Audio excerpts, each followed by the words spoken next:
What is going on, Chad? So today we're going to talk about two topics. The first thing, NBA YoungBoy released from prison. The second thing is going to be the Big U RICO case.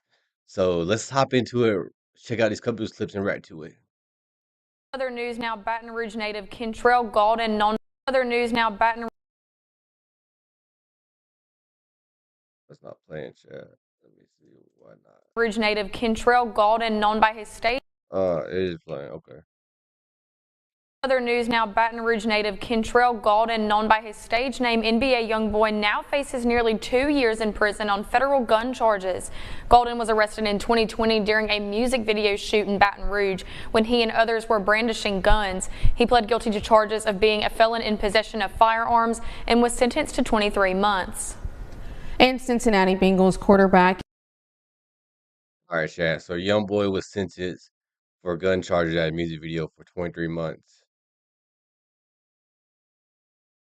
Did you know NBA YoungBoy walked out of prison today? It was announced. Looks like YoungBoy has been released from federal prison and either transferred to a halfway house or is headed home. I'll confirm soon. It was later confirmed he's now home. When arriving home, YoungBoy hopped on a FaceTime call with Aiden Ross. We even saw academics follow up with more details on his release. With him reporting, talked to YoungBoy's manager, YoungBoy is home spending time with his family. He has a curfew for 30 days and has to stay at a certain location. Have some patience. A tour is locked in. YoungBoy fans get ready. Give him some time though. 2025 is YoungBoy's year. However, the reasoning for him being released isn't what you think, and let me explain. Before his release, an inmate recorded YoungBoy packing his things.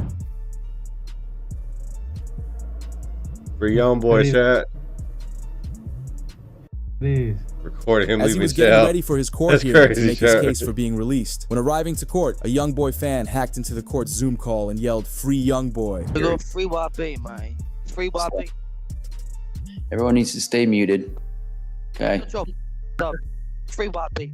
All right. Mr. Galden's case has already been called. He's done with court today. For those of you interested, everyone keep yourselves muted. Free Wappy.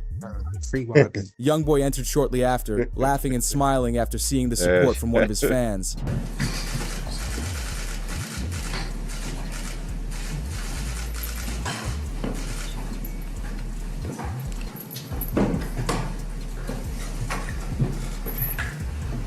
But as he walked into court, YoungBoy signed a legal document which states he understands English and that his education consists of the 8th grade level. But did you know there's a chance YoungBoy returns to jail? Because his release description in the court file reads, on March 10th, 2021, YoungBoy was arrested and charged with a count of firearm possession by a convicted felon and possession of an unregistered firearm. YoungBoy was outside recording a music video with several friends, playing loud music and dancing on the hood of a car. Yeah, Since he did this in a crazy. random neighborhood, a lady down the street got concerned and called the cops. She described that several men were dancing around holding firearms in the air. Almost immediately when the cops arrived on scene, they recognized YoungBoy and detained him. So yesterday I ain't at gonna lie, court, Sheriff. the body cam Sorry I made it footage like that. of the officer who put I'll the be cuffs tucked on away. YoungBoy back in September during that music video. The cop comes right up to him, you know, I whatever, ain't he sure puts no the cuffs music on him. videos. And then in random YoungBoy's neighborhoods with reaction guns. is kind of hilarious. I thought it might be interesting for y'all. No. He was like, yo, big dog, get man, that what you aesthetic, doing, though. man? Why you putting these cuffs on me? That's what he was calling the cop. He was calling the cop Maybe at big least dog. have He's prop like, guns. big dog, you up right now. I didn't do nothing. You could search me. I got nothing on me. Cop doesn't listen. Cop puts him in the, and the whole time YoungBoy's like, yo, man, what you doing, man? Big dog, why? And it really goes to show you a lot about this case. YoungBoy didn't think he did anything wrong. He didn't think that they were going to go and start taking footage. Firearms. In an attempt to free him of the firearm possession charge, his lawyer argued that the police obtained the camera illegally, but it didn't hold up in court. With it announced, YoungBoy has lost his appeal with the feds and now prosecutors can use footage of him holding firearms to convict him. Update on NBA YoungBoy. He lost the That's appeal with the crazy, federal appeals but court. makes He can sense. take it up to the Supreme Court. What happened? So the federal judge, the lower court, ruled in his favor. She said that the video of him holding what looks like to be a is suppressed. It can't be used at trial against him. The way you guys obtained it, you violated his constitutional rights. Now, the government went to the Fifth Circuit United States Court of Appeals. The Fifth Circuit said, you know what, we have a different decision and we're going to say that the government can use that evidence. It is going to be allowed in the case. Realizing it wasn't going in YoungBoy's favor, he knew he had to sign a plea deal. But just before the judge officially sentenced him, it was reported the judge gave YoungBoy a positive message about him being robbed of his talent and potential due to his addiction and wished him the best of luck after he's out of prison. Mr. Galden, I've seen so many judge. times Judge seemed pretty cool about that, Chad. good men and women who have a lot of talent and potential that they can be robbed of that potential when they start to really struggle with their addiction. So I don't want that for you. You seem like a very talented young man. I'm hoping in your future that once you're done with your federal prison time, that you can be really successful on federal probation and have a really bright future where you can reach your full potential in every aspect of your life. Best of luck to you, Mr. Golden. Thank Anything you. further? Hey, That's seem all like I a have. cool judge, Okay, sir. excuse Seem like a me. cool Thank you. judge. Thank you, Judge. I don't know what the sentence Thank was. you all. 23 months. With Yeah, YoungBoy 23 receiving months sentence. 23 months behind bars for his Yep, crimes, 23 it looked months. down for YoungBoy. However, his lawyer announced a few weeks later, "I wrapped up YoungBoy's case. He got 23 months, but because of the way we worked it, with credit on another case in Louisiana, he should be out in 3 or 4 months. But now, due to overpopulated jails, YoungBoy was able to be released because on March 3rd, turn Rich the up, Kid Trell. interviewed with academics, and they agreed That's YoungBoy would crazy. be released very soon."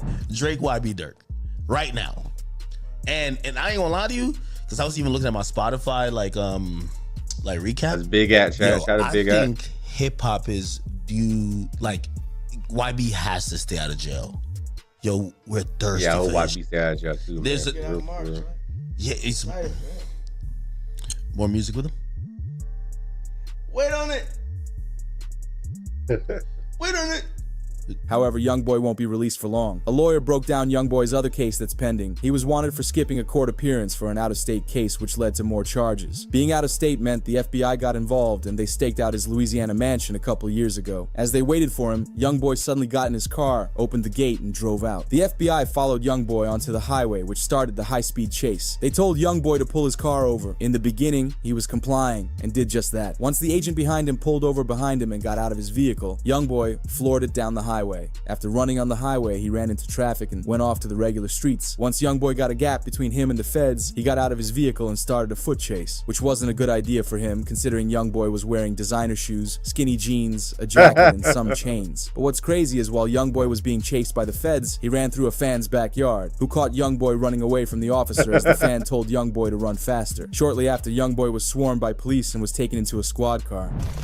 You know, talk to us, tell us what Crazy happened. shit. Everything, I mean, we'll take off the handcuffs, okay? But yeah, I don't have a statement. I don't want to be detained in these handcuffs like this improperly if I haven't committed a crime or done nothing. Okay. All right, give us a second, okay? Okay, no voluntary statement. Hey, he's not willing to give a statement. You know, any statement, any voluntary statement? No, sir. Mr. Martinez, I don't want to give a statement. I don't want to be in this. These were serious charges against YoungBoy. He had speed racing, resisting arrest, and many more the judge didn't take easy on him. But having millions of dollars got him in the best lawyers, and he received a bond after putting up a lot of money. For YoungBoy out of California is a $540,000 bond. He put up $500,000 in cash. In addition, he put up as collateral 2 properties worth in excess of $1.5 million, and he has to wear an ankle monitor. However, he's not going to be on house arrest. According to the bond set by the California judge, he simply has to wear the ankle monitor but is otherwise free to travel. Given that the California judge found that these circumstances are sufficient for a YoungBoy, why would a Louisiana judge find any differently? The Louisiana judge is looking at the same facts, he's looking at the same charges, and he's making a decision under the exact same federal law. Sure, it's a different court and a different circuit, and the way the laws are applied varies somewhat. It shouldn't vary a lot. If this California judge said, hey, this much money and these restrictions are good, it would be very, very weird for a Louisiana judge to say, oh no amount of money and no restrictions. That would be very uncommon. Surprisingly, despite YoungBoy's extensive criminal history, he was able to attain a plea deal of just 23 months in his firearms case. But with his lawyer's help, he's now already out. But it's important that YoungBoy keeps himself in check. If he returns to the way he was before prison, he won't be free for long. As prosecutors hate when rappers get out of lockup, as they usually try to make an example out of them. But with how YoungBoy was earlier on his career is how he needs to be. He was cool with every rapper and making good music. But over the last few years, he got into constant beef and stacked evidence on himself by self-snitching. Because one time that YoungBoy made other rappers mad was when Choppa created a song in support of YoungBoy and titled it Free YoungBoy. However, just months later, YoungBoy dropped the song Bring the Hook, which dissed King Von after he passed. This really rubbed Choppa the wrong way, and he alongside many others didn't like that YoungBoy did that. But this had the rap industry reacting, with academics tweeting, YoungBoy on demon time right now, and he dropping another whole tape. Lil Reese responded back, that ain't no demon time, he just rapping like the rest of these rappers all rap, which Choppa had to to agree with Reese and switched sides against YoungBoy by saying, I stamp that, because he didn't like how YoungBoy was dissing someone who couldn't defend themselves. But YoungBoy didn't like this, and he dissed Choppa on his song, Know Like I Know. Rapping the lyrics, I bet your mama be destroyed when we send you to God for making statements, choosing sides about my beef with them boys. I could say I saw it, you could say I was your favorite, which had Choppa going on to Academic's podcast to speak why he switched sides. He's not able to defend his name, bro, and it be a lot going on within his name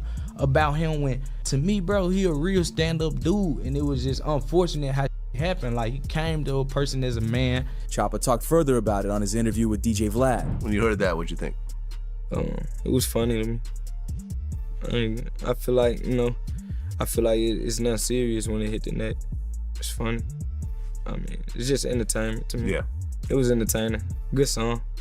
Nice bars. He even released a statement on YoungBoy. YoungBoy needs to be more careful. He's got a lot of people looking up to him, and he needs to set a better example. He needs to stay out of trouble and focus on his music. But another situation that shows YoungBoy's dark side and rage is what happened with Jay DeYoungin. With both of them being Louisiana natives, Jay always hoped to collab with YoungBoy and praised him in this interview. Me and YoungBoy, soon we will be making music together. I'm a fan of YoungBoy music. Yeah, we gonna collaborate pretty soon and put on for our state, because when we do, I feel like that's just gonna be one of the hardest collaborations ever. They dropped their collab song titled Up With Me, but the two eventually had a falling out after Jay shared a snippet of an unreleased YoungBoy song on Instagram. YoungBoy responded in the comments, delete this now, I don't know how you even got my song, I don't mess around like that. But Jay defended himself and said he wouldn't take no disrespect. I'm a real and I stand on everything, you hear me? Ain't no gonna play with me, ain't gonna disrespect me. Jay even put lyrics in his song 38K about YoungBoy as he rapped. He put that comment on my post, they laughed about that, but I was laughing when your baby mama was on me, as photos leaked of Jay hanging with YoungBoy's baby mama. In return, YoungBoy tried to catch Jay lacking in the streets. You be hiding. We real headhunters, man. Come on, man. Open their mouth, came to what they was, man. Oh.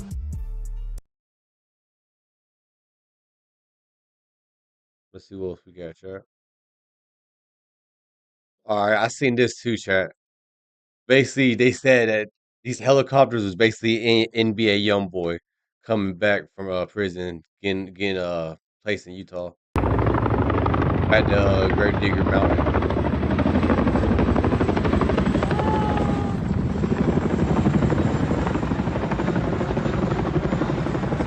I seen this yesterday. I don't know, chat. I don't know what it was, but they said that NBA YoungBoy getting transported. Alright, so today we got NBA YoungBoy. Today is a good day to be a YoungBoy fan. He's catching a rare W in his long legal battle. If you guys remember correctly, YoungBoy was sentenced to 23 months in prison with 5 years of supervised release after he pled guilty to being a felon in possession of a firearm last September, which put an end to his legal drama that had been looming over his head since 2020. His plea deal that seen him getting 23 months came 4 years after he was first arrested with 15 other people for possessing over a dozen guns at a music video shoot in Baton Rouge. Now, YoungBoy and his attorneys, they battled these charges in court over the course of 3 years before the case was transferred out of Louisiana to Salt Lake City, Utah, where he was living on house arrest. YoungBoy had moved to Utah several months after he was arrested in connection to a statewide fraudulent prescription drug ring. He accepted a separate plea deal that allowed him to plead guilty to 2 counts of third-degree felony identity fraud, 2 counts of third-degree felony forgery, and 6 counts of misdemeanor unlawful pharmacy conduct. Right, so he had 2 separate cases that he was fighting. Anyways, he was eventually convicted of those and sentenced to, like I said, 23 months in prison. Well, today we're getting news that YoungBoy has officially been released. At the beginning of this video, we seen a clip of helicopters flying away from the prison facility, military style helicopters. These are apparently the helicopters that was transporting YoungBoy to where he was going. Now, most people learned about this news from DJ Academics, who posted this up. He said, I talked to OG3, NBA YoungBoy is home and spending time with family. He has a curfew for 30 days and has to stay at a certain location. No doc, so he didn't put where YoungBoy was going. He said, have some patience. Tour is locked in. YoungBoy fans, get ready. Give him some time, though. We will give you more information information when available, 2025 YB, right? And DJ Academics is somebody that YoungBoy has maintained a positive relationship throughout the years. It's really like the only media personality that YoungBoy has maintained a relationship with. So this is how most people found out about it, and not everybody believed it. Some people were still calling it a rumor, but OG3 did post over on his Instagram this right here. He said, "Uh-oh, my baby is back home." And I don't know, that's suspicious wording. I probably wouldn't have called him my baby. I might have called him like my baby brother or something like that. But he said, "Uh-oh, my baby is back home. All glory to God. Hashtag this the season. No more free top. He's home." I don't know, Travis. Under Bird, maybe picture like of him and YoungBoy hanging out. So this isn't a rumor no more. This is verified. YoungBoy is home. Not to mention, we can actually see on his prison information right here that it says his release date is 3/24/2025, which was yesterday. All right, so it ain't a rumor. YoungBoy has been released. He is free, and we did see him post a little clip, this one right here, where he was vibing to that new Cardi album. He was listening to it. He does look like he's in good spirits, which, I mean, you know, he just got out of prison. I would be in good spirits. Hell yeah, he'd be in good spirits, yeah.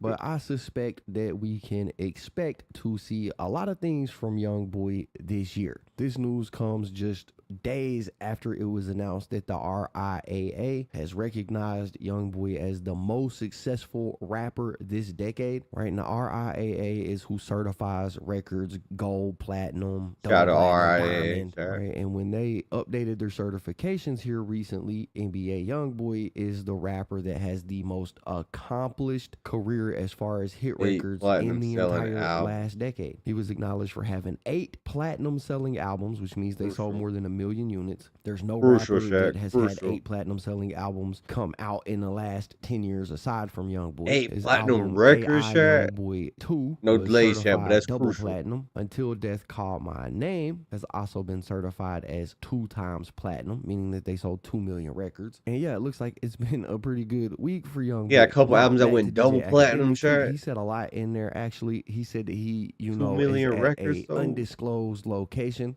Okay, I don't know why Academics was trying to hide this information. I actually did find out where he is at, and it looks like he's pretty much been transferred from the FCI Talladega facility in Alabama to a residential reentry management facility in Phoenix, Arizona. Now, residential reentry management programs are part of the Bureau of Prisons that kind of helps inmates that are transitioning back into society through either 1 halfway houses or 2 supervised release programs. So that's where he is at in Phoenix, Arizona. And I can't lie, this was a quick little bid for YoungBoy. You got to remember that he was initially booked on 63 counts. Eventually, he was charged with 63 counts of those counts, and he was charged with able only to 46. plead those Not down bad. to this 23 or 27 months that he actually Money paid had for to good serve. lawyers, Now, Shaq. Academics Money paid also for said good that lawyers. there is a tour that is locked in for YoungBoy. That is some pretty big news for any YoungBoy fans, because YoungBoy hasn't been able to do any shows or do any tours for, you know, the better half of the last 6 or 7 years. Like, he's had so much legal trouble that he's either been locked up or sitting on house arrest. None of his fans have been able to actually see him live perform his records like that. So according to Academics, there is a tour that is locked in. I'm sure that that will come after the 30 days that he has to serve at this quote unquote certain location in Phoenix, right? Because I'm sure he's not going to get to leave there for a little while, right? Because I'm sure they're not just going to let him leave and go do a tour in his first 30 days. I'm sure that that is restricted, but eventually those restrictions will be lifted and he'll just be left with that 5 years of supervised release that he was given when he took his plea deal. So that will be really interesting to see. I'm sure that it's going to perform well, but I am interested to see, you know, how many shows he books, where all he goes, and how many tickets he can sell, because it's just a stat that we really don't know, because like I said, his history of being in trouble with the law moving forward, I don't know if YoungBoy will have any more trouble with law enforcement. He does have a pretty terrible record when it comes to staying out of trouble. Hopefully that time that he just spent in prison will open his eyes and allow him to see, you know, the opportunity that he has with his career and being free and the type of life that he could be out here living. Right? I think everybody is pretty much convinced convinced YoungBoy is one of them rappers that is really about that. I don't think he really has to prove that to anybody anymore. So moving forward, it would be cool to see YoungBoy, you know, take a different approach, but only time will tell. We will have to wait and see. The last thing I want to touch on is NBA YoungBoy's sobriety, right? When he was locked up, he was in a pretty bad condition when it came to his substance use. It's part of the reason why he got in trouble anyways, because of the whole prescription fraud thing. I'm sure that while he has been in prison, he has probably found time to maintain sobriety to some degree. I'm hoping that for his sake, he will continue to maintain that sobriety and not immediately start messing up when he gets out. But like I said, bro, only time will tell. We'll have to wait and see. For now, that's the video. That's what I got for you guys. Y'all gotta let me know what y'all. Yo, everybody go to KB Goes Live and make sure I hit subscribe and the like button, chat. All right, so that's what we got on the NBA YoungBoy topic right here. Next thing we're going to dive into is the Big U RICO Operation Takedown, I believe it was called. But yeah, we're about to hop into it, chat, and this is going to be the first clip on this subject. Let's right to it. And in fact, we're following several breaking news stories at this hour. We begin with that South LA man who the feds say used taxpayer money and donations to fund gang activities. In the past hour, we've learned that Eugene Henley Jr. and Brian Mejia were taken into custody. Henley Jr. is a longtime leader of the Rolling 60s Crips, according to the FBI. But in recent years, he worked in entertainment and ran a youth charity that the acting U.S. attorney now says was a front for his criminal enterprise. NBC4's Camilla Rambaldi live in downtown L.A. with the very latest developments on this. Camilla? Now, hi, Colleen. 19 defendants in total in connection to this criminal enterprise. At least two of them appeared in federal court earlier today. And now, as you mentioned, Eugene Henley and another fugitive are now in custody tonight in connection to this case. A known community activist and founder of a youth nonprofit in South LA now facing federal charges. A career criminal known as Big U. Eugene Henley is accused of being a longtime leader of the Rolling 60s Crips street gang. Federal prosecutors say Henley ran a criminal enterprise and is accused of a number of crimes, including racketeering, human trafficking, fraud, and the 2021 murder of a musician. He has maintained the image of an entertainment industry entrepreneur running a music label, and of somebody who gives back to the community here in Los Angeles. The facts alleged in the complaint paint a very different picture. It is one of a murderer, a thief, a liar. Federal authorities say there are other alleged gang members facing charges they say are connected. All right, chat. We see Big U, Brick Baby, and Loose Cannon, chat. This is the hip hop aspect, I would say. I wouldn't be covering this topic if it wasn't hip hop related, but just keep them names in mind, chat. Connected to the criminal enterprise. A number of arrests were made this week. These sketches showed two defendants, Sylvester Robinson and Mark Martin, in federal court Wednesday afternoon. 4 of the 19 defendants were already in custody, and 10 defendants were taken into custody in the last 24 hours. Court documents also state Henley fraudulently obtained funding from the city of Los Angeles through the Gang Reduction Youth Development Foundation. Henley was the founder behind the nonprofit Developing Options that helps support at-risk youth. Mr. Henley duped the county of Los Angeles by running a nonprofit named Developing Options, which was set up to pull youth out of the gang life and promote anti-gang solutions. Yet Mr. Henley continued to personally orchestrate violent gang activity that impact our communities. Court documents state Henley had drawn hundreds of thousands of dollars for his own use. Mr. Henley is accused of embezzling donations made by celebrities, professional athletes, and businesses to his charity. Federal prosecutors say Henley could face a 20-year prison sentence if convicted on the racketeering charges. And we have learned this evening Eugene Henley and Brian Mejia are expected to be in court tomorrow. In downtown LA, Camilla Rambaldi, NBC4 News. Government and tax records show millions of dollars poured into the nonprofit the feds say was at the center of this criminal enterprise. Our investigative reporter Eric Leonard joins us now with more on how this organization was being funded and where all this money was going. Eric.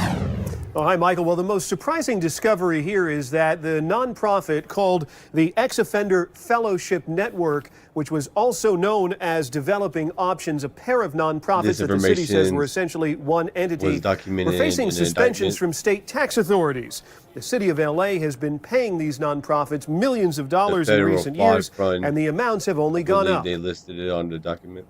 The California Franchise Tax Board issued a suspension notice in April 2024 for one of the nonprofits operated by Eugene Henley Jr., who federal prosecutors in LA announced Wednesday faces racketeering and corruption charges for allegedly misusing money meant for the city's gang intervention efforts. Henley's most recent contract with the city shows a payment of nearly $800,000 due in July 2024, the final installment of a 4-year agreement that paid his groups more than $2.2 million for intervention. Henley, seen here in a red carpet photo, began forming the nonprofits in 2009, according to state records. They began receiving city gang intervention funding as far back as 2011. Between 2018 and 2023, LA Comptroller payment records show Henley's groups received around $500,000 a year. Then, in 2023, a significant increase that followed then-Mayor Eric Garcetti's efforts to increase funding for intervention work after the rise in violent street crime that followed the COVID-19 pandemic. Looking at the tax records for the Ex-Offender Fellowship, which includes the city money and private donations, you can see its revenue went from around $500,000 a year to nearly $800,000, then to nearly $2 million for 2023, the last tax return available. Where was the money going? The tax returns show while Eugene Henley Jr. was paid $95,000 as president and director, nearly all the money collected went to compensate unnamed top staff members, including corporate officers, directors, and trustees.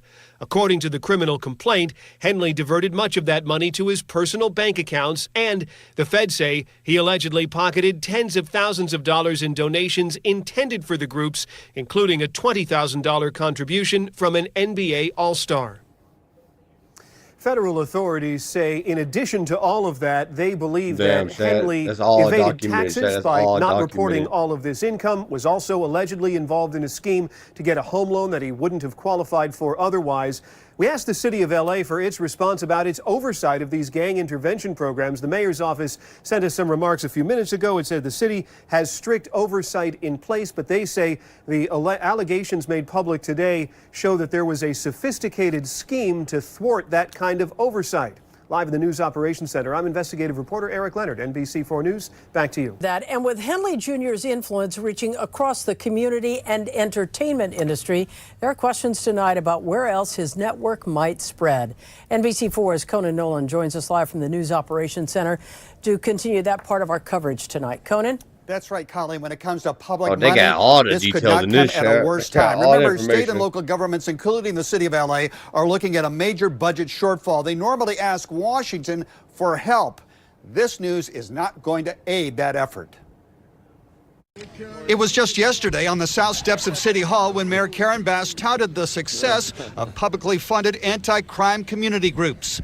A message to Washington not to cut out federal grant money for the mayor's signature effort at fighting gang violence. Through our Gang Reduction and Youth Development Program, also known as GRID, we are directly addressing gang violence through intervention, prevention, and community engagement services. But according to the U.S. Department of Justice today, not all of that money was going to reduce gang violence. Federal authorities say self-described community activist Eugene Henley, also known as Big U, received $2.3 million from the city over 5 years for gang intervention efforts. Money prosecutors say instead went into drug trafficking, fraud, even murder, and Henley's own bank account. A criminal enterprise where hundreds of thousands of dollars were siphoned off that should have gone to charitable purposes, gang reduction, gang intervention. The news comes exactly at the wrong time for those trying to halt the evisceration of federal spending by the Trump administration, and most specifically billionaire Elon Musk. While crime prevention grant money is a tiny fraction of the overall federal budget, it helps with the messaging from the White House, says Jessica Levinson, former chair of the Los Angeles Ethics Commission. She teaches election law at Loyola Law School. Is it possible that this becomes an example for Elon Musk to point to? I think at this point, everything is possible. Everything is on the table, saying, look at this terrible use of your taxpayer money. That's generally a winner for people who want to reduce federal funding and federal spending. And it's not just the issue of gangs, but also of homelessness. Today, the Los Angeles City Council voted 13-0 to try to track the money they get from the city and over to nonprofit groups. One member of the council saying that nobody at City Hall actually knows how many of those community groups go into homeless encampment areas to help, or how many beds are filled every night. I'm Conan Nolan, That's NBC4. crazy. All right, chat. So that was a news clip. We got a little more deep detail with more information. We can skim over this for a little bit. Big U has turned himself in. He has. All right, so Big U has turned himself in. He has been apprehended. Him and a bunch of other people have been arrested on federal RICO charges. Right, I'm sure y'all are familiar with the situation. In this video, we're gonna go over the actual complaint, the indictment itself. I do have the full 107-page document. We're gonna run through it. If y'all been with the channel for a little while, y'all know that I do this pretty much every time a big indictment like this drops. This is a long one, but it's probably not the longest one that I've ever read on here, but y'all know this video is for the people that don't want to go read it themselves. So with that said, let's go ahead and jump into the document, because it is going to take us a minute to get through. So right here we got the cover page. We can see the United States of America versus Eugene Henley, Sylvester Robinson, Mark Martin, Tremaine Ashley Williams, Armani Aflihi, Frederick Blayton Jr., and Tiffany Shenrika Hines. It says, I, the complaint in this case, state the following is true to the best of my knowledge and belief.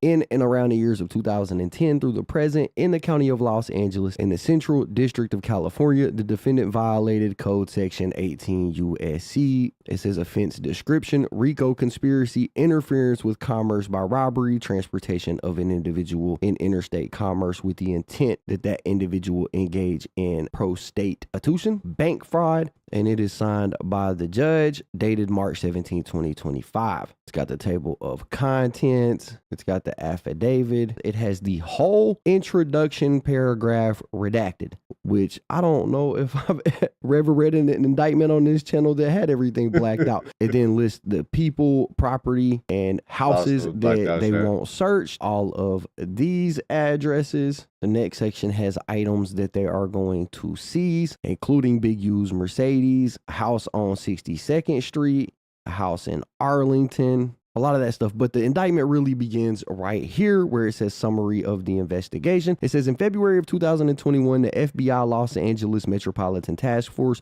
on Violent Gangs launched an investigation into Big U's criminal enterprise and its association with the Rolling 60s neighborhood Crip Street Gang, which the Los Angeles Metropolitan Task Force on Violent Gangs began investigating.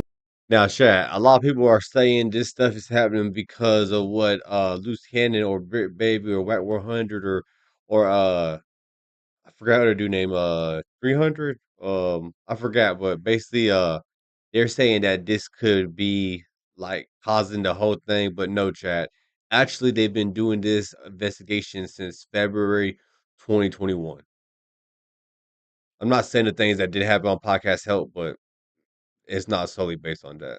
In August of 2020, the Big U Enterprise is a mafia-like organization that utilizes Big U's stature and long-standing association with the Rolling 60s and other street gangs to intimidate businesses and individuals in Los Angeles. The Big U Enterprise is led by Henley, Big U. Big U is a self-admitted member and original gangster, or OG, of the Rolling 60s, which is a violent criminal street gang with associated sets in several other states. Big U is widely regarded as the leader within the Rolling 60s. In the 1980s, Big U rose to a prominent position in the Los Angeles drug and Rolling 60s hierarchies. During this time, Big U also earned a reputation as an enforcer for the Rolling 60s. Some members of the Big U Enterprise are also members of the Rolling 60s. Henley is able to lead the Big U enterprise because of his standing as the face of the Rolling 60s for decades and his reputation for violence, including murder. At times, the Big U enterprise partners with members and associates of the Rolling 60s and other criminal elements for mutual benefit, but the Big U enterprise is a district and independent criminal enterprise engaged in criminal activity. So they're separating the two. They're saying the Rolling 60s is involved and it is headed by Big U, but also Big U enterprise is also an independent body separate from the Rolling 60s, and both of these engage in criminal activity. It says members and associates of the Big U enterprise are engaged in illegal activities, including extortion, robbery, murder, human trafficking, wire fraud, bank fraud, and other financial crimes, obstruction of justice, illegal debt collection, illegal gambling, conspiracy to commit fraud via illegal gambling, and other offenses in furtherance of the Big U enterprise and for the benefits of its members and associates. As set forth in detail below, through the course of the investigation, agents gathered information from a variety of sources, including confidential human sources, surreptitious recordings, including Title They got a lot of paperwork, wiretaps, search warrants for social media, iCloud and Google accounts, financial records for both individuals and companies or organizations, toll records showing communications between conspirators, victims, and Big U enterprise members and associates, cell site location information from numerous phones, including Big U's, Robinson's, and Martin's, City of Los Angeles records, public filings, and other publicly available information, and interviews of witnesses and victims. The investigation employed various additional investigative techniques, including surveillance, vehicle tracking, poll cameras, recording devices, interaction with confidential sources, and information gleaned through undercover purchases of firearms and narcotics. The United States District Court for the Central District of California authorized multiple Title III wire and electronic interception orders for telephones being used by certain subjects of the investigation, including Big U, Robinson, and Martin, and Zahir Mitchell, aka Brick Baby. It says the court also authorized the interception of audiovisual nonverbal conduct via closed circuit television or CCTV through the installation of video and audio bugs in a location. Since the inception of this investigation, the FBI, Internal Revenue Service, Criminal Investigations Unit, the United States Attorney's Office for the Central District of California, North Las Vegas Police Department, and the Los Angeles Police Department, and other local agencies have interviewed more than 50 individuals, including subjects of the investigation, who agreed voluntarily to provide information as discussed further below. And then right here is where it starts to get juicy. It says, as part of the Big U Enterprise's purported control of Los Angeles, individuals including professional athletes, musicians, and others intending to conduct certain type of business in Los Angeles, including both legitimate businesses and illicit criminal conduct, were required to quote unquote check in with Big U prior to traveling to Los Angeles or engaging in certain activities to obtain protection from the Big U enterprise while they were in Los Angeles. Big U hosted a podcast titled Checked In, the opening theme song of which explained, when you hop off the plane, check in. Penthouse suite, check in. When your feet hit the street, check in. Cause if not, shit get hot. You better check in. The quote unquote check in included both a payment to the Big U enterprise as well as requesting permission from Henley to conduct certain activities, including acts of violence that were sanctioned by Big U enterprise. As Henley described in a documentary film that he produced about his life titled Hip Hop Uncovered, it says, if I don't pick up the phone, that can mean death for somebody. As Henley stated in the Nothing to Something podcast, you're gonna check in. I mean, you could choose not to, but it's gonna be a problem. If you choose not to check in, you suffer the consequences. You feel like you got something bigger than what's there, and that not checking in is basically an act of war. It ain't not one human being who's not gonna check in. While members and associates of the Big U enterprise used Big U and the Big U enterprise's history and reputation to control Los Angeles through violence, fear, and intimidation, Big U simultaneously attempted to create an air of legitimacy for the Big U enterprise by promoting himself as a reformed gang member focused on bettering his community through purported nonprofit organizations that he founded, such as developing options, and by soliciting donations from celebrities and grants from governments and foundations to these charitable organizations. In actuality, Big U and other members and associates of the Big U enterprise use these purported nonprofit entities to enrich and further the objectives of Big U enterprise, including by embezzling funds meant as charitable donations, using the nonprofit entities to fraudulently apply for government assistance, using the nonprofit entities to falsify employment and financial records to personally benefit members and associates of the Big U enterprise. It says members and associates of the Big U enterprise would discipline other members and associates who acted in ways seen as detrimental to the enterprise, or other individuals who were seen as disrespecting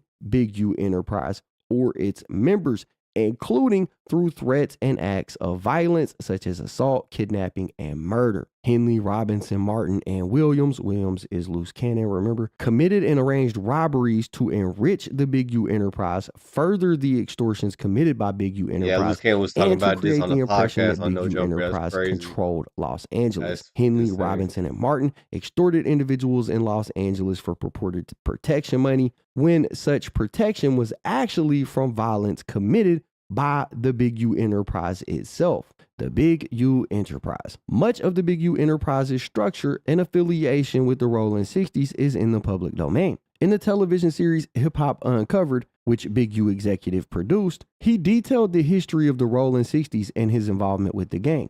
Big U admitted he was a Rolling 60s member from the first generation.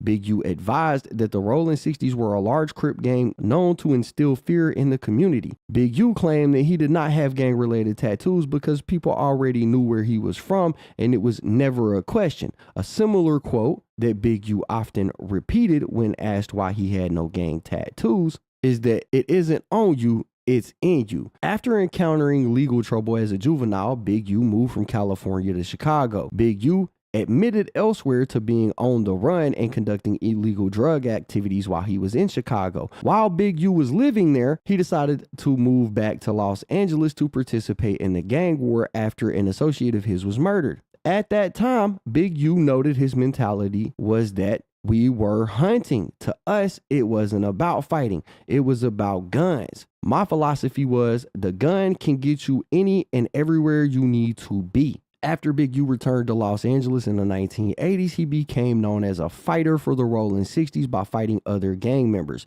Big U has recalled that those fights were about dominating the Rolling 60s competition. Big U remembered he and approximately 200 other Rolling 60 gang members went to a Run DMC concert at the Long Beach Convention Center to establish and maintain their dominance within Los Angeles-based street gang scene. Henley characterized his and the Rolling 60s moral code at the time as get them before they get you. Throughout the 1980s, Henley fostered a fierce and earned reputation for violence, which included multiple charges for first-degree murder, as well as a charge for attempted murder of a peace officer. According to these statements, Big U believed that by 1987, he had cemented his reputation as a tough person who should not be crossed. Big U recounted serving time in county jail, where he beat up other inmates for the purpose of establishing a pecking order. Big U was also earning money through the drug trade in other cities, such as Minneapolis, where he realized he had influence over the Rolling 60s gang members. When Big U was 22 years old, he claimed to stop selling drugs and transitioned into a different racket. He believed his moniker, Big U, was so big and ominous that every time he would go through a door, he really was a beast, or at least that was his mentality. Despite having such power within the Rolling 60s, Big U did not have a reliable source of income outside of the drug trade. Big U subsequently connected with hip-hop artist Kenneth Green, aka Papa LQ, and became his manager. In the docuseries, Papa LQ recounted that Big U was in tune with both the community and gang culture. Big U also became the manager of a hip-hop artist, Ricardo Emmanuel Brown, aka Corrupt, who was a self-admitted Rolling 60s gang member. In 1991, Big U was found guilty and sentenced to 23 years in state prison for robbery, and as he admitted, he was also charged with kidnapping. While Big U was incarcerated, he stated that Corrupt maintained contact with him and ensured that he was kept abreast of developments in the music industry. In 2022, on the podcast Dub C and the C-Mac show, Big U described himself as an enforcer in prison and recounted knocking somebody's eyeball out of their socket as well as committing stabbings. In 2004, Henley was released from prison. In the docuseries, hip-hop artist Snoop Dogg characterized Big U as institutionalized. Snoop Dogg said, "You say the wrong thing, you get uffed up." He was short-tempered and serious about the shit he was on. Something about him I liked because I felt like he was a leader. Big U claimed that he was focused on healing his community when he returned home from prison, and according to Big U, his primary objective was to effect change and lift his community to a better place instead of destroying it. Big U's own words, though, show the falsity of his claimed reformation. For example, on December 31st, 2022, on an intercepted call, Big U explained his motivation for committing murders on behalf of the Big U enterprise, stating, "What you guys see on the internet, y'all keep hearing other people who don't have nothing to talk about but sell. Let me explain something to you. If you would have had a problem with any man, color, creed, king, or kind, the issue would have been resolved and he wouldn't be here or I wouldn't be here. It ain't no kid nothing. And it's damn near nobody who been in this motherfucker longer than me that can stand against me. And me being who I am, if I had a problem with any man, and this wouldn't be so funny to me, I'm still who they say I am." Similarly, on April 23rd, 2023, on an intercepted call, Big U discussed gang politics with another co-conspirator and stated, "I'm retired? An activist? I'll pull up on your block right now and show up and show out. That's what happened to the last people that thought I was retired." According to the docuseries, as Big U transitioned to life in Los Angeles following incarceration, he returned to the hip-hop industry. Corrupt connected Big U with Suge Knight, the former chief executive officer of Death Row Records. Big U recounted that Suge Knight assisted him financially when he was released from prison.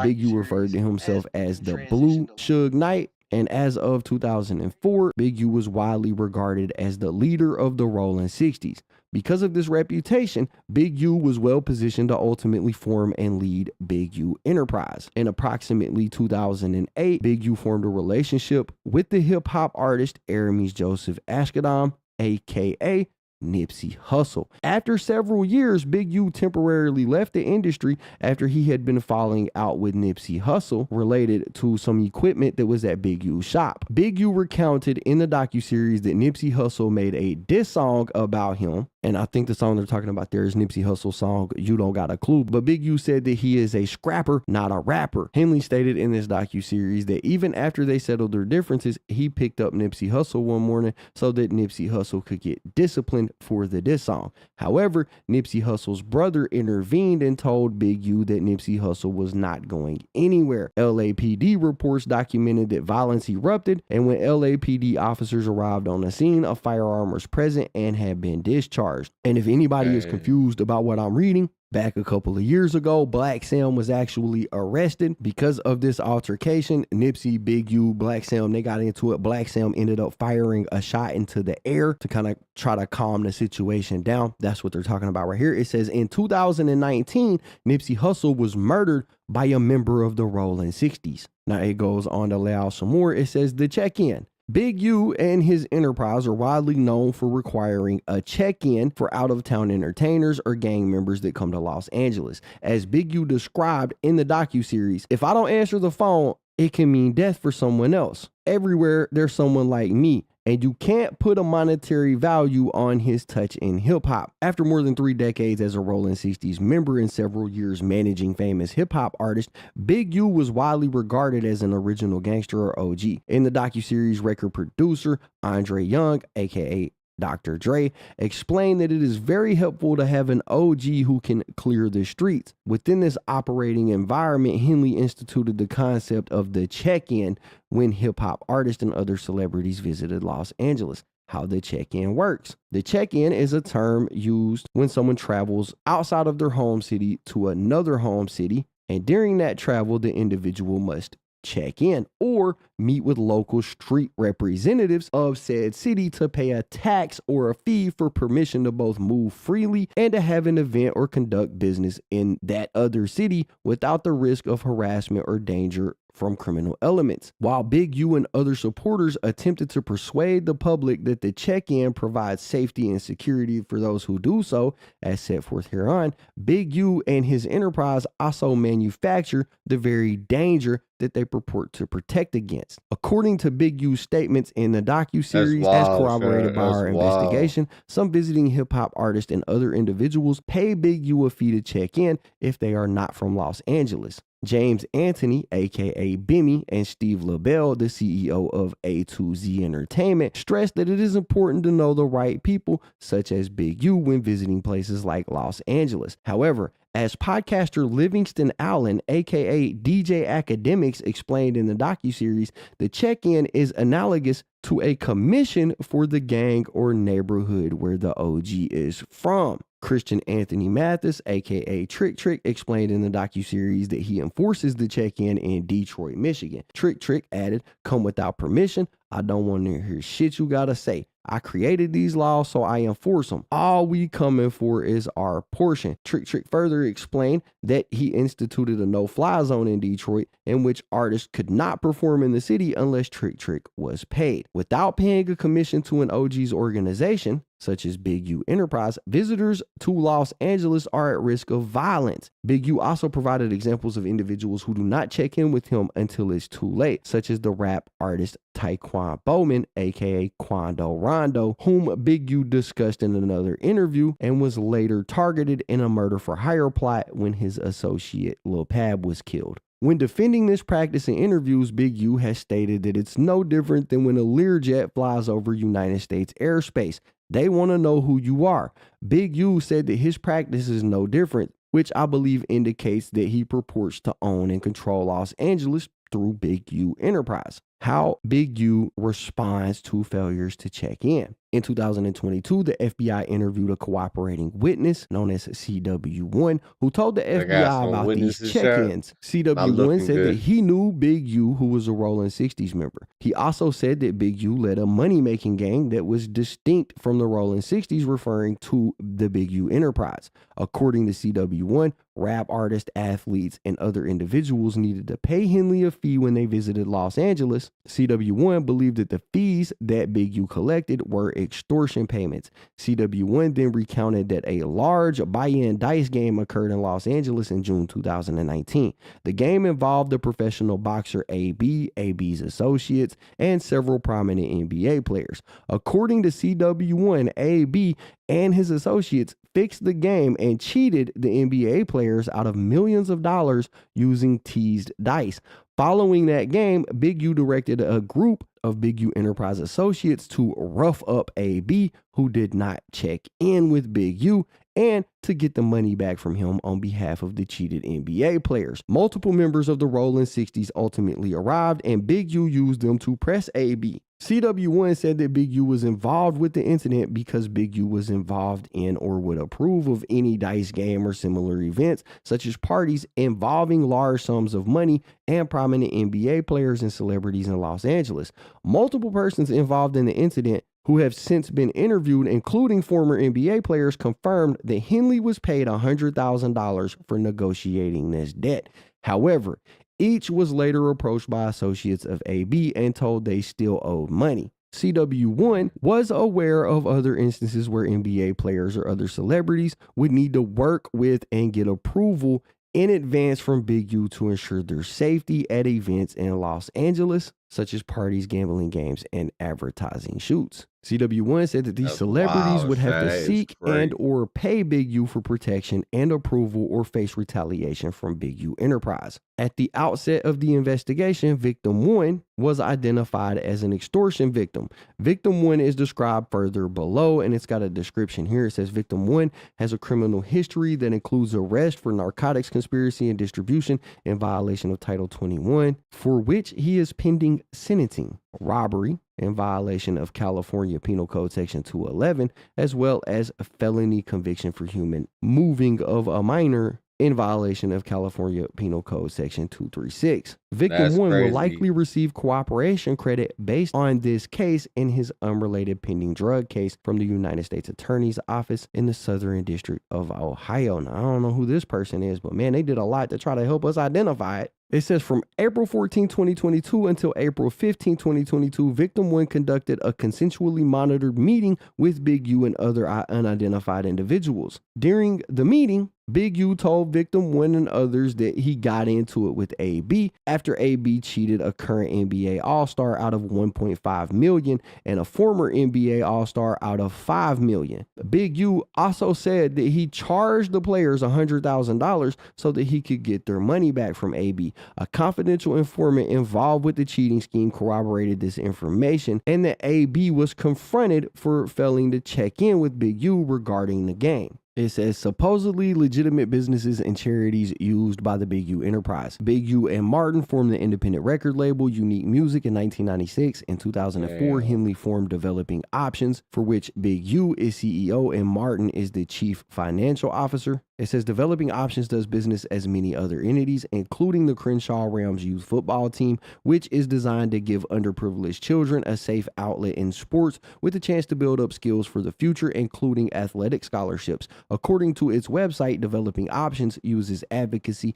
education, resources, training, and development and sports to achieve its objectives. In the docuseries, Big U indicated that Developing Options was a platform he used to help individuals get to college instead of going to jail. Many other publicly available recordings online show Big U describing the structure of Developing Options, how it was funded, and what it claims to do for the community. Since approximately 2015, Developing Options has been a recipient of an annual $550,000 as part of a GRYD program overseen by the city of Los Angeles. From July 1st, 2018 to June 30th, 2023, Developing Options was allotted $2.352 million from the city of Los Angeles. From that, Big U has drawn hundreds of thousands of dollars purportedly in salary. The GRYD program has an executive mandatory handbook that is appended to each contract, and the Developing Options, like every other GRYD contractor, must comply with. The detailed and extensive handbook has many requirements that include extensive criminal background checks, compliance training and approval of employees, attendance at meetings, logging activities, and liaisoning with local law enforcement, among other requirements. Based on my review of documents in the course of this investigation, Developing Options appears to have failed to comply with some or potentially all of those requirements. Henley further solicits donations to Developing Options from celebrities, companies, foundations, and other entities, which the victim donors believe will further a charitable purpose, but often instead are embezzled into Big U's personal bank account. As discussed in further detail below, Big U, Robinson, and Martin, and other Big U enterprise co-conspirators utilize Developing Options as a platform to conduct both violent crimes and financial crimes under the guise of gang intervention work. Henley also fraudulently applied for federal pandemic relief loans for his entities, including Developing Options, Unique Music, and other businesses. The loans and or advances he successfully obtained are discussed further below. Similarly, Big U and Martin helped one of their employees at Developing Options, i.e. Blanton, to fraudulently apply for a mortgage by manipulating his income records. The Big U enterprise is committed to financially enriching its members and associates by stealing or cheating its victims out of money and property. Section D, racketeering activity and murder of RW. It says, as set forth below, there is probable cause to believe that Big U murdered victim RW on January 25th, 2021, and dragged his body into the desert in North Las Vegas. This is something that I went over in my video of these guys getting indicted. If y'all missed that, but I'm sure they're going to go over here. It says, on that morning, NLVPD detectives discovered the body of RW lying in the desert near the Apex landfill. RW had been shot multiple times in his body and had been dragged and left in a ditch not far from Interstate 15. Hours before his homicide, RW was at the studio of Witness 2 with Henley. NLVPD investigations revealed that RW was one of Big U's recording artists and was at the studio as a guest of Big U, recording for Unique Music, the independent record label that Big U and Martin co-founded. According to a studio witness, Witness 1, who was employed as a security guard for the recording studio, Big U was one of the last people seen with RW prior to RW's homicide. Witness 1 also stated that Robinson drove Big U to Las Vegas from Los Angeles in a dark gray Lexus, that Witness 1, in his security capacity, encountered Big U and Robinson when they arrived at the studio and had words with them because he did not know who they were. Witness 1's statements to NLVPD at the outset of the murder investigation have been corroborated by other witnesses and cell phone location data, among other evidence. Further investigation revealed motive, opportunity, obstruction, inculpatory statements, and more from Henley and other members and associates of Big U Enterprise. The murder and connection to the Big U Enterprise. On January 20th, 2021, 5 days before the murder and 3 days before Big U and Robinson drove from Los Angeles to Las Vegas, RW recorded a diss song that NLVPD later obtained. In it, RW rapped about the person who had money, that RW would be shot in the face for thinking shit's funny, and referenced a .38 revolver with no trace. Based on my knowledge of this investigation and conversations with others, I believe that in this diss song, RW was dissing Big U, referring to Big U as the bro that makes some money, and that RW may get shot in the face for thinking his lackadaisical use of the studio and general representation by unique music is funny. RW was shot days later in the face, apparently with a revolver that left no shell casings. It is unknown whether Big U heard these lyrics prior to the murder. The effectiveness of the Big U Enterprise is premised on Big U's stature as the most feared man in Los Angeles, as such ensuring that no one disrespects Big U and that any such perceived disrespect is met with reprehensible violence. It is a core tenet of the Big U Enterprise, and even more so that disrespect is displayed publicly, like in front of extortion victims. As Henley himself stated on an intercepted call in 2023, "Can't nobody beef with me, cause if he do, I'ma kill him, period. I am going to M-word him." Damn, they had that on a wiretap call? That's crazy. As Robinson explained in a surreptitious recording, when Big U got out, he said, "I'm the toughest dude, and here's my body of work to prove it. And you know, I'm the only one still killing people every day. The rest of y'all are retired. I didn't." They understand that. Because the Big U Enterprise's existence relies and thrives on fear and violence, perception is paramount.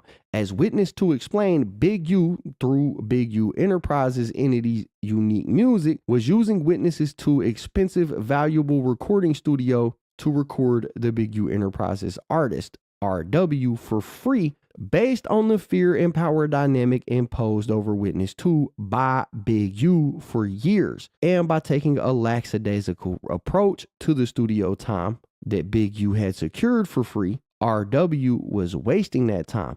I believe that RW wasting the time, thereby disparaging Big U's name and his enterprise's reputation, and potentially flouting that disrespect with the lyrics of the diss song, led to a dispute between Big U and RW. The dispute was so serious that Big U and Robinson drove from Los Angeles to Las Vegas to confront RW, and that dispute then turned deadly. Throughout our investigation, no investigator, family member, witness, or any third party has ever identified any individuals that would have a motive or opportunity to murder RW except for Big U. As discussed herein, Big U's motive for murdering RW was in the interest of Big U Enterprise. It says here, Big U's cell phone location corroborates his involvement in RW's murder. It says, "I have reviewed the cell phone location information obtained via search warrants by the NLVPD for 2 phones associated with Big U for the time before, during, and after the murder. According to Witness 1, Witness 2, and one of RW's friends who was visiting him in Las Vegas the day he was murdered, as well as an analysis of Big U's phones, Big U and Robinson arrived in Las Vegas on January 23rd, 2021, the night before the murder. Big U's phone location data and witnesses showed that he arrived at an Airbnb on Round Rock Drive in Las Vegas, Nevada. And this Airbnb is the Airbnb that RW was staying at prior to the homicide. In the middle of the night, Big U, through Unique Music, was paying for the Airbnb. Surveillance footage from in front of the Airbnb showed a dark gray or silver sedan arriving at the Airbnb and leaving shortly after. The surveillance video also showed Big U at the Airbnb. On January 24, 2021, the night of the murder, at approximately 7:04 p.m., Big U arrived at the studio. According to witnesses, at approximately 8 p.m. or 9 p.m., RW arrived at the studio and recorded a song from approximately 11 until midnight. On January 25th, 2021, at approximately 12:37 a.m., Big U left the studio and the dark gray Lexus in which he and Robinson had driven to the studio was no longer there. At approximately 12:58 a.m., Big U's phones stopped reporting location data of any kind, with the last data recorded within the vicinity of the studio. At approximately 1:13 a.m., surveillance footage at the Airbnb again revealed a dark gray or silver sedan arriving at the Airbnb. RW exited the passenger side of the vehicle and entered the Airbnb. A few minutes later, at approximately 1:20, RW exited the Airbnb with the suitcase, put the suitcase in the trunk, and got in the dark gray or silver sedan, which then departed. The Airbnb, though, was rented for another day, and RW was not set to leave until a flight scheduled for the following day came. Both of Big U's phones did not begin reporting location data again until approximately 2:15 a.m. Based on investigator test drives and research, the drive from the studio to the Airbnb would take roughly 17 minutes. After Big U's phones stopped reporting location data when they left the vicinity of the studio, the dark sedan arrived with RW at the Airbnb 15 minutes later, which is consistent with traffic patterns after midnight. The drive from the Airbnb to the location where RW's body was found and then to the location where Big U's phones began reporting data again would take roughly 42 minutes. The time from when RW left the Airbnb to when Henley's phone began reporting again is 48 minutes. The approximate time needed for the drive plus a murder and moving of the body, particularly in the middle of the night without traffic. One of Big U's phones then made a call to Robinson, who witness one reported was still at the studio, which is corroborated by Robinson's phone location data. According to witness one, Robinson asked witness one if he had seen Big U, which witness one found odd since Robinson was Big U's driver and bodyguard. At approximately 2:30 a.m. or 3 a.m., Big U returned to the studio alone in the dark gray Lexus and spoke with witness one, who reported that Henley appeared to be drenched in either sweat or water. Henley told witness one that he was coming back from the gym. RW's body was found hours later at approximately 9 a.m. One of the NLVPD detectives investigating the murder believed that RW died at the location near the side of the road on I-15 after he observed the roadway contained a distinct patch of blood which trailed down the hill from the roadway into the desert along with drag marks. Big U's phone location data shows that he departed Las Vegas to return to Los Angeles at approximately 10 a.m. Evidence from the scene. Officers and medical professionals responded to the scene of RW's murder, and a subsequent autopsy found that RW died from multiple gunshot wounds. The responders noted that RW was not dressed for the weather, which was cold and inclement on the night of the murder. DNA was collected from RW's ankle and sock area, consistent with the direction that RW was dragged into the desert off of the highway. The DNA profile obtained was not complete, likely due to the aforementioned inclement weather of the night of the murder, and analysis of Big U's DNA profile was inconclusive, such that he could not be excluded as the contributor to the DNA. Robinson, on the other hand, was excluded as a potential contributor to the DNA found on RW. The next point is Big U arranges for the recording equipment from the studio to be removed and surveillance video to be destroyed. Witness one told NLVPD detectives that DS, which is one of Big U's associates, removed video recording equipment from the studio a couple of days after the homicide, including destruction of surveillance video data that would have shown RW and Big U at the studio shortly before RW's murder. Witness 2 told the FBI that Big U ordered Witness 1 and Witness 2 to leave the premises, quote unquote, take a walk, prior to the removal of the video recording equipment. Witness 1 explained that 3 relatively new surveillance and working DVR devices had been removed from the studio and that all security cameras were disabled. Witness number 1 stated that the replacement DVRs were installed, but that they did not work. Witness number 3, who had previously installed the DVR equipment at the recording studio, also spoke with the FBI. According to Witness 3, on January 31st, 2021, Witness 3 went to the studio to fix video cameras that were not working at the studio after Witness 2 called Witness 3 to fix them. Witness 3 analyzed the equipment and concluded that the DVR system was unplugged or turned off. According to Witness 1, DS then sent him money to purchase new DVR equipment for the studio. I believe that there is probable cause to conclude that footage from the DVR system would have shown an altercation between Big U and RW on the night of January 24, 2021, and at a minimum, Big U and RW leaving the studio together shortly before RW's murder. Bullet point 6, interviews of family witnesses and Big U Enterprise associates. It says on January 27, 2021, NLVPD detectives spoke with RW's family, which was the first time his family learned that RW had died. On January 28, 2021, NLVPD detectives again spoke with RW's family. Generally, his family confirmed that RW lived in California and worked as a musician. He was recently working with a music producer, Big U, who was also from California, and Big U had booked RW's Airbnb and travel. RW's family explained that RW was close with Big U and trusted him. Big U coached RW in football since RW was young. RW lived with Henley for a time while in high school. At some point, Big U believed RW had wore a chain that belonged to Big U's son to school without permission, and RW was kicked out of Henley's house. PM, which is RW's aunt, added that she called Big U on January 27, 2021 after learning that RW had been killed. Big U claimed that he had not seen or heard from RW and did not know his whereabouts. PM confronted Big U about arranging the trip for RW to record in Las Vegas, and then Big U admitted he had done so. PM had overheard Big U speaking with someone named KF, whom investigators later interviewed about RW's travel arrangement. In a later interview during the pendency of this investigation, PM said that Big U would call her on a weekly basis prior to the murder. But after that call on January 27, 2021, PM never again heard from Big U. NLVPD also learned that CA, a friend of RW, spent the weekend in Las Vegas and visited RW at RW's Airbnb. According to CA, at about 2 a.m. on Sunday morning, January 24, 2021, Big U came to the Airbnb and asked RW why he did not show up to the music studio the day prior on January 23rd. RW claimed that he did not have a ride to the studio.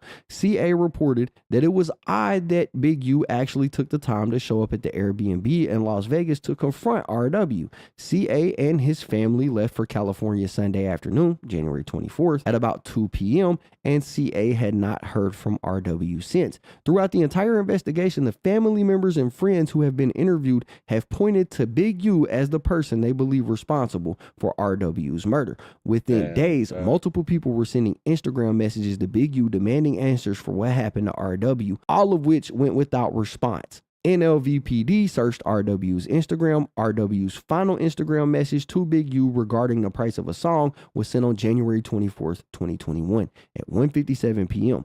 Big U did not respond until January 26th at 8:14 in the morning, almost 24 hours after Big U left Las Vegas following RW's murder. In the meantime, the evidence showed that Big U had seen RW at the studio the night of January 24, 2021, after RW had sent that Instagram message, and Henley presumably would have discussed the price of the song with him at that time. Thus, it appears that Big U sent the message on January 26, 2021, in an attempt to plead ignorance that RW was murdered and to avoid suspicion from law enforcement of his involvement in the murder. So they're saying that, you know, Big U sent him a message after he was killed, but there would be no reason for him to send that message because they know for a fact that they had some interaction the day before Big U sent this message. So they're saying he only sent it as a cover-up. On February 3rd, 2021, NLVPD conducted a recorded interview of KF, the person RW's aunt heard Big U talking to about RW's travel arrangements. KF was the account manager for Unique Music and handled the artist's travel needs and expenses. KF used KF's mother's Uber account to coordinate rides for RW while RW was in Las Vegas.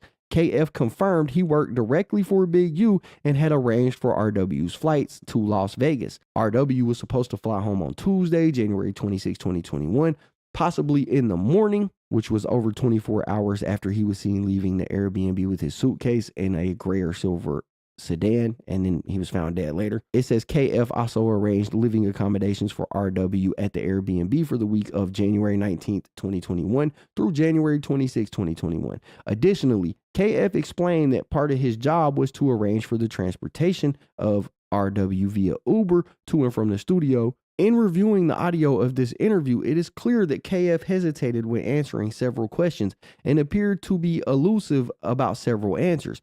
KF claimed he did not have a phone number for Big U and he had no way to get in touch with him.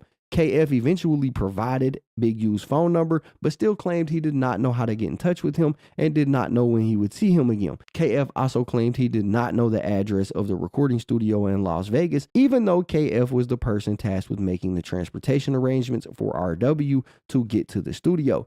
KF then stated that he merely provided Cash App transfers to RW so the RW could book the Uber rides, before backtracking and stating that he did not order Uber rides for him.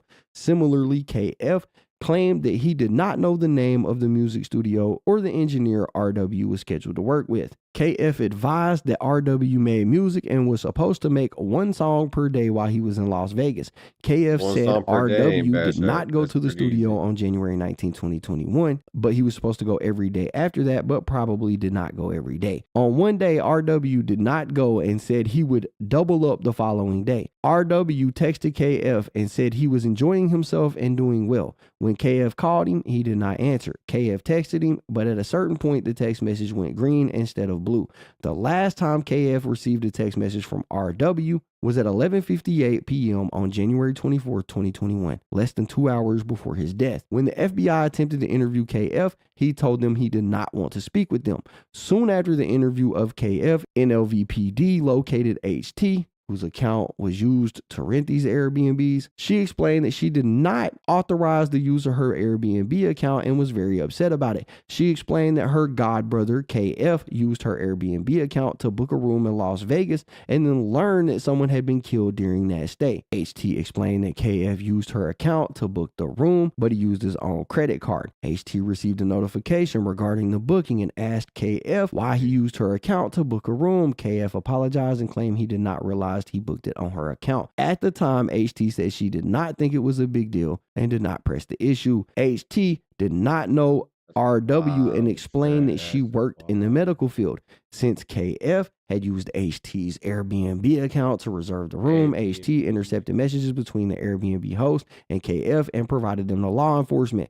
HT saw a message from KF asking if the Airbnb property had video surveillance and confronted KF about the messages because she did not want her account to be associated with any problems. KF told her about RW's murder and said he was trying to figure out what happened. Number 7, Title III Interceptions. In 2023, after NLVPD attempted to interview parties about the murder, Big U and his associates made several inculpatory calls regarding the murder, which were intercepted by law enforcement pursuant to a Title III wiretap. First, NLVPD went to Henley's home, but he was not there after leaving a business card and informing Big U's wife that they were there following the 2-year anniversary of RW's homicide. We're new to the case and we're just talking to everyone who was close to RW. His wife called him from Big U's father's phone. They said that Big U's wife had not done this before during the entirety of the wiretap.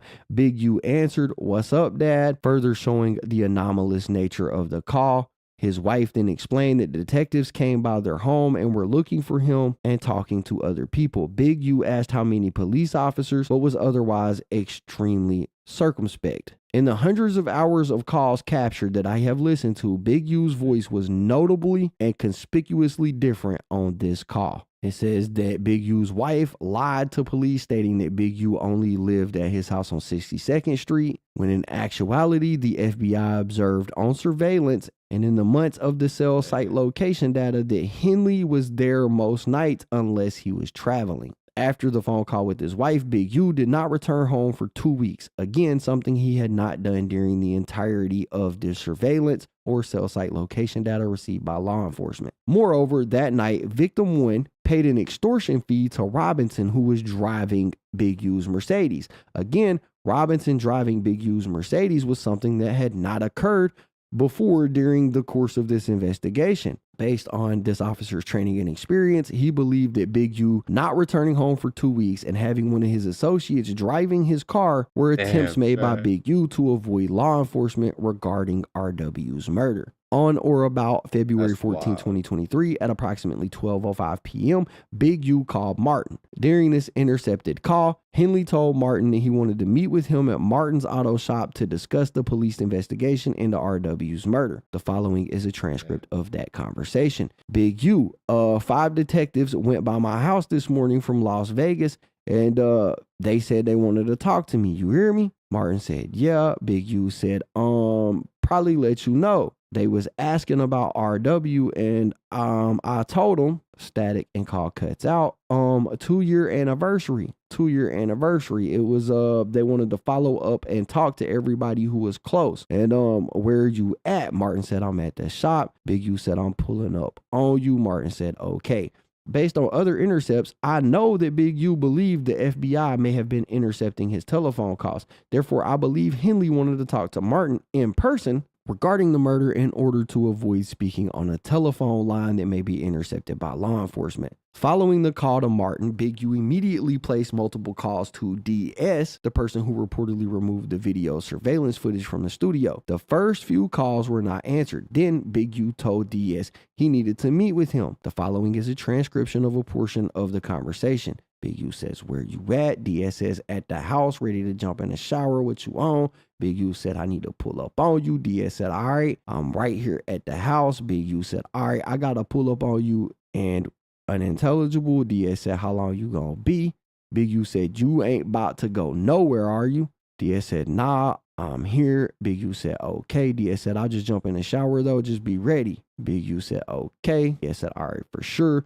And point 87 says, as discussed above, DS reportedly removed video surveillance evidence of Big U and RW's presence at the studio hours before the homicide, namely all of the security cameras and DVRs from the studio. On February 16, 2023, Big U was on the phone with DS, and Big U told DS that he was traveling to Las Vegas the following day where witness 2 was located. NLVPD had begun interviews of witnesses regarding RW's murder, and I believe that Big U may have been going to Las Vegas to confront witness 2 to see if he talked to law enforcement. On February 21st, 2023, Big U received a phone call from his son. Big U's son told him that NLVPD called him about RW and suggested that detectives had spoken to SH, Big U's wife, and Big U already. Big U told his son that nobody had spoken to the detectives and directed him not to talk to anyone anymore about RW. The same day, Big U called his wife to tell her that the NLVPD detectives had called their son about RW and what was said. Big U told his wife to call LD. LD is the mother of KF, Big U's employee who booked RW's travel, but he told her to call LD on FaceTime. Big U told SH to be careful about what she said over the phone. His wife said he had nothing to worry about. When the FBI approached LD about this, LD hired a lawyer who told law enforcement that her client had no memory of this and had nothing to do with it. The same day, Big U called Martin and told him that he had been trying to reach him on his other phone, possibly via FaceTime. Martin said that he was going to get his other phone. Big U requested for Martin to call him. Later that same day, Big U called Martin to confirm that he was at Martin's auto shop. Big U told Martin he was on his way to meet with him at this auto shop. Still later, Big U called Robinson. Robinson was at one of Big U's homes, and Big U said he was heading to meet Robinson. Based on my training and experience and knowledge of the investigation, I believe Big U was contacting Big U Enterprise members and associates, specifically those with knowledge of RW's murder to ensure that any statements to law enforcement were either suppressed or consistent with one another. Section E says robbery in violation of the Hobbs Act and as racketeering activity. It says according to witnesses, including victim 1, and corroborated repeatedly by the wiretap and recorded meetings with Big U Enterprise members, the Big U Enterprise sets up and executes robberies throughout Los Angeles. Normally, Big U provides the target and the location, while the robbery is committed by the Big U Enterprise members or at the Big U Enterprise's direction using rolling 60s and other associates. The Big U Enterprise, as well as the individuals who personally commit the robberies, will take a cut and then often sell the robbery proceeds or give the robbery proceeds back to a victim as a power grab and to install fear of future robberies or violence. It says one such robbery occurred on July 5th, 2021 at an unlicensed bud dispensary in Los Angeles where victim 1 worked. Leading up to the robbery, the Big U Enterprise had been extorting victim 1 for years, and victim 1 had been paying the Big U Enterprise up to $25,000 per month when victim 1 was at the top of his earning capacity. Shortly before the robbery, however, victim 1 had ceased paying extortion to Big U Enterprise as victim 1 did not believe that it was necessary or that he was receiving any benefit from the payments. And on the day of the robbery, approximately 11 of Big U Enterprise's members and associates, including Robinson and Williams, both of whom victim 1 knew well as as Rolling 60s members, rushed into the dispensary armed with firearms and without masks. They demanded the belongings of anyone inside and stole cash and bud from the store before fleeing. At one point, they demanded a Rolex watch from one of the co-owners, but at Robinson's direction, they ended up letting him keep it. According to victim 1, while still at the dispensary, the robbers put victim 1 on the phone with Big U, who invited victim 1 to Big U's home. According to victim 1, when victim 1 arrived at Big U's Arlington premises, Robinson, Williams, and other robbers were there, as were the proceeds of their robbery. Inside, Big U told victim 1, "That's how you rob yourself." Big U then demanded $10,000 from this victim to ensure other robberies did not occur. Big U also directed victim 1 to identify other businesses or dispensaries that could be similarly robbed and assured victim 1 that the Big U Enterprise would compensate him for identifying any robberies. Big U then provided a portion of the robbery proceeds back to victim 1. Williams, and y'all remember Williams is loose cannon, right? Loose Cannon later admitted to this robbery and the aftermath on a podcast. On the No Jumper podcast, after stating that Loose Cannon was Big U's right-hand man, Loose explained, so basically he'll manipulate things. We'll go and do something, and then the same people we do it to show up to the house like 10 minutes later as we trying to count everything, and we be like, how the Loose Cannon then said that Big U would state, well, we just gonna give like 40,000 back. Wack 100, who is a rival counterpart of Big U's for the Bloods, was also on the podcast and stated, you know why he wanted to give the dude back 40, right? Because he was going to make the dude give him 20 for getting it back. Loose Cannon then agreed. Of course,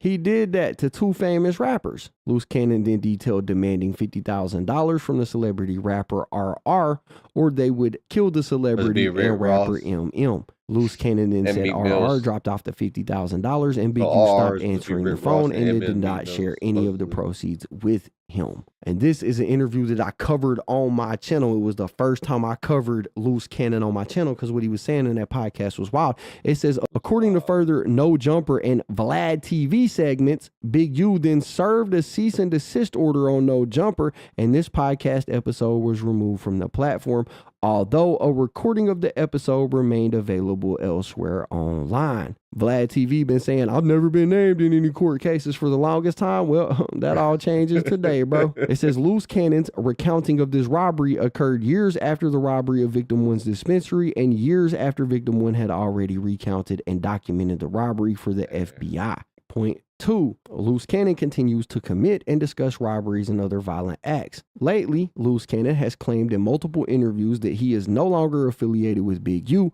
whom he now refers to as Big Useless or Big Uterus. However, Loose Cannon continues to discuss former Big U Enterprise business to discuss and threaten violent assaults and robberies and to actually commit the same. For example, on January 3rd, 2025, outside of the No Jumper podcast filming location in Los Angeles, Loose Cannon struck a victim in the head multiple times with a firearm and pointed the firearm at the back of his head, while 2 other suspects removed valuables from the victim, including jewelry, cash, and a cell phone in excess of $5,000. This is something that went viral literally just a couple of weeks ago. The victim lost consciousness during the incident, which was captured on video and posted to social media, apparently to stoke fear and boast of Loose Cannon's penchant for violence. After the incident, Loose Cannon posted a 7-minute video on his YouTube channel discussing the beating, stating that he used to be Big Useless's enforcer and that he loves to fight, and that the incident could have went a lot worse. Loose Cannon's post also played a portion of the assault.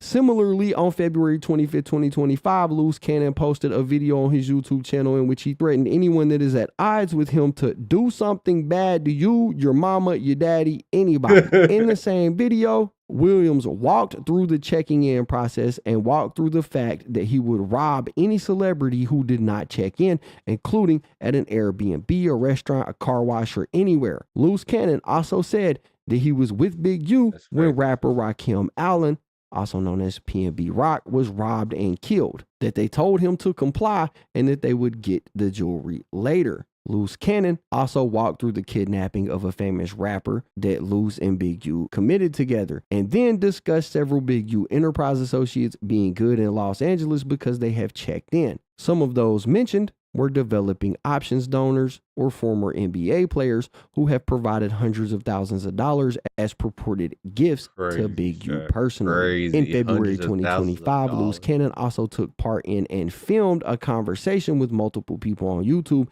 in which Williams told another participant that you will lose your life, and then when Loose Cannon found him, that Loose was going to do something bad to him. And I got bullet point 3, further evidence of the Big U Enterprises involvement in robberies. It says throughout this investigation, the FBI obtained many recordings of Big U Enterprise members and associates discussing robberies that they were committing or planning to commit. For example, on August 6, 2021, on a recorded call, Robinson told victim 1, trying to lick somebody, that ain't even hard. All this shit is just, this ain't working, man. I'm like, I'm in the wrong business, homie. In my training and experience and investigation into this case, lick is consistently used as slang for robbery. Similarly, on June 22nd, 2022, on another recorded call, Robinson told victim 1 that Big U had been asking Robinson if they needed to do a takeover, which I know based on my training and experience and participation in this investigation to mean takeover robbery of victim 1 at his bud dispensary again because victim 1 had not paid his extortion payments. Then on July 9, 2022, Big U told victim 1, we gonna rob someone. You with the bullshit? On July 31st, 2022, Big U told victim 1 that he needed $30,000 to pay his developing option staff and was considering a robbery and increased extortions to obtain the funds. Big U was also intercepted on a telephone call telling an auto shop owner that he knew how much he had paid the shop owner because the payment was proceeds from a robbery. In other Title III wiretap interceptions, I also heard Henley planning a robbery of an individual that had stolen equipment from a celebrity rapper using an Apple AirTag that was purportedly with the equipment. Big U, Martin, and others obtained firearms and began to stage the robbery to get back the equipment. However, when they arrived, the police also arrived, having been called by the celebrity rapper.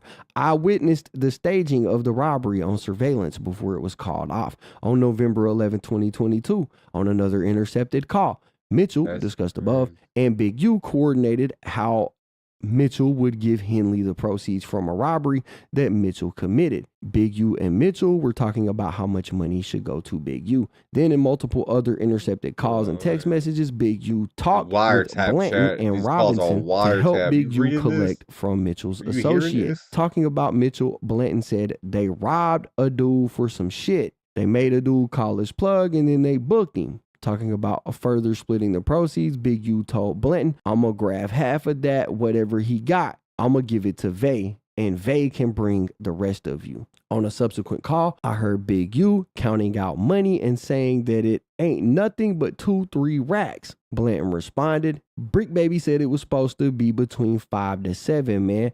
Gotta make that call out to Brick. On April 11, 2023, Big U and Blanton again discussed an individual who was supposed to be robbed in the near future. Section F, extortion in violation of the Hobbs Act. It says a significant portion of the Big U Enterprises conduct consists of various extortion schemes in Los Angeles. In addition to the check-in, the Big U Enterprise extorts both legitimate and illegitimate businesses alike, though it tends to focus on the lower hanging fruit of illegitimate or gray market businesses. One of his extortion victims, Victim 1, was a promoter and marketer who profited from club promotions, operating in interstate commerce, and worked illegally or quasi-illegally marijuana dispensaries. As shown in the recorded conversations and controlled payments, Big U and Robinson were quite open in their threats of violence and intimidation if the victims did not pay the fee to Big U. As stated above, the July 5th, 2021 robbery was key to their scheme of extorting Victim 1, in that once Victim 1 stopped paying extortion fees to Big U, they robbed him to reinstate their control.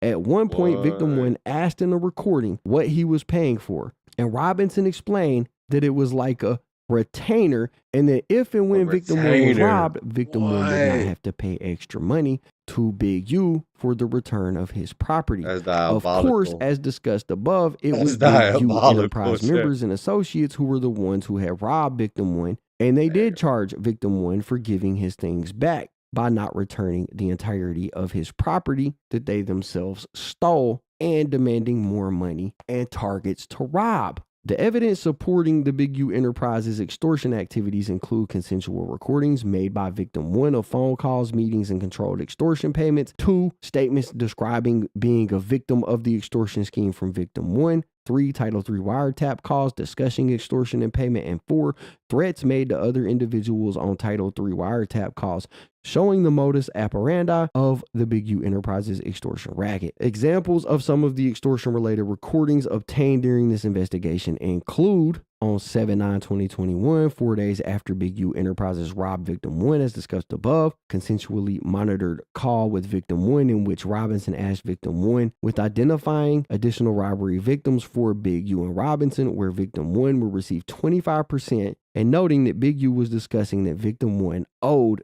Big U money, having only paid a portion of what Victim 1 quote unquote owed.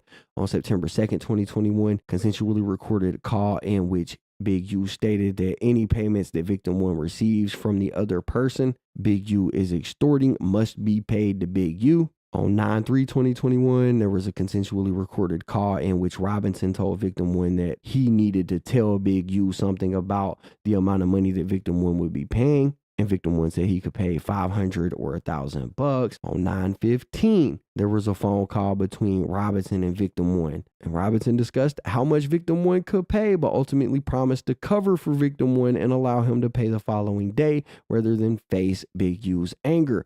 On the 20th of that month, there was another phone call in which Big U and Victim 1 discussed how much money will go from an event that Big U, the Rolling 60s, Robinson, and Victim 1 were throwing. Big U stated that he wanted his money. Later in the day, Victim 1 and Robinson discussed how Victim 1 was being taxed by Robinson and Big U. On the 23rd, there was another phone call in which Big U discussed how another extortion victim was not paying. On 10/19/2021, another phone call in which Big U stated that he was taking over an account, referring to this dude DC, and that he would be taking every 5th table that is sold at this dude's club. 10/22/2021, another phone call, Big U asking Victim 1 why he was on the phone with him when he was coming to pick his money up. They then discussed how much would be paid electronically and how much would be paid in cash. Later that day, Robinson provided Victim 1 with the number to pay associate Tubbs. On 11/10/2021, another phone call in which Henley told Victim 1 to get a bud shop up and running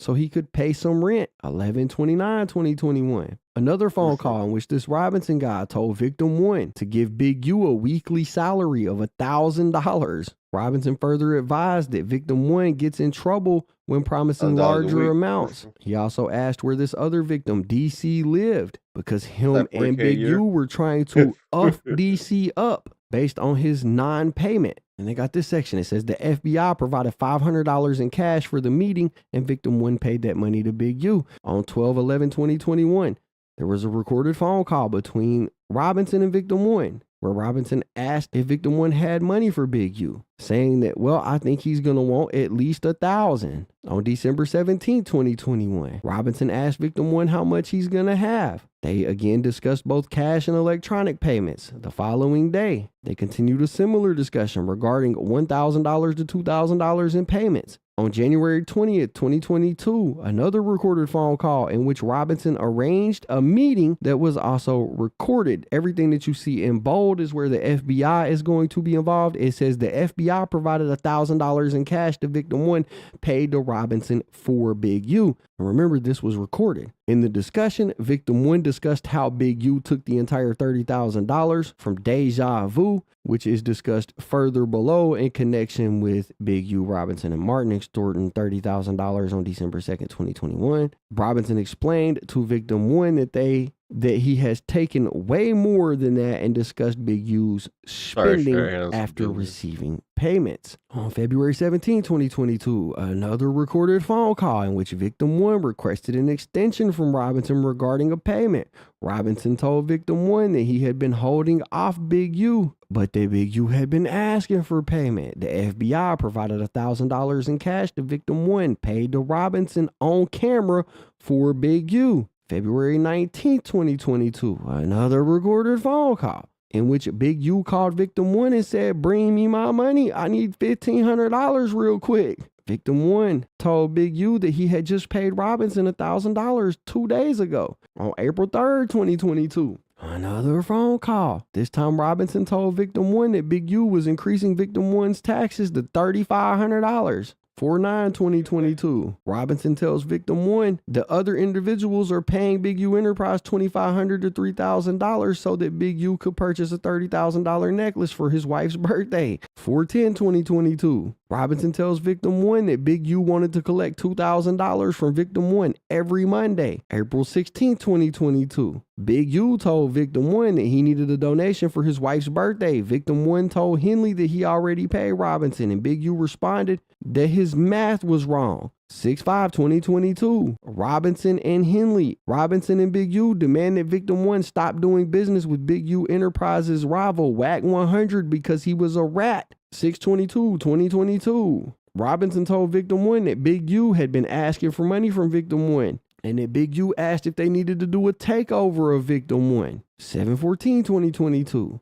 Robinson tells Victim 1 that Big U was angry and needed $2,000. 7/21/2022. Big U demanded more money from Victim 1. He told him that he needed the money for taxes and EDD, which stands for Employment Development Department. 7/31/2022. Big U told Victim 1 that he needed $30,000 in the next couple of weeks to pay his developing options staff and was considering a robbery and increased extortion payments to obtain the funds.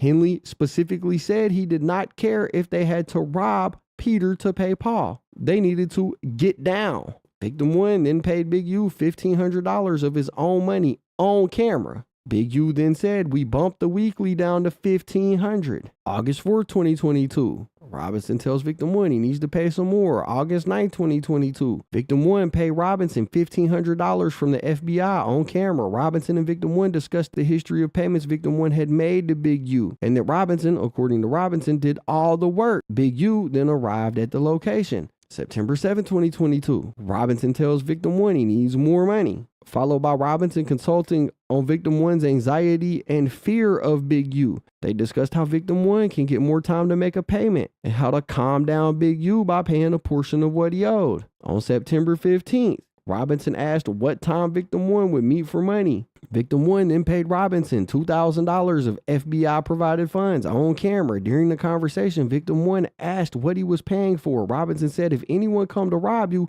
you ain't got to pay extra money to get your shit back. Robinson described it as a street shield. Victim 1, though, has told agents that only Robinson and Big U have robbed him. In this same meeting, Robinson told Victim 1 that Big U was the buffer and that Big U was the only OG still actively killing people. September 21st, 2022. Robinson asked Victim 1 for his location so they could get a payment out of the way. Victim 1 then paid Robinson $1,000 of his own money on camera. 9/28/2022. Robinson arranged to meet the victim for another payment. He paid him $2,020 of his own money on camera, 10/2/2022. Robinson told victim 1 that if he was not in the middle of victim 1 and Big U, it would be very, very bad. Robinson also stated that there are 2 people that owe Big U Enterprise $200,000 and Robinson had yet to threaten them. 10/5/2022. Robinson wanted to pick up another payment. He paid $2,000 of FBI provided money on camera.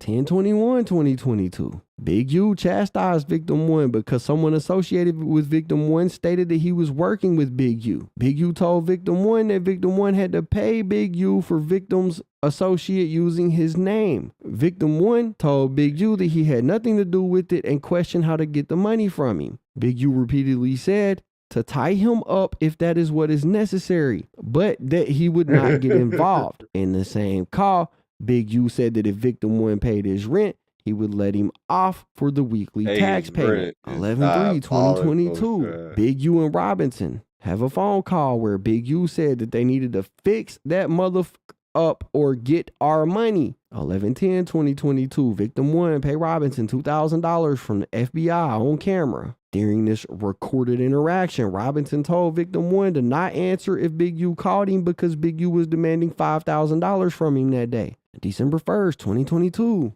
Victim 1 paid Robinson $2,000 on camera. $640 of it was victim 1's own money. Robinson told victim 1 that Robinson was taking 25 to 50% of the payments to Big U depending on the amount. Robinson then quoted Big U as saying that he was getting soft with victim 1, that Big U was going to up victim 1, and that Robinson was the only one saving this guy. 12/7/2022. Big U called victim 1 and stated that victim 1 owed Big U a lot of money and had to bring $2,000 weekly. February 15, 2023, victim paid Robinson $500 of his own money on camera. 3/29/2023, victim 1 paid Robinson another $1,500 of FBI provided money on camera. Robinson said that he was going to tell Big U that victim 1 only paid him $1,000. Additionally, Big U, Robinson, and Martin extorted victim 2 at Deja Vu, an international adult entertainment club at a location in Los Angeles on December 2nd, 2021, which Robinson and victim 1 later discussed on the consensually recorded phone calls that we just went over. As corroborated by recordings and interviews with victim 1, as well as public social media posts, Big U organized a birthday party at Deja Vu for himself and negotiated that he would receive roughly 33% of the bar proceeds from that night. Big U also promised that famous rappers would attend. He later then demanded the full profits from the night and threatened extreme violence if he was not paid the entire amount. Specifically on December 2nd, 2021, on another consensually recorded phone call, Big U called victim 1 to discuss the extortion payment related to Big U's birthday party at Deja Vu. Victim 1 previously promoted Deja Vu and had initially connected victim 2, the new promoter, with Big U about having Big U's birthday party there. Victim 2 had agreed to pay Big U $30,000 in exchange for celebrity rappers, including Cameron Thomas, aka Wiz Khalifa, and Clifford Harris Jr., aka T.I., as well as other famous guests to accompany Big U to Deja Vu for his birthday on December 2nd, 2021. Deja Vu promoted the event on social media using Wiz Khalifa's image, which would bring in more customers who wanted to party. The following is a transcription of a portion of the conversation between victim 1 and Big U the day of the party. Victim 1: I was trying to get you about $20,000. Big U: no, $30,000. Victim 1: I sold it for $30. The whole thing is for $30 and I got to get all the people. Big U: $30,000 cause this is viral. It's all over the city. Got me into it with my wife and everybody else. And that's the number you told me. Victim 1: but if Wiz don't come. Big U yelling at victim 1: bruh, I wouldn't give a fuck. I'll tear that bitch up. It won't be a club there no more. You don't tell me if Wiz don't come, bruh. Victim 1: but it's what I sold. Big U: I wouldn't give a F. You knew T.I. weren't never coming. And T.I. said he was getting a motherfucking drop. That's on you and Vay. I don't want to hear nothing. You ain't gonna use my name all over this muff, and you need to bring me the money now. Victim 1: I'm getting it from Tubbs and them later on in like 2 or 3 hours. They gonna let me borrow some money. Big U, matter of fact, I'm gonna have my niece and them come and get it. Later in the call, victim 1 and Big U discussed various business details related to booking the event at the club and the revenue victim 2 was expected to earn from the event. Big U described his expectations for the event. Big U said there were going to be 5,000 in this mother that's gonna be pulling up. And if we got to tear that mother uffer up, we are going to. Be ready for that or bring me my money. The night of December 2nd, 2021, Big U, Robinson, Martin, and countless Big U Enterprise associates showed up to Deja Vu. Wiz Khalifa, T.I., and the other promised guests did not arrive as promised. Victim 1 watched as Robinson, Martin, and 3 other associates took Victim 2 into a back room and extorted $30,000 from him before returning to the main room to a party. Not only had they demanded a flat payment of $30,000, but also 30% of all the proceeds from the party that night, and said that money was going to developing options. They got another bullet point here: transportation of individuals in interstate commerce with the intent that the individual engage in solicitation in violation of the Mann Act and as racketeering activity. It says in November 2022, Henley paid El Jefe $1,000 to transport 3 women from the Central District of California to Las Vegas, Nevada, to engage in solicitation and other crimes under Nevada law. During a Title III wiretap, the FBI intercepted calls and text messages between Big U and El Jefe. Those communications include a call between Big U, El Jefe, and an unidentified male when Big U talked about a Vegas trip and told the man on the phone with them that El Jefe going to make every bitch get naked right there. Give my brother some head right now. And she going. I make a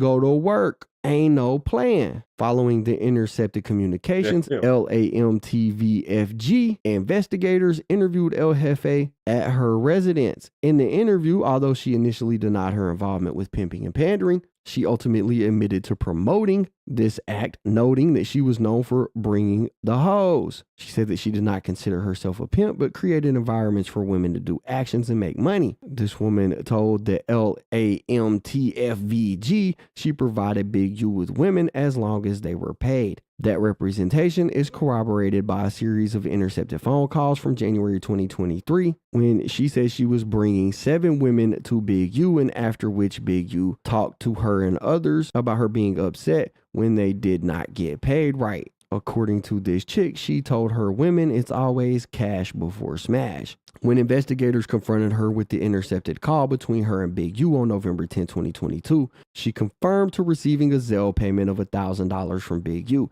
She advised that the $1,000 payment was for her to close her food truck and accompany him to Las Vegas to cook food and transport the women with her. This is corroborated by the intercepted messages and phone calls. At the end of the trip on November 18, 2022, Big U sent this lady a $500 payment on Zelle. At the interview, the LAMTFVG investigators requested that this lady meet them the following day at the FBI Los Angeles field office to download the contents of her cell phone. She was advised to not speak with Big U or anyone else about the interview. However, subsequent intercepted communications between Big U and others, including this woman, showed that after her interview, she met with Big U and other Big U Enterprise associates to discuss her interaction with law enforcement. Those calls started right after the interview, with an associate calling Big U demanding to talk to him immediately. And on that call, Big U made sure that the caller kept this lady where she was at so that Big U could meet up with her about it the next day. Big U and this chick talked on the phone about what happened yesterday, i.e. the day of her interview. She asked Big U if he was okay and complained that they, presumably law enforcement, were just trying to paint a picture. She did not meet at the FBI Los Angeles field office the day after her interview, as she had agreed to do, and has not otherwise cooperated with law enforcement since meeting with Big U following her interview. All right, it says on other later intercepted calls, Big U complained to associates about LAMTFG's meeting with El Jefe. For example, on June 29, 2023, an associate asked Big U if he received the photograph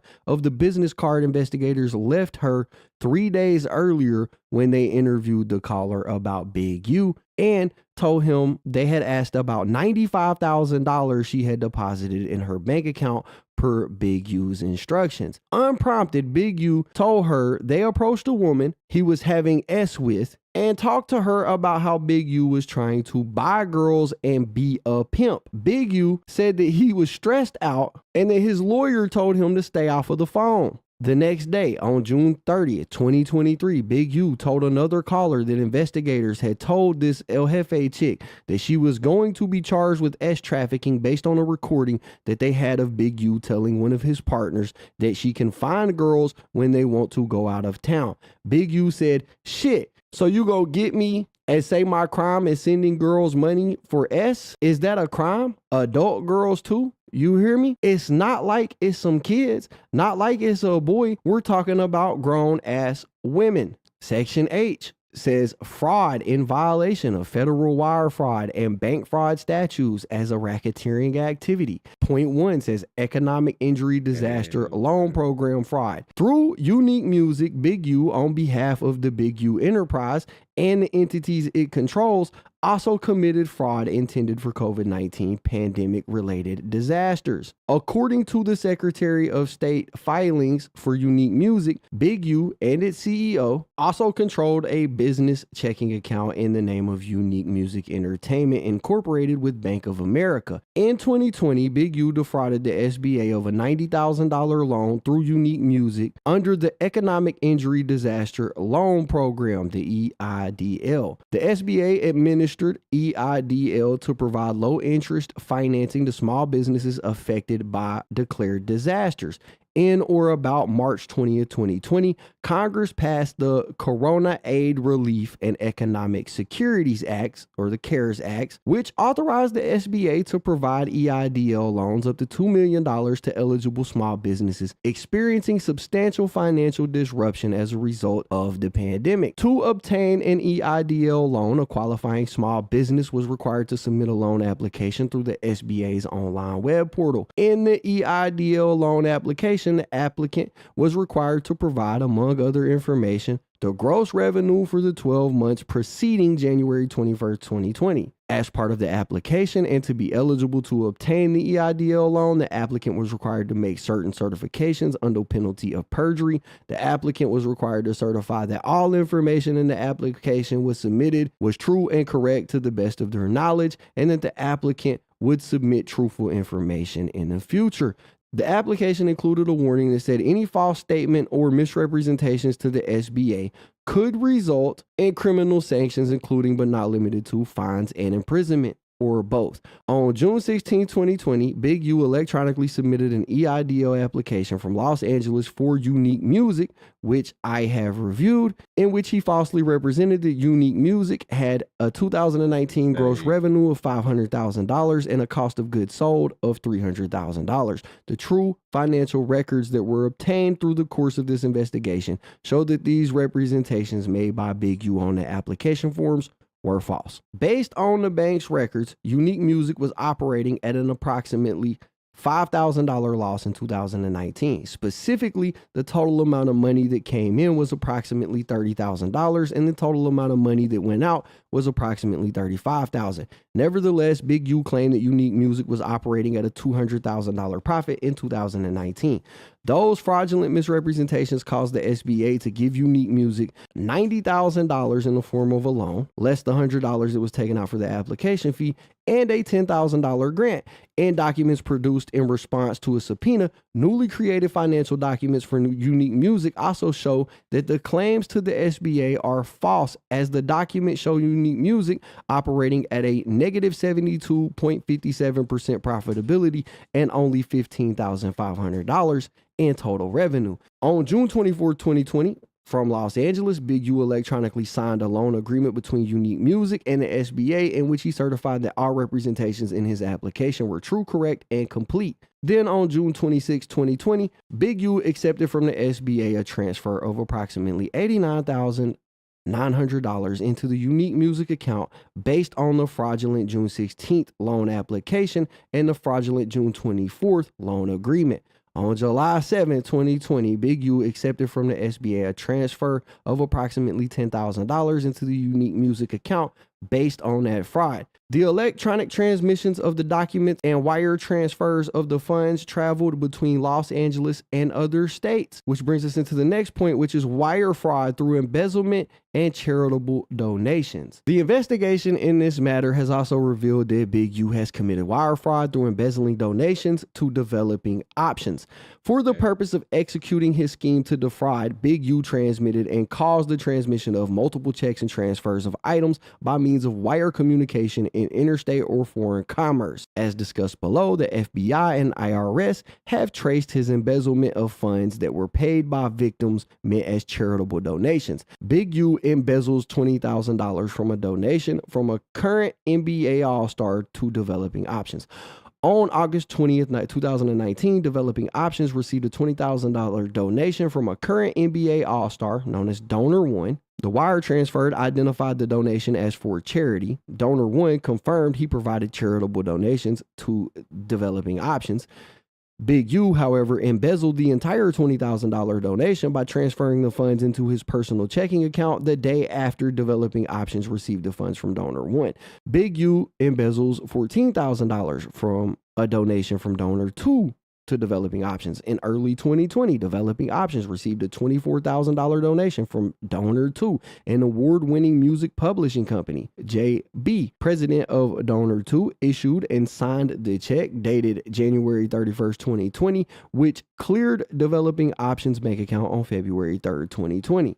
Investigators interviewed Donor 2's custodian of records and CPA and received documentations for the following. This company believed the $24,000 donation would provide football equipment for local non-profit organizations and deducted $24,000 as a charitable donation on his personal tax returns. Instead, Big U embezzled $14,000 of the donation by transferring the funds to his personal checking account. Big U made that transfer one day after the donation check, which Big U endorsed on behalf of Developing Options, cleared the Developing Options bank account. Donor 2 did not authorize any portions of the funds donated to Developing Options to be given to Big U personally. Here's another example. On November 3rd, 2021, Developing Options deposited a $19,000 donation check from Donor 3, a popular online content platform. At the time, Donor 3 was helping Big U produce the Checked In podcast. And I believe that they are talking about World Star Hip Hop right here, because that's who helped produce this podcast. The purpose of the payment was a donation to support the Crenshaw Rams youth football team. Donor 3 sent the donation in response to Henley's invoice on Developing Options letterhead, which FBI and IRS agents obtained a copy of, stating that Developing Options was going to use the donation to purchase uniforms for the Crenshaw Rams youth football team. Instead, Big U embezzled $15,000 of the donation by transferring the funds into his personal checking account one day after the donation check cleared the Developing Options bank account. Here's another one. On March 21st, 2022, Developing Options received $10,000 from Donor 4 intended to support a food program paid for by Developing Options. According to the invoice from Developing Options, the meal program cost $5,000 for food from a restaurant on November 9th, 2021 and November 23rd, 2021. Developing Options checks from its bank account records show that the actual cost to pay for the meal program was $3,000. Big U did not personally fund the meal program from the restaurant. Developing Options sent an invoice dated February 2nd, 2022 to Donor 4 for $5,000 related to the meal program and $5,000 for administrative and office fees. On March 21st, Developing Options received the $10,000 payment from Donor 4. On March 28, 2022, Big U transferred $10,000 to his bank account. The payment from Donor 4 was meant as a charitable donation and was not intended to be given to Big U personally. I got another one here. On September 21st, 2022, Developing Options received a $20,000 check from a former NBA MVP, Donor 5, intended to support Developing Options and the Crenshaw Rams. On September 26th and September 30th, 2022, and October 7th and 11th, Big U transferred various amounts totaling $15,000 to his personal bank account. The payment from Donor 5 was intended as a charitable donation and was not intended for Big U. On November the 8th, 2022, Developing Options received $100,000 from Donor 6, a production company. The purpose of the payment was a donation to support the Crenshaw Rams youth football team by covering the cost of one student athlete in the Crenshaw youth football and cheer organization. Instead, Big U embezzled $36,400 of the donation by transferring it into his personal checking account in multiple transfers between November the 10th and December the 1st, 2022. On December 13th, Developing Options received $50,000 from a foundation known as Donor 7 as a donation to pay for direct program costs and expenses of operating Developing Options. Instead, between December 19th and January 3rd, Big U transferred $32,500 of it to his personal bank account in various denominations. Pursuant to the grant award letter from Donor 7, all grant funds were intended to be used to support Developing Options social justice programs and initiatives. Then we get into some bank fraud. It says in December 2022, this guy Blanton was purportedly working for Developing Options and drawing a salary from them as well. He was denied a residential mortgage loan because he could not verify sufficient amounts of income to qualify. Blanton then began working with this dude Hines, a licensed loan officer in the Central District of California. On intercepted phone calls, Hines advised Blanton that his salary would need to increase for him to qualify for a loan. Blanton told Hines that he worked for Developing Options and that his unc, i.e. Big U, was his employer.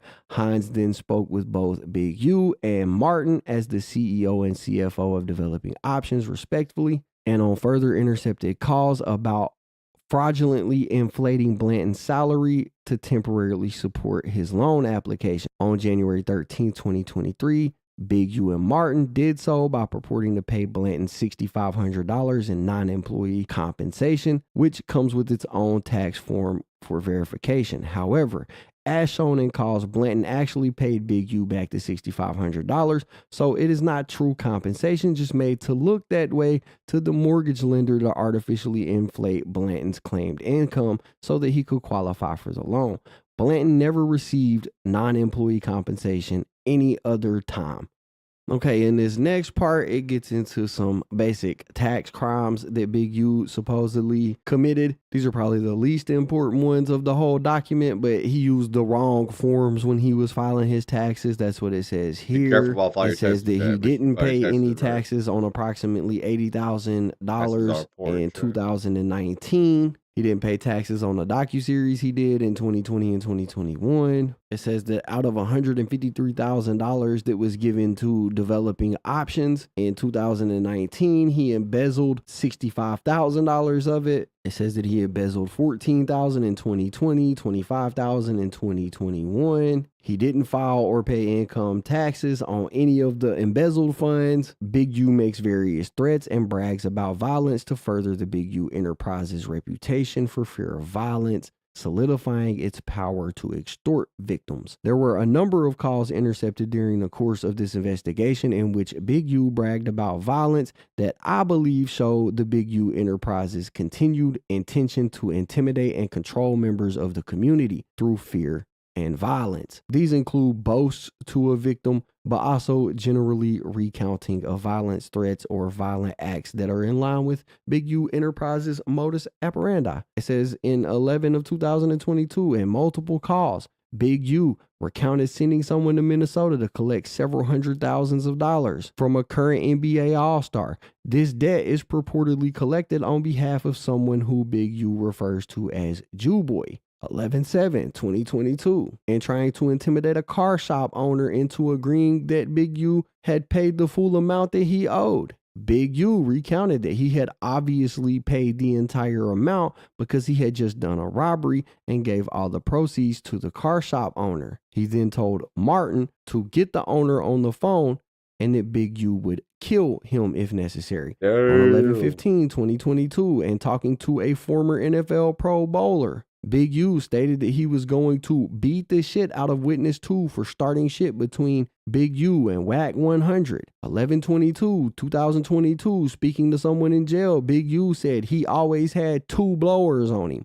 11/22/2022, speaking to the same person, Big U stated that he was going to charge someone in federal prison $6,000 for a phone. 11/23/2022, Big U stated that he would pay people $50 each to beat someone up. The same day, Big U recounted paying people to mess up a store that refused to give him a discount. 12/27/2022, Big That's U for told sure. someone that they needed to hang OG Crip cuz, and that he needed to be disciplined thoroughly for a violation of Crippin'. 12/30/2022, Big U again stated he needed to break Wack 100's jaw. 12/31/2022, Big U recounted being bigger than any Rollin' 60 member, including Nipsey Hussle. 12/31/2022, Big U stated that if he had an issue with anyone, they would no longer be alive. January 2023, Big U coached DS on how to portray himself to the media,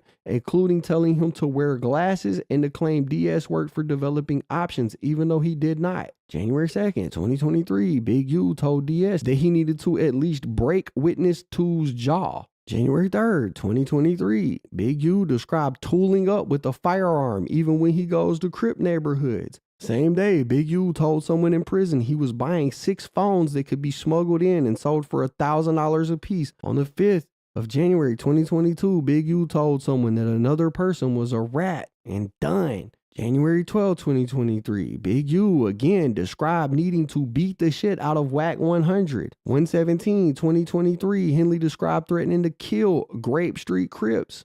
1/7/2023, Big U described being the hunter of the Rollin' 60s and having paperwork on individuals. February 7, 2023, Big U told Robinson he was going to break Victim 1's jaw. 2/13/2023, Big U stated that he was going to break the jaw of a business manager who worked for a former NBA MVP. 3/3/2023, Big U described the modus operandi of the Big U enterprise, which included robbing individuals but not taking everything from them so that they could continue to work, be robbed, identify other robbery targets, and buy their stolen things back. 4/1/2023, Big U asked someone to grab a firearm for him that he left under the tire of a car. 4/11/2023, Big U discussed with Blanton an individual who was going to be robbed in the near future. 4/17/2023, Big U discussed sending a message to a dispensary owner that he uffed with the wrong guy. February 14, 2023, Big U recounted slapping Jew Boy. February 14, 2023, Robinson told Big U that Robinson told Jew Boy that he owed him the money,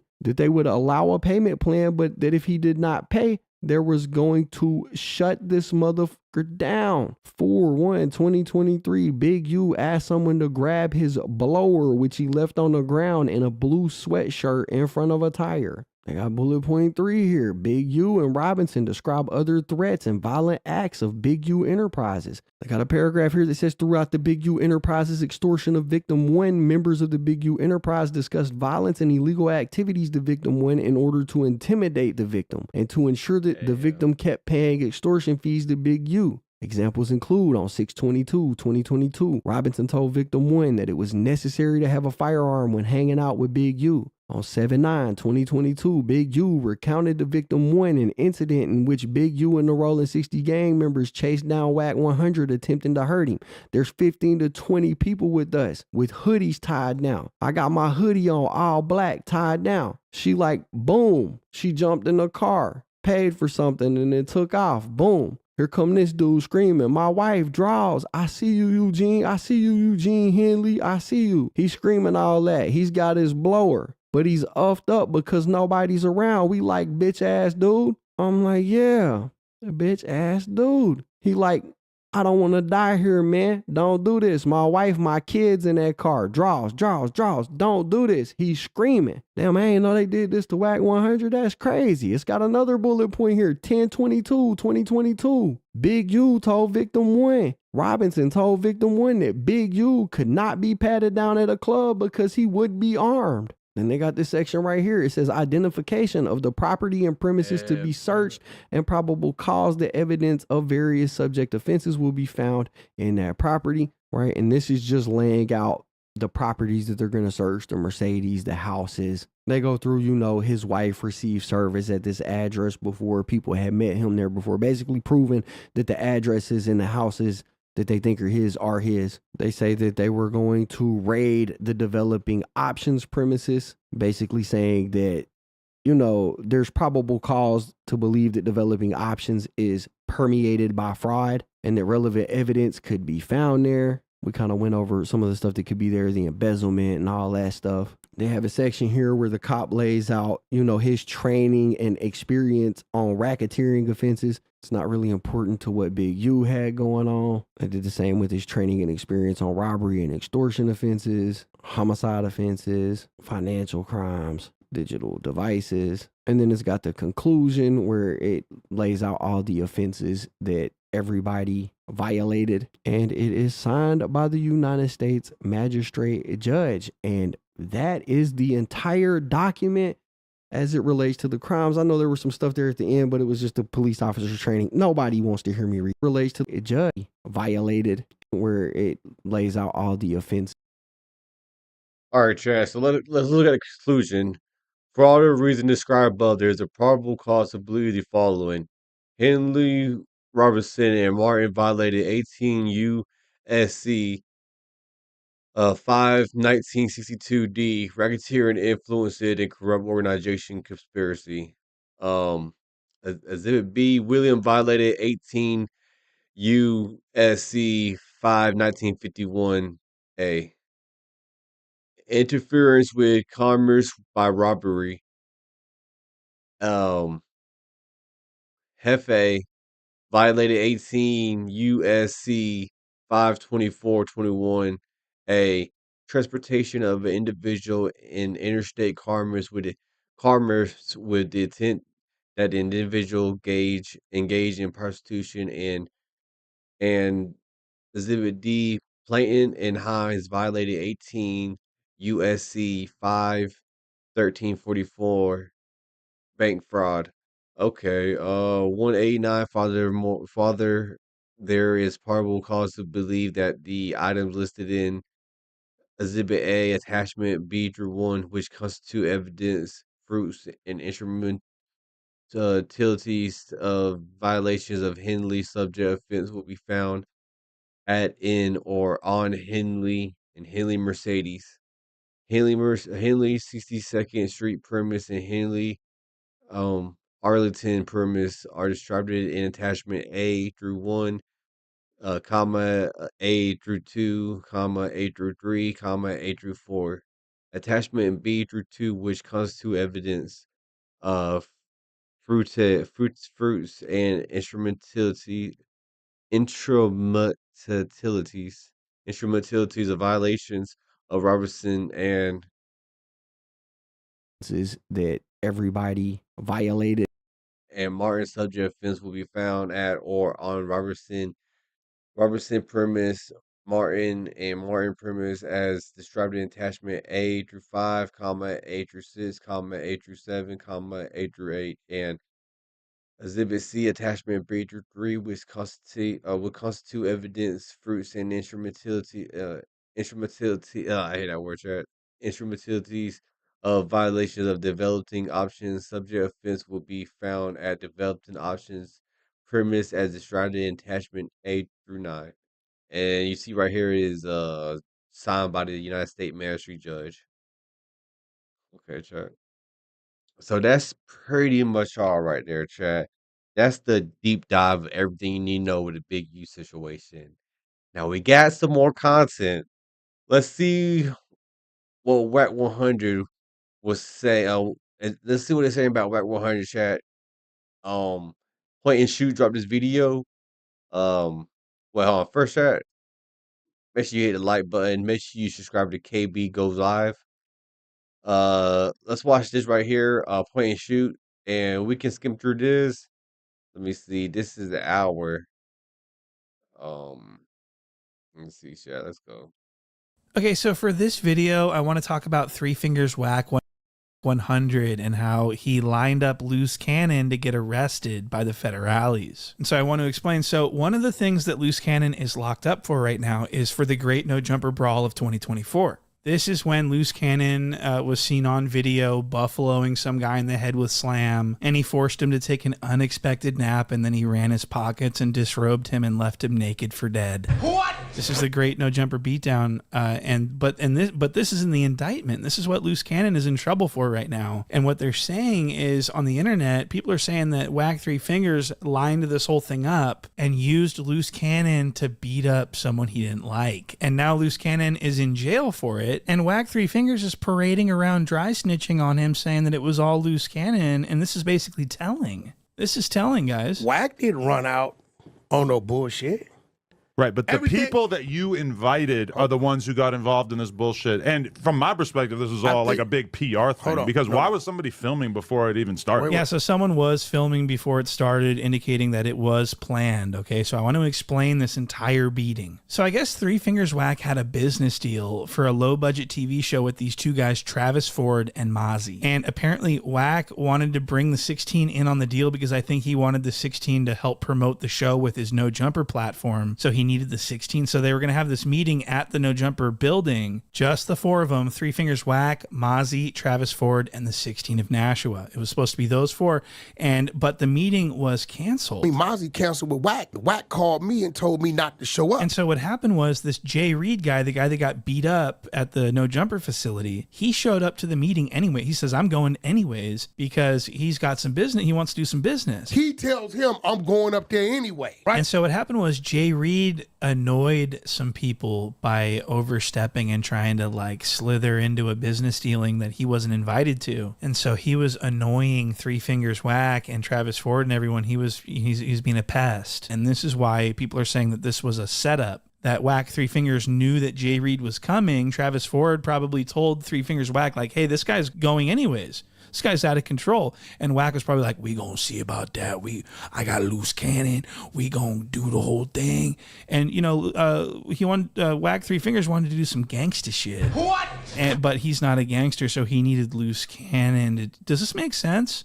I hope this is making sense. I want to actually go to a clip here before I get too carried away. When I call him and say, yo, bro, what's up with this dude? Know what he tells me? He said, Wack, dude called me at 5:56 and said he on his way to No Jumper. And I said, why? Mozzie canceled with Wack. Wack called me and told me not to show up, right? I don't know this dude. All I know is Travis Ford and my owner, number 2. That's it. I don't know this dude, right? So Wack Three Fingers says that he doesn't know Jay Reed. He's never heard of Jay Reed. He wasn't expecting Jay Reed to show up ever.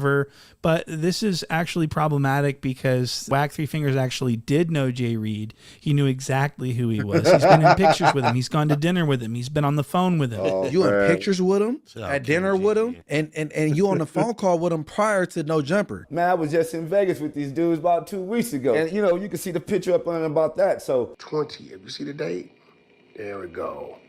See, that's everybody, right? Travis, Luz, Mozzie, Jay Reed in the back. I don't know this dude. So Three Fingers Wack actually did know who Jay Reed was and likely knew he was coming to No Jumper that night because Travis Ford was notified by Jay Reed that he was going to No Jumper. He said, Wack, dude called me at 5:56 and said he on his way to No Jumper. And so it just doesn't make any sense to me that Travis Ford wouldn't then relay that message to Wack and say, hey, Jay Reed's on his way up there anyways. It doesn't make any sense. I believe that Travis Ford did in fact do that and that Wack knew that Jay Reed was coming. And it also kind of sounds like they were waiting around for him to show up. He does what he always does. I got to get home before the baby goes to sleep. We come out here, laugh, joke, bullshit, shoot a game of pool, then we get on. But either way, this is where the story stops making sense. Listen to this. Soon as I saw them heads, I say, bro, whoever that is, get them out of here. When you leave, bro, I don't let nobody in this building. If you're here and it's cool, then it's cool. Donnie will tell you, as soon as they walked in, I didn't even get a chance to see you. I said, yo, whoever that is, tell them wait outside, bro. I don't know if it's some loose people or what. So Three Fingers Wack is just systematically snitching on Loose Cannon, just blaming the whole thing on him. And he's like telling these lies like he didn't know who Jay Reed was, like he didn't have dinner with him the other day. Just tell him wait outside, bro. I don't know if it's some loose people or what. So when you called, and said it's 2 people in the back. In the front, really. Or wherever they was at, you know my people. My people, when I get here, they're here. If you ain't here when I get here, I ain't f***ing with you. So I don't send my people out. I say, Luce, whoever out there, maybe they're your people, go check. So he goes out. They motion for me to come over there. Dude is saying some shit like, motherfuckers think they all that, whoop-de-whoop-de-woo, but when it come to this white boy, culture vulture, he get to this, all this crazy shit, right? I make the decision not to respond. You know why? I respond, Adam, who respond? You been around my team long enough to know they disciplined. They ain't finna do shit unless I do some shit. I'm not saying I ain't tell myself, I'm gonna fuck your ass up, just not right here. I ain't trying to hear what you saying. Luce says, so you came up here for content. He says back to Luce, whatever, cuz, how you want to put it, on gangster. Luce says, nigga, this on neighborhood. Okay, in this jungle, Adam, anything gangster crip, anything neighborhood crip. Wow. Okay, so this Pyru is on this podcast narrating gang-related crime. I mean, this is insane. Why is he doing this? It's almost like he wants Loose Cannon to get investigated. Seriously, what is the point of discussing this on this show? If Wack Three Fingers is so hot under the collar from all the pressure from the interrogation of the 16, imagine what he would give to the cops. I think Wack Three Fingers is an informant at this point. And a point I wanted to make is that Loose Cannon already made a video snitching on himself for this exact thing, this exact beating, but he gave a different story that didn't involve any type of gangbanging. And so I'm thinking, like, is Wack just trying to add gangbanging to the story because he knows the feds are watching? Could it be that Wack Three Fingers is trying to make this appear gang related so that the feds investigate this? So that's the reason why Loose Canyon and that dude got I don't know. It just, I mean, it makes sense. That fight if is you an think about indictment it. for RICO And so I'd like case. to play you guys a clip of crazy. Loose Cannon's version of the event. Wack was like, no, I don't know who they are. So I'm like, oh, I don't know, but let me go out and holler at him. So I walk out and he was like, man, I got a problem with Wack. I'm like, you got a problem with Wack about what? Yeah, I just got a problem with him. I'm like, you do? So I called Wack over there. Wack, come over here. Dude was like, man, you running this type of content and stuff like that. And Wack was like, what content? Wack pulled out his phone. Once Wack pulled out the phone, he was like, oh, this content? And then the dude was like, everything is not content. I said, you right. So, y'all see the results. Smack. Let's get to it. How far do y'all expect me to go? So Loose Cannon's version is that he knocked the guy out because he said he had a problem with Three Fingers Wack. That's very interesting. So Three Fingers Wack left that part out of his version. He didn't want the narrative to be that Loose Cannon was knocking people out on his behalf. So he changed the story and said that there was gangbanging involved, and that's what motivated Loose Cannon to knock the guy out. And so this had nothing to do with any gangbanging. This was just Three Fingers Wack trying to remove himself from any responsibility. And firing on Jay Reed has absolutely nothing to do with on gangsters, on neighborhood. That's what I think. It has nothing to do with So that. it sounds like Three Fingers Wack pretty much made this up, this gang enhancement situation, and just made it up. And so he's not only snitching, but he's lie snitching. That's one of the more pathetic forms of snitching. And it gets kind of crazier when Three Fingers Wack says that he basically stopped the situation from getting worse. Listen to this. Y'all witness outside of No Jumper. Did I do what I was supposed to do? You didn't do anything. No, bullshit. Oh, y'all got amnesia? Oh, don't do that. Don't do that. Wow. So Wack Three Fingers wants credit for stopping the beating, for saying, no, don't do that. Don't do that. He only, so here's the deal. He only started saying, no, don't do that after the gun came out. What? You can clearly see in the video, Wack Three Fingers just standing there with his hands in his pockets watching the beating take place and didn't say anything until Slam got pulled out. And you're going to be able to tell when the tussle starts and when Three Fingers Wack says, no, don't do that. Listen to this.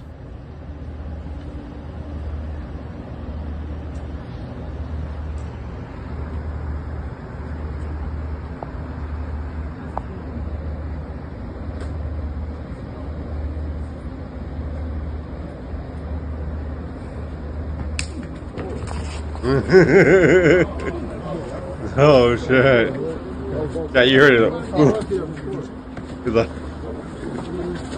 oh shit! No.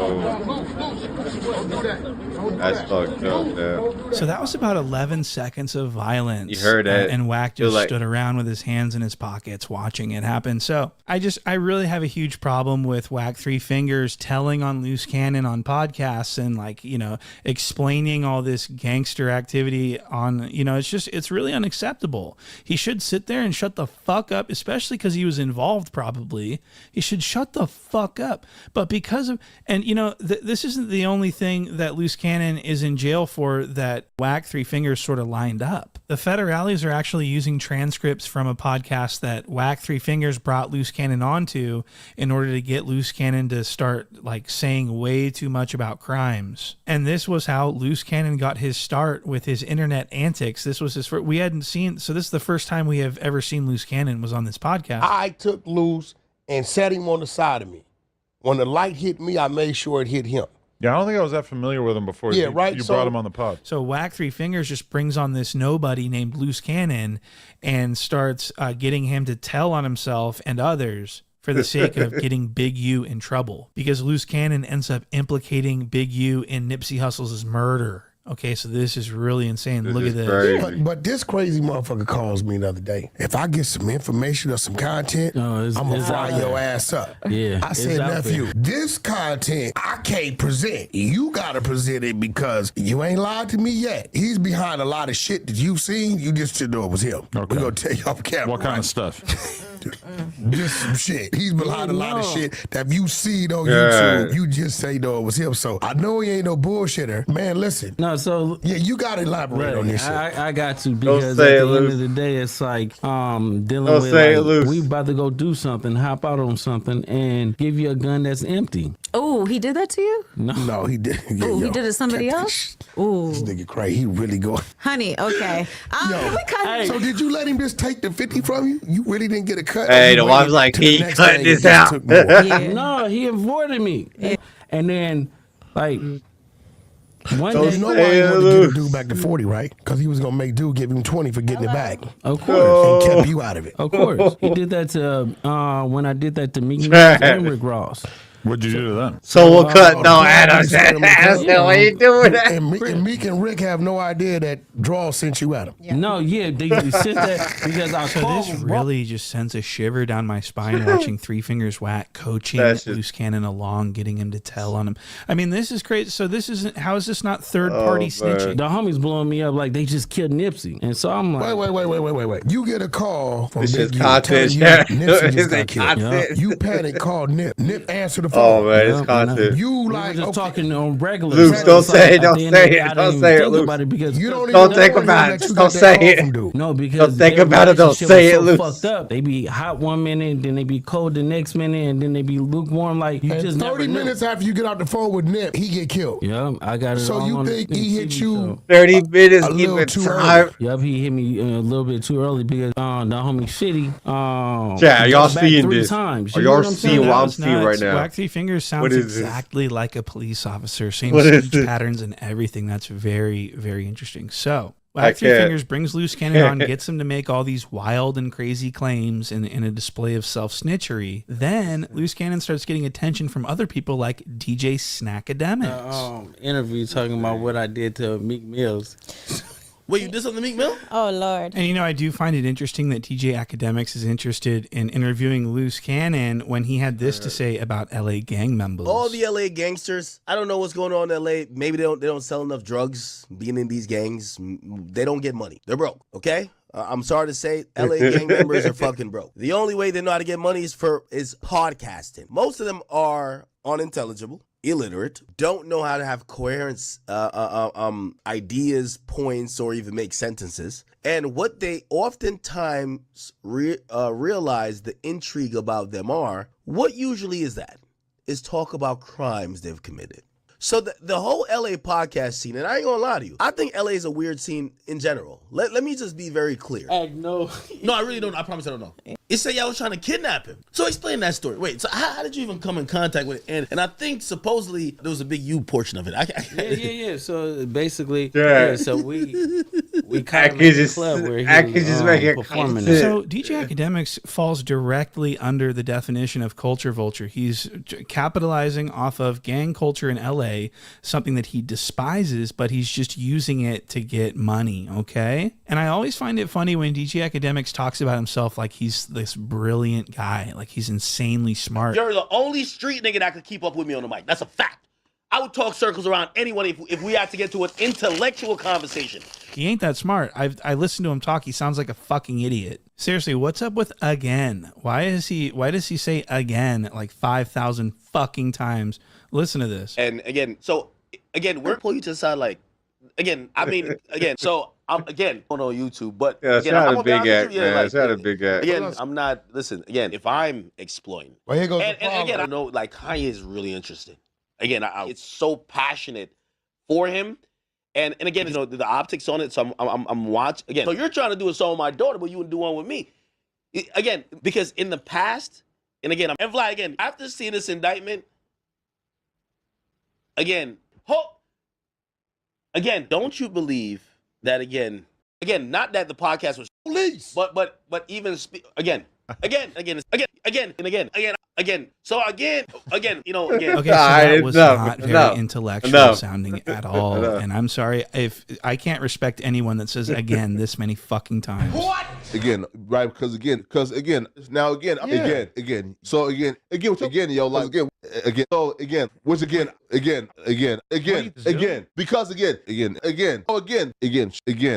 So again,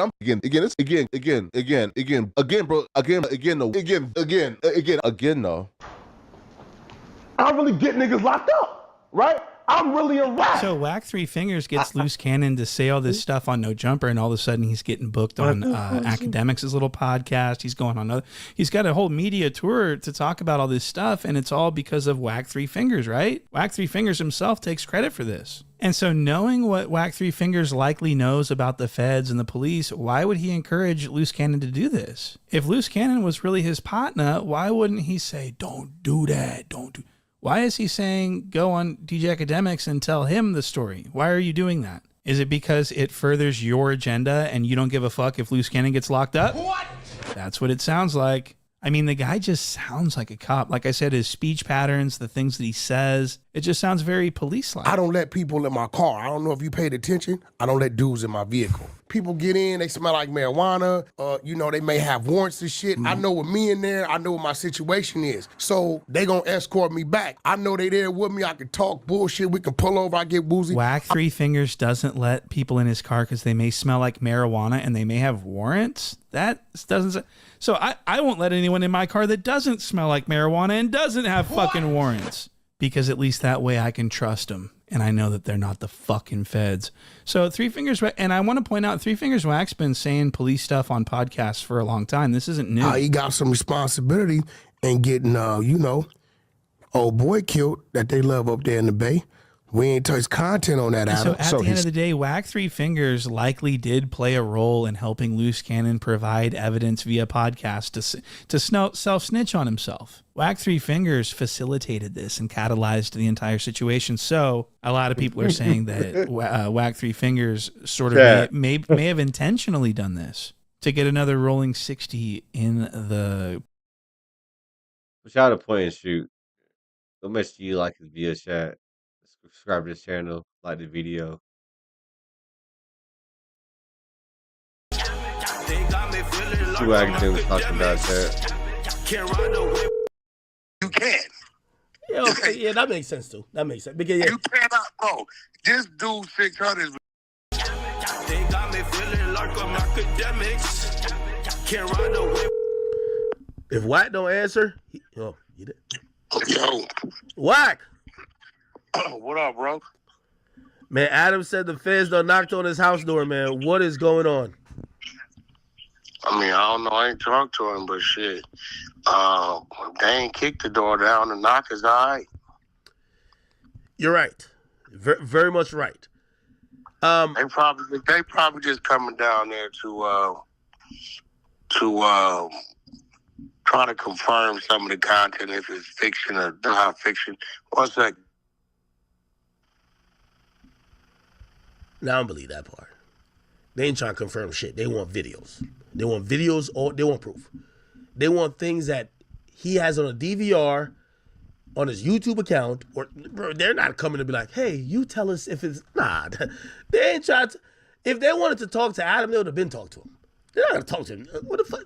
They're coming right now. They know what they know. They want evidence.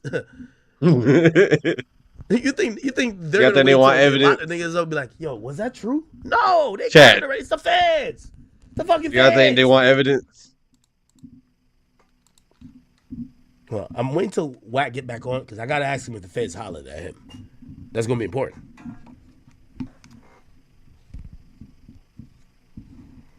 Thank you for the compliment, but it's more about that, all right?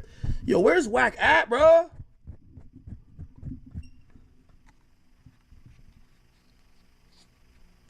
Chat, I don't know where Wack went, bro. Chat, in the history of us calling Wack, has he ever put us on hold like this?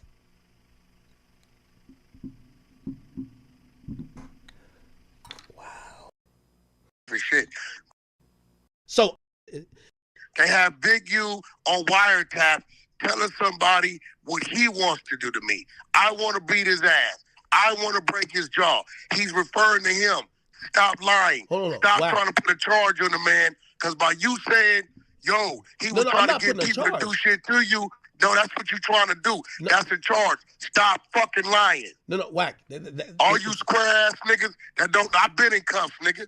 I done fought bodies. I know how this shit work. You niggas is fabricating and adding shit. No, there's nothing in that paperwork in those 107 pages that says he was trying to get somebody to do something to me. It was always him referring to what he wanted to do. Okay, Wack. You're still taking me off the point. Okay, let me concede that point to you. Okay, all right, hold on. Okay, so he didn't say no one should do anything. But here's the thing. If a man that is accused in a RICO case, and he's the head guy, is constantly threatening to do something to someone, why wouldn't the cops at least show up to talk to that person? Constantly threatened where? He said it like 2-3 times. Yeah, but you don't think the cops at least show up to talk to you, be like, hey, listen, can we just He's talking about fighting, weirdo. It still don't matter. It does, nigga. It's the difference if a nigga talking about, I want to whip a nigga ass or break a nigga jaw versus I'm going to kill this nigga. I'm going to have somebody kidnapping. That's total different conversation, bro. He's talking about fighting. I don't fuck with the nigga, but you trying to put some whole other shit on the nigga that ain't there, bro. No. I'm not trying to put nothing on him. I'm asking you that it would make sense that... Ain't nobody finna go ask talking to no nigga about a nigga talking about he want to fight him, bro. Get the fuck out of here. You see why? This is why you're good. Stupid. No, this is why. I talk about fight niggas every day, bro. No, Wack, this is why you're good. I talk about fight niggas every day. Wack, this is why you're good. If the police... I know why you good. No, Wack. You over here square your act. Let's establish this. You're the Chat, what y'all think? What y'all think, sir? What y'all think? But I got a hell of a brain. You don't know nothing about... You think X trying to put charges on Wack? What the fuck you be talking about half the time? Wack, I think neither one of us has had federal charges. Feds is different. We it both, don't matter. You haven't had feds. Hey, bro. My boy just got from feds France. is not wasting their time. It was with a accident nigga how he got his want to fight a nigga. Well, why do they waste their time to go talk to Adam? Then? So they're threatening you. They wouldn't waste their time to talk to you, but they would talk to Adam. They're talking to Adam about Brick Baby. Brick Baby's an employee. I don't know. Shit, gotta ask him. Shit, Brick Baby's an employee. It makes sense though, yo, Wack. It makes sense. You a weird too. You niggas, look, let me break something down, Act. Y'all want to put me in something. No. It's not putting you in anything. Listen, I'm asking just because I do a podcast with a nigga don't mean I do everything with a nigga. When I do with you from 12 to 1 is what I do with you from 12 to 1. What the fuck you doing from 9 to 12 is your business. So this shit is 2021 shit, 2022 shit, 2023, 2024. Fucking Brick Baby. I know the world didn't even know who he was till 2023 or late 2022 when he got to No Jumper. He's a nobody. Let's establish that now. Nigga was in fucking Atlanta. And I've never seen this nigga a day in my life. Let's establish that. Okay, but Wack, you're still taking a point. No, I'm not. If they talk, if they talk to Adam, if they talk to Adam, if they talk to Adam, I would assume they would at least. Again, Adam's not in trouble. It's not like man, you weird as a listen. Listen. If you assume that, do y'all think I don't own no jumper, a big you in the charge talking about this? No jumper. I get what academics saying though. I get no it. jumper. I'm a partner on one show. You get it? I don't control the building. No. I don't control cameras. Wack. I don't control payroll, bro. Wack, Stop playing with me with these narratives. No. That's not the angle I'm saying. What I'm Yo, saying is that stop playing with me with these narratives, yo, bro. Big U is the. I ain't got nothing to do with crazy, extortion, It's getting sex crazy. trafficking, a murder of a fucking football player, a fucking grid that I've been attacking and exposing for the last couple years. I ain't got nothing to do with what a nigga got caught with at his house. I ain't got nothing to do with a dispensary. Yeah, but stop trying to put my name in shit, bro. Why? But they did mention an incident that they're saying the Big U Enterprise tried to step to you and they weren't successful. So no, they mentioned Big U having a phone call. They didn't mention witness or CI reports.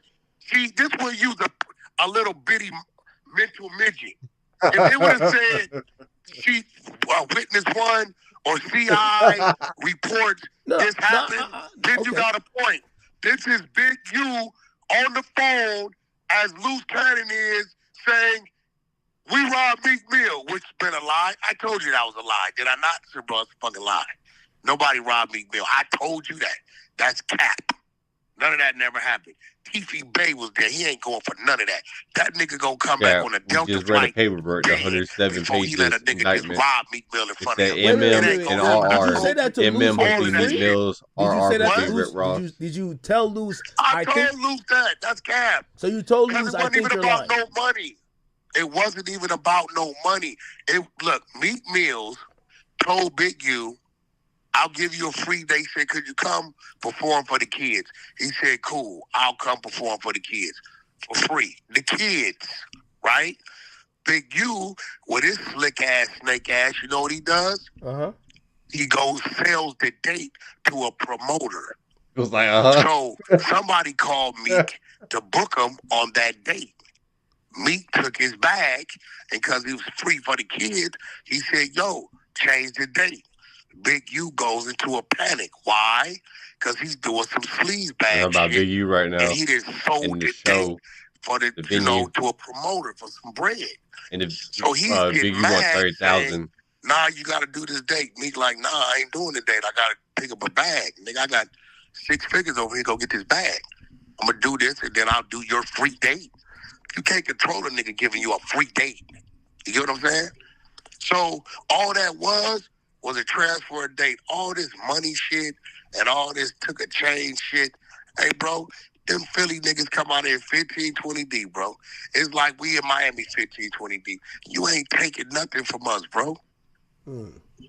That's just real. That shit been capped. Hey, listen, Wack. I only ask you because I'm like, yo, if I'm anybody even that used to even argue with Big U, I'd be spooked because I'm telling you, the feds are probably going around knocking on doors. For what? Hey, bro. No, because I wouldn't want to talk to them. I wouldn't want to talk to the feds. Year investigation. Okay. You think they don't know what they looking at, what they want to do, what they trying to do? There's A nigga on investigation the phone talking. within Is a recent case nigga on of the Big phone U been talking. going on for Unless 4 he's years. saying a crime is being committed, they don't pay it no attention. What a nigga say he want to do, right? Oh, nigga, I should have this or I should have that.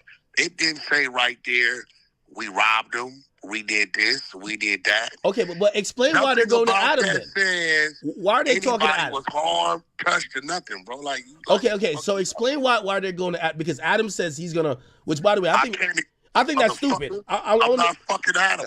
Adam is the owner of the building. Brick is an employee of Adams.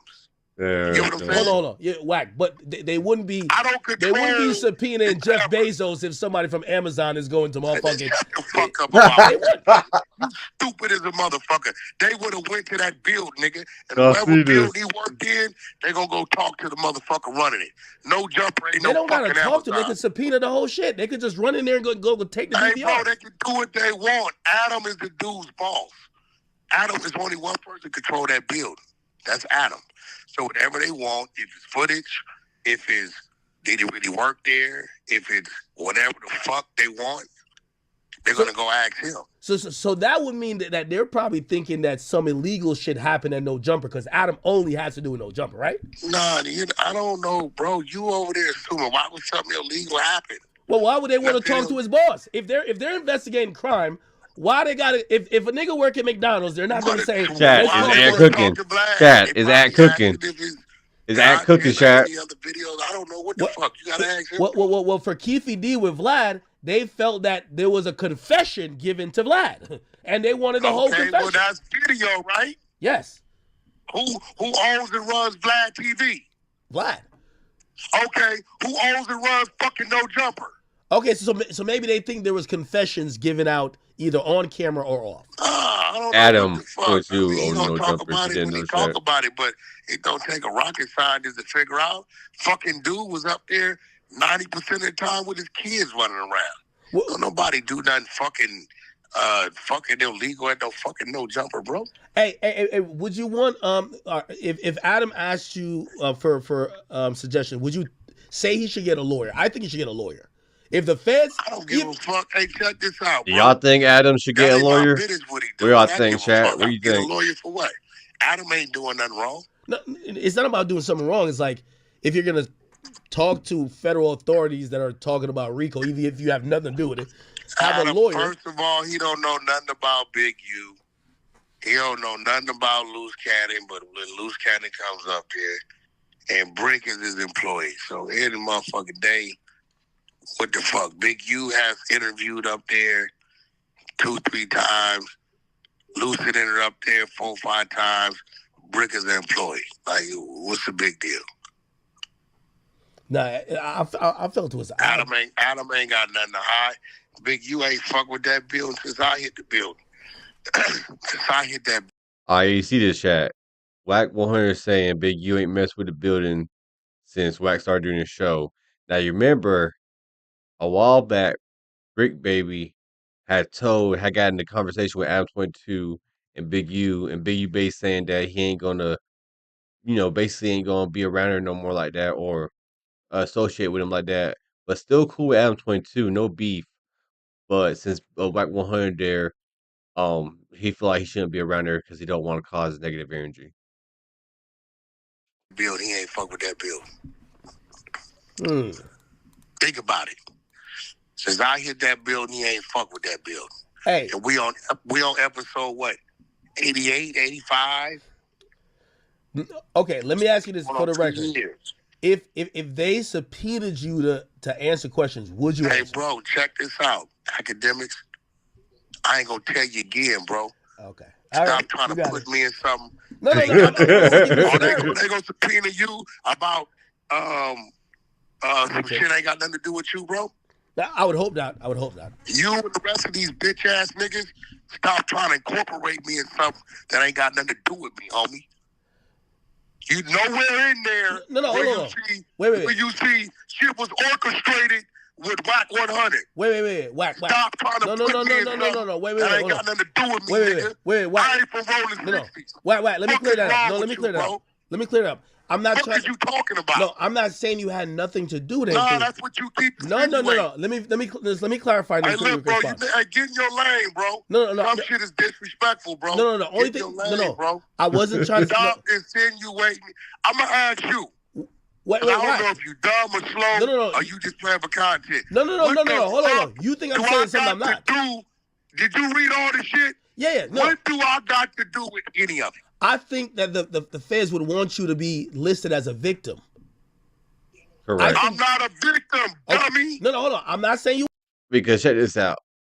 Act's not saying the victim, but it's on the paperwork. So the same way they would get victim 1, victim 2, any type of conflict or negativity, negative situational, harmful situation to another person's well-being, they would conclude that person as a viable witness for the case to build a case against for the state for the federal government to build a case against the Big U RICO operation, if that makes sense.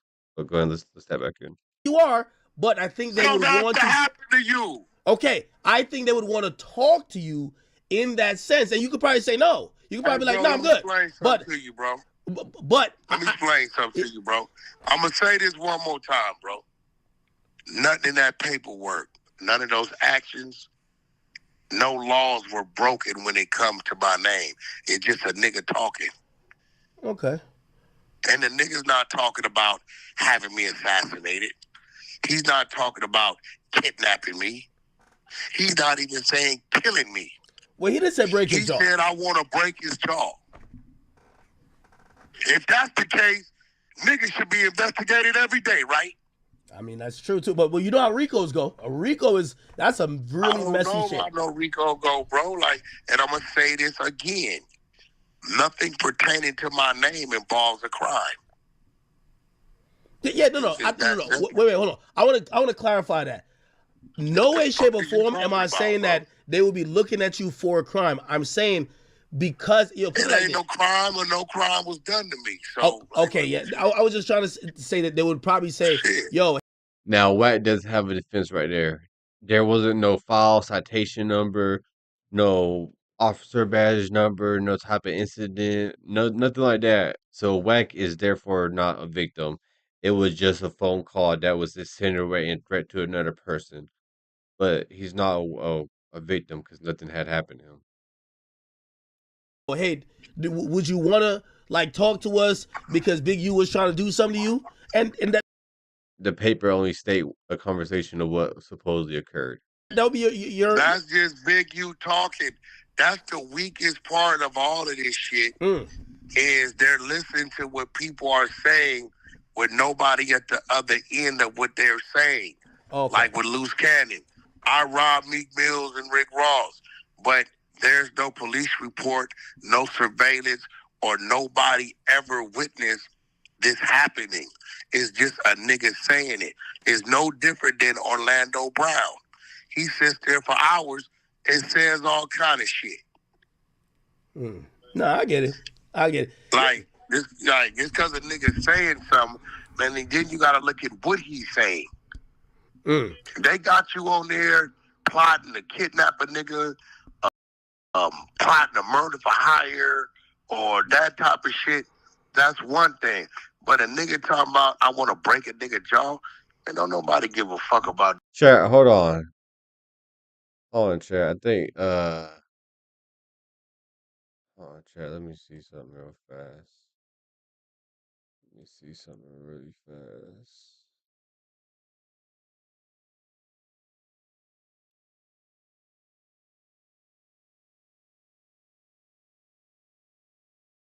For the record, I was dressed up like exactly what was going on. I was Mark S. You was there watching the porn. Mark S. I was in the corner. I was out there watching him film. I just blew my own spot. He didn't know. I seen the whole thing. And before we even get more into that, I just remember, I gotta send a huge shout out to Fashion Nova because they got me these black jeans that I'm absolutely loving.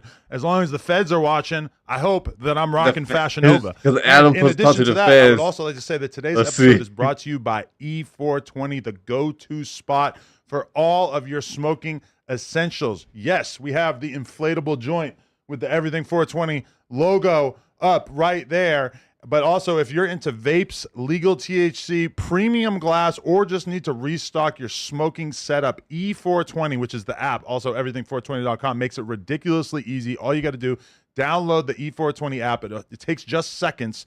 You just search E420 in the App Store, download it, and you're set. A few taps, and boom, your stuff is on the way to your door. And they have top brands like Cookies, Stizzy, Packwoods, Cake, Runts, and more, all available on the app. So download the E420 app and use code NOJUMPER at checkout for a special deal. Okay. It's not going to the feds. Don't worry. No, Feel the me? feds are not tracking your E420 purchases. Yeah. But okay, so can we try to like figure out the root of where this Brit Baby animosity, or why we're even joking about you guys being ops, like where exactly that that originated from for the fans who aren't fully caught up on the lore?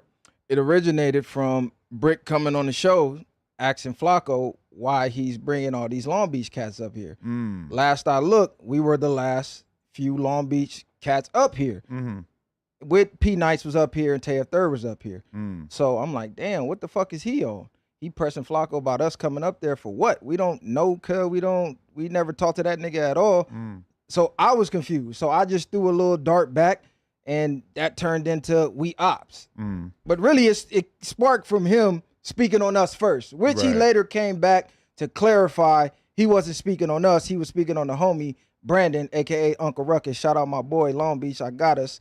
He was in the building, and I don't know what happened with him and Brick, but apparently Brick had been not wanting him to continue to be in the building. So that's how it turned out. I feel like part of what makes Brick valuable as a podcaster is the fact that he's just always saying some surprising shit. Because I don't think he ever really at any point was actually deluded enough to be like, okay, I have some small tension with P Nice and DW, so therefore everybody from Long Beach is my op. But he'll just say some shit on the podcast that'll kind of send the narratives flying and create a whole situation, and then he'll come on the next episode and be like, I was just kidding. But it's like I said before, though. It's not just Long Beach. They're all from the city. Hey, hold on, hold on. Relax with all that. Nah, I'm right, though. But he already said he called it right. It is what it is. Yeah. But No, go ahead. like Les was saying, we all from the same set at the end of the day. So that's what made it even more like the scope is smaller. Brandon was the only other one that wasn't just from the city. Okay. Yeah, think about it from Brick's perspective. There was literally a controversial fiasco because of words used that refer to these specific sections. Then Flacco befriends everybody that's down with D-Dub and Be Nice. They happen to be super cool. Well, first we got to correct that. We was already tapped in with Flacco before that whole fiasco happened behind the scenes, because I didn't get along with Flacco from the jump. Yeah. So Flacco came over to our podcast. We had words, hashed it out. We not like the best of friends outside of content, but for content purposes, yeah, we fuck with Flacco. So it wasn't because of Brick, like he came and teamed up with us. No, of course not. But it just, what I was saying is from Brick's perspective, why that might have been like, why he's like, why are you doing this? What are you trying to? Are you trying to like say something? Are you trying to do? That's I think what Brick was coming from. But regardless, y'all dudes, I've been working with for a while. You feel me? Like I've been the first time you worked with them. How? Yeah, we did pods together multiple times. Okay. The first pod we did is we interviewed Tania, and I wasn't even aware of the red pill arc. Oh, you guys were on that one. Yeah. Oh wow. But like it was like the perfect interview for these guys because they weren't giving her a centimeter. How many of you guys are tuned into the Tania top that I've heard so much about? I'm not tuned into that shit at all. I ain't gonna lie to you. I don't even watch shit like that. I wasn't even tuned into her. No, I meant like first-hand experience. Yeah. I heard about it, but I look at a woman's track record. So depending on who you was fucking with, you can't fuck with me when you fuck with certain dudes. So that was already out for me. Yeah, that's over with. Damn. So a girl fucks Crip Mac and you're just like, no, I'm good. Yeah, that's over with. Damn. Shout out to Crip Mac, free cut, but yeah, that's over with. Free cut for sure. I got a video on my phone of her sucking Crip Mac up, and I refuse to say how I got it. I haven't really watched more than like the first 5-6 seconds, but I saw a still photo. Why is that still in your phone though? Yeah. Somebody gave it to me. I'm not gonna delete that. This nigga crazy. I sent a screenshot to one person, and I think that person might have leaked the screenshot, but it makes me feel like maybe the full video is still kind of being kept under wraps. It might be something sentimental that Crip Mac wants in the future too. You know what I mean? Like, is that like revenge porn? Is that what like? I wouldn't put it out with those intentions, but I mean, shit. I bet he's got a wild spank bank. You got a spank bank? Everybody got a spank bank, right? Of course. Like, of course. Stuff in your phone that you might one day feel the need to look at when you're in a moment of weakness. You got to have an archive. Well, you two red pill. You don't have moments of weakness. I don't watch porn. And don't say we red pill. Yeah, don't come with that red pill shit. We ain't boxed in no red pill. That's gotta be the shittiest part about being a Crip is that being blue pilled has very different connotations. Listen, my spank bank is in the corner off camera over there. Ah, okay. Yeah, that part. I feel that. Yeah, she shot me eyes already a couple of times when I made the comment. Yeah, we know how to do. You know, he gonna try to throw them little zesty comments. Why do you like to do that? Explain that to me. What's zesty about getting top from a woman?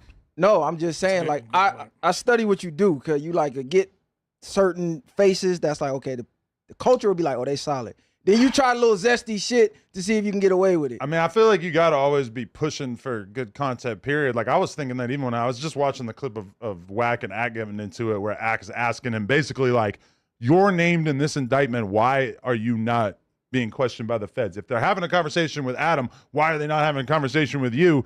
And it's like, this is why he's good at what he does, is because he's taking the thing that maybe people are pondering, but that nobody really is willing to say, and just throwing it out there. So it's like, if we mention Tania, first thing that comes to my mind is like, what's the unsaid thing about Tania? Sucking Crit Mac's dick. Nah, see, unless you on that other shit. Yeah. Is it good? Trying to go viral. Is it good content, or you want to see people are who they say they are? That's a litmus test for sure, because it's like, you know, if you're talking to like the most gangster, solid dude in the world, and you ask them some silly shit, and you immediately just feel the shift in their energy, where it's like, oh, okay, they really don't appreciate that, and that's going to be bad for the podcast if we continue that. Then, you know, you've got your information there. But then some people are down to kind of play ball and joke around about shit, and, you know, it's like I'm always just trying to figure out where people are at. And is it really that calculated, even though? Because like, I don't think about it, but I mean, I feel like that's what I'm doing. Is it something that, you know, like within our culture is a little taboo, and that's why you push it, maybe? I mean, I've been making gay ass jokes my whole life, and so to me, it's just kind of second nature, really. Yeah, honestly, like y'all, you're right. It is definitely a cultural thing. It's like white boys been joking about gay shit. You feel me? Like, gay shit is regular white boy humor. It's gonna be in the mix. And as far as other races, it's not. Like, some people might be down. Like our Free Brick, he's down for buka buka jokes. You feel me? He grew like, into that. I feel like he wasn't really on that in the early days of us doing pods together, and then as time went by, he started to like joke around a lot more. By the time I came on the pod, he was gay. So, Y'all niggas crazy. Why not like ask niggas before they get on camera though? Like, hey, look, you know we joke like this. Is it cool? I feel like you be trying to test the waters on camera to get a viral moment. Because if a nigga crash out, the views is going crazy. If you do some gay shit, if you're joking around with people, it's like, you know, you're gonna take all the fun out of it beforehand. Because if you were to ask 9 out of 10 people in hip hop, like, yo, I'm gonna say some zesty jokes, is that cool?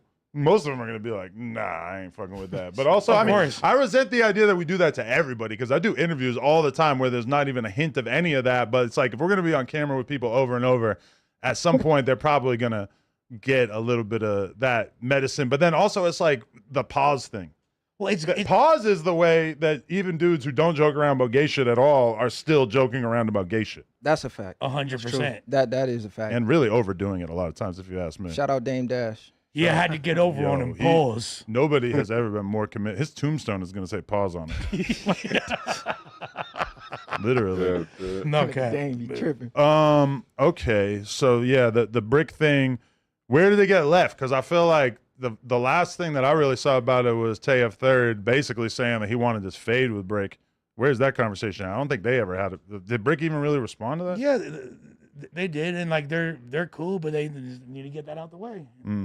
Nah, Tay was confused because they had just spoke on FaceTime about Brick coming to the city to do content because, you know, he got a pod as well. So once he came up here and was downplaying Tay's career, like, oh, yeah, he's a rapper, not a famous one. And he like, nigga, I just talked to you on the phone. Nigga, what the fuck?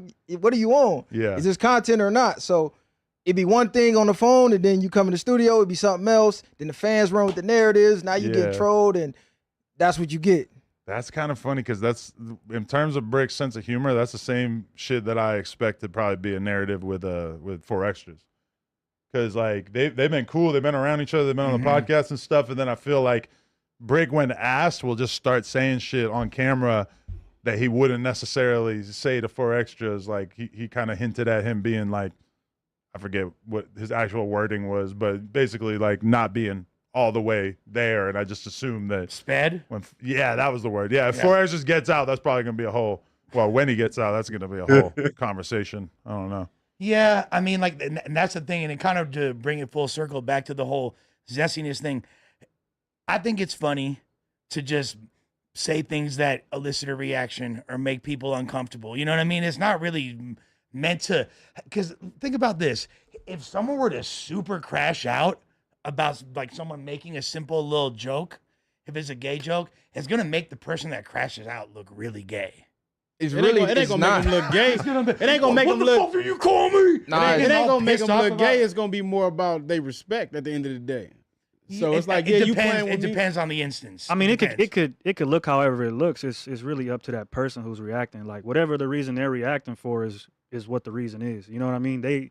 That's who's in control of it. So I mean, people might think, oh, bro's gay because he reacted violently or crashed out over some gay shit. But if I don't fuck with that and that's how I react, then I could give a fuck. Well, I feel like the most intense litmus test for this was when we had DW on and I said the bad bitch comment, which obviously kind of threw our relationship into a state of turmoil for a point, which when I look back on that, I'm like, wow, I can't believe that I felt like that was a safe joke to make because it seems so obvious that he was not going to go. You was out of pocket for that one.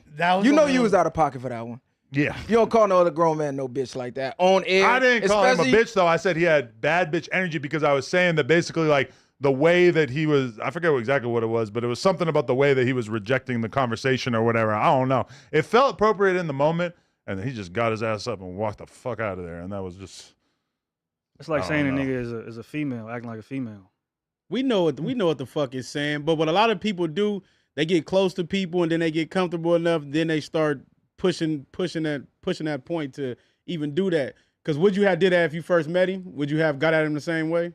Nah, it was for sure the product of me being on the podcast with him like 10 times or whatever at that point and feeling comfortable enough that I could like actually say what I was thinking and not realizing that it was gonna go out the window like that. Y'all ain't got any homies from like Dallas or Louisiana and places like that? Nah, see, I grew up where they use bitch, like where men call each other bitch. Yeah, but like, they grew up together, so that's like this is my bro, like from the sandbox. So we could say that. Like somebody on the pod like Adam with the track record he got, it's gonna be a lot of backlash on me even allowing that shit, even if he might be cool with it. No, and it's a cultural difference. I totally get why DW didn't like it. When I was coming up, that was an offensive word. When I came home, I heard it was mixed up. Some niggas said, some niggas don't. I just came from prison to the streets, and you can't use that word in prison. It's gonna get cracking. So right.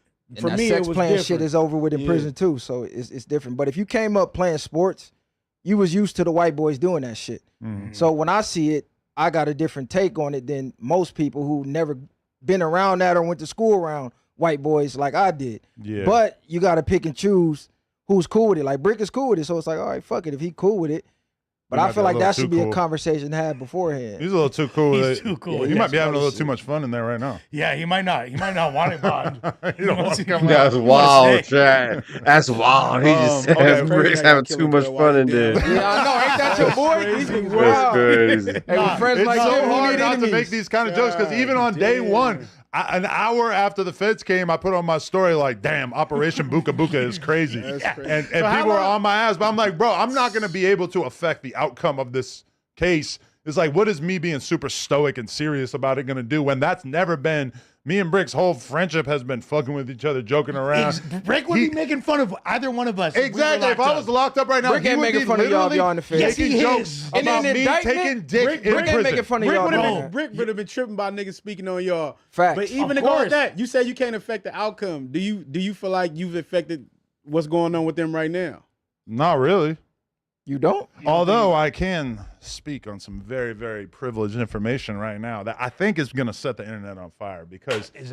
All right, let me break this down for you. Let me break down the last 24 or so hours of my life. So, I, this morning, got a colonoscopy as a result of the fact that I, for a period of time, was suffering from a condition called colitis, in which your colon becomes infected and irritated, whatever. They wanted to do a colonoscopy. This is my second time doing it. Basically, it involves you don't eat any food for 24 hours. You take a bunch of meds that make you shit out every last ounce of water and shit inside your body, and then you go into the doctor's office, they put you to sleep, they take a camera, they put the camera inside of your butthole, which means, yes, I was Buka Buka today. And Brick's very jealous. By a large Samoan man.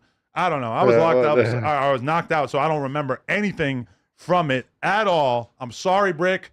I know that this kind of goes against the nature of our relationship and everything. I wasn't supposed to let another dude hold me down like that while you were locked up. I'm so sorry. But I did that today. Anyway, yesterday, I'm sitting around the house, starving myself all day. I actually have a newfound appreciation for fasting because I do feel like I achieved some sort of mental clarity while I didn't eat food for a day. Shouts to the monks. But while I'm in my house, I'm playing poker on my computer, a guy comes to my front door, and I didn't actually even know, but my girl was communicating with him through the box. Chad, this is about Adam 22 talking to the feds.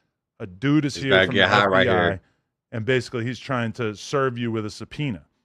And so she told him, like a ride or die would, she told him, Adam's not here, and he's off at work or whatever. I forget what she told him. And so I immediately hop on the line with my lawyer. I say, what should I do? I don't want to, handle this situation wrong.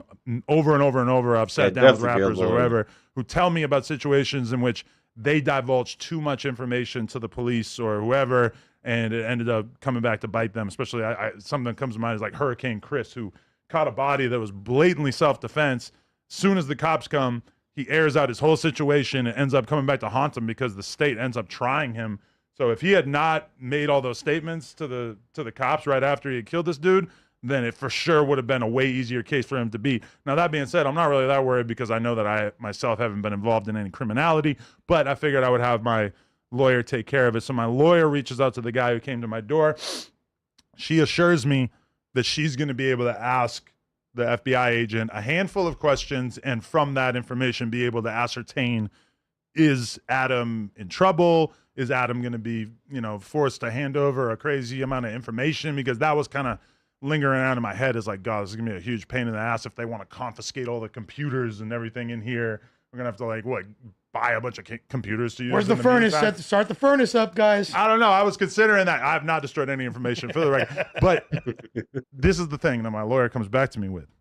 She said the feds were interested in one thing and one thing only. Because in my head, I'm thinking they're going to want copies of the podcasts that Brick or Luce were on. They're going to want to make sure that there wasn't anything in those podcasts that was edited out. Now, anybody who knows me and No Jumper knows that we really don't like to edit things out. So the only stuff we're editing out is if it's like a 4-alarm fire, like, yo, we need to take this out. So I don't think there's ever been something that Brick or Luce told us that they needed us to edit out. But the one thing that the feds wanted was the cease and desist from Big U to No Jumper, asking us to take down the episode in which Loose Cannon first made the explosive statements that suggested that Big U had previous knowledge of Nipsey Hussle's death. Now, that situation is very much outside of what was mentioned in the indictment. In the indictment, there's nothing about Nipsey. There's nothing about any of that stuff. So this to me is kind of crazy, massive, because it makes me feel like, oh, the FBI is interested in what Big U's involvement in Nipsey's death might be, which to me seems gigantic. Crazy. I don't know why that cease and desist is not going to help them prosecute Brick Baby or Loose Cannon or anybody else. Be crazy. But the fact that they're interested in that, to me, Nipsey Hussle had a lot of love in this city. Quite a bit of credibility to the argument that perhaps Nipsey Hussle's death was a more complicated situation than it appears to be. Well, isn't that when this gave it to him though? Isn't we did hand it over? Yep. Isn't this when that that was it? I mean, really, like. So it's safe to say you the feds. I'm happy to help the feds with talking about a document that we have previously discussed on here over and over, and which doesn't implicate anybody that I know or whatever. It's not like I know about Big U doing something illegal. Big U did something perfectly legal by sending over a document to us asking us to remove a piece of content. Now, for the record, it doesn't mean that this means that there's a full scale investigation into Big U's involvement in you this don't situation. you don't feel like you played no part in them getting booked at all? No, like not really. with the shit they set up here and you clipping it up. I mean, I get you live and people might be able to screen record, but some of the shit these niggas is saying, you sitting back, like even the feds probably like, I can't believe like these niggas is this dumb. Well, then you clip it up to reiterate what they said. My attitude is basically if somebody comes on the podcast and they want to live their truth, they want to talk about the things that they've been through, then it's none of my business to dig through each podcast and figure out what's criminal, what might come back to get them. Because let's be real, this is hip hop where a huge percentage of people's lyrics, songs, etc., are basically putting them in the mix and acknowledging that they've been involved with crimes. And you know, when I'm sitting there and Loose Cannon's saying, because keep in mind, this is my first time even understanding that Big U might have had any involvement in any street stuff still, when Loose Cannon's sitting there and saying, yeah, me and Big U went to this weed spot and we got all this money out of them, and then Big U didn't split the money up fairly and yada, yada. I'm sitting there thinking, Big U's on that? Like, I had no idea that Big U would have been doing anything that could be considered extortion or, you know, payments for checking in, whatever. Not a guess. In retrospect, I feel a little naive since he did call his podcast that, and he was talking about the checking in process pretty openly. He talked about I mean, like Brick on the at the end of Breakfast the Club. day, we see like we understand the bottom line is the money. So at the end of the day, like you just said, if they come on here and you ask them certain questions and they're dumb enough to speak on that, yeah, it's partly their fault, but you don't think the questions you ask are strategically bringing certain things about them? Well, it's not like I could have even asked about that since I didn't know anything about that. They just started talking about Well, it. like who are y'all talking about? No, look. See, me, I'm talking about Brick. Now, as far as guests that come on and willingly tell on themselves, that's 100% on them. Okay, I don't blame. So I don't blame platforms for dumbasses coming on the internet where you know the police are watching every platform everywhere and telling on crimes they committed. They're idiots. Understandable, but did you read Brick's indictment? I'm not reading through none of that shit. Basically what I'm saying is, regardless of if anything he said on this show was in the indictment or not, some of the shit he said, if that's my boy, like if my brother was to say some shit like that, hey bro, you gotta stop talking about shit like that. Or I'm not even putting it up. Like, nigga, you just said some federal shit. I'm gonna edit that shit out before we put the clip out. I'm not just gonna be like, oh, fuck it, it is what it is. He dumb enough to do it if this is my boy. See, there's a difference between I'm calling this my homie, my friend, like Adam calls Brick, or some idiot that just comes up here and wants to go viral. Yeah, I caught 11 hats. Okay, you stupid as fuck. But I think part of it is the fact that, you know, when Brick comes on here and says, I'm putting kill squads in the street, or I got more bodies than you got squabbles. That's what I was getting. That was crazy. But bro, he don't mean that shit. It doesn't matter. That's for entertainment purposes. When he goes to court, they can still bring that type of shit up. But my thing is that when I hear Brick say something like that, and of course I assume that Brick has never killed anybody, but when he says that kind of thing, I assume he's doing marketing because he knows that the aura of danger around him is such that that's really going to hook people and get them interested. And we're seeing that right now. Really, if I had a suggestion for Brick, if he gets out tomorrow, I'm going to say, let's get a video guy. Let's get in the studio. Let's drop music right now. 1,000%. Realistically, having this aura of danger and criminality around you is going to be massively beneficial to people paying attention to your music or whatever you're trying to monetize. So, I mean, number one, all those statements the were little so dirt loud. So, of, yeah, we could have Los Angeles. We could have cut it out, which would have basically meant that everybody besides us was able to monetize it. Or we could have, you know. Is that more important? So it's content over everything. I mean, it's going to happen either way. So, but the thing is, if you read Brick's indictment, you'll see, and I'm not telling you to because I know you right, don't want. He's not being accused of anything like that. That's what what I was trying to get to. So literally, like he had an AK case from 2023. It's got nothing to do with anything he said on a podcast. He's not a part of that RICO with Big U and them. He's not listed as a defendant. Yeah, I saw that. On that RICO. Yeah, I seen all that. So there's nothing that he said. Now, what you're saying, what Messiah said, like, oh, it could be used against you in court, potentially as a character witness, but I think that could easily be dismissed considering you're an entertainer for a living, and your persona is based on having this, street image, which these statements do nothing but substantiate. It's got nothing to do. I mean, at the end of the day, if somebody come on here and they say what they say, that's coming out that person's mouth. And even if Brick had never been on a podcast, you could just listen to his music and say, look at all this shit that he said that's basically him declaring himself a killer. I mean, yeah, his music's way gnarlier than anything. That's what I'm saying is that, like, let's say tomorrow Brick gets hit with another indictment and it's like, oh, we think Brick Baby killed these 4 people. I mean, the music is then going to be, the Trell Ross documentary is going to be crazy because Brick talks like he's the baddest man who's ever walked the West Coast in his music. Swamp Story, and that's what you're supposed to do. Swamp Stories has a whole video calling him. You feel me? Oh yeah, right. You feel me? The Crip serial killer, whatever they call. And him. I mean, people want to blame you, which I think again, you asking certain questions could be looked at as fetish. But at the end of the day, these people are coming up here to give these stories, to give this behind the scenes information because they want to go viral. They want the clout. So at the end of the day, if you're willing to take the risk of sitting behind bars or being unalived or whatever the case is for clout, then that's on you, right? Like at the end of the day, I could pass out the poison all day. It's up to the people on the other side to take it. So if they're going to come on here and they're going to do that, that's on them. Yeah. I mean, yeah, that's a that's how I feel about it. Even though I feel like you do put people in positions where they could say things that might be incriminating, or you make them feel comfortable enough where you guys start talking about certain things that they shouldn't be talking on camera. But at the end of the day, they gotta know that for themselves. But that's like, it's like if, for example, like YBC Duel, R.I.P. Someone like that. Yeah. You feel me? All of his music's about smoking people, like very disrespectfully. You know what I mean? Then he come over. Of course, this is what all your music's about. This is what all your posts are about. Your whole entire image. It'd be bad journalism to not ask about that shit, or to not at least bring it up. Like, what are you talking about here? You know what I mean? Like, these motherfuckers gotta know what they're getting into and what this fucking platform is off rip. You feel me? Yeah, I'm not mad at nobody asking the questions. It's up to you to give the answers. So when these dudes is telling on themselves, I don't really see why everybody's so outraged. Like, oh, Vlad is the feds. No, the nigga who answered the question is the fed. If the police pick you up and interrogate you about a crime, are you mad at the cops for the interrogation or the dude who gave all the information up? And there's a lot of times where I'll do an interview with somebody, and like even the other day I interviewed this dude, Young Dizzy from DC.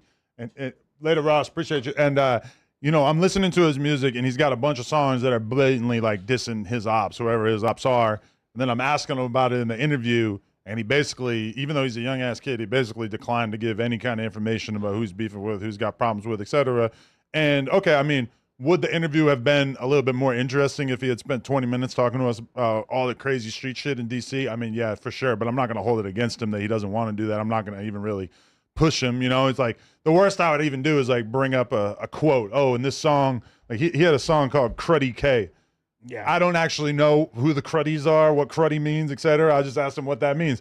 He's laughing his ass off. He can't, but he ultimately isn't telling me shit. And it's like with Brick, it's like I feel like one of the signature things about No Jumper, when we first started it, I'd be interviewing these underground rappers, talking to them for an hour and a half, and people would be like, I can't believe you're willing to give an hour and a half long interview to these dudes that realistically most people don't take very serious, don't treat as if they really have something to say.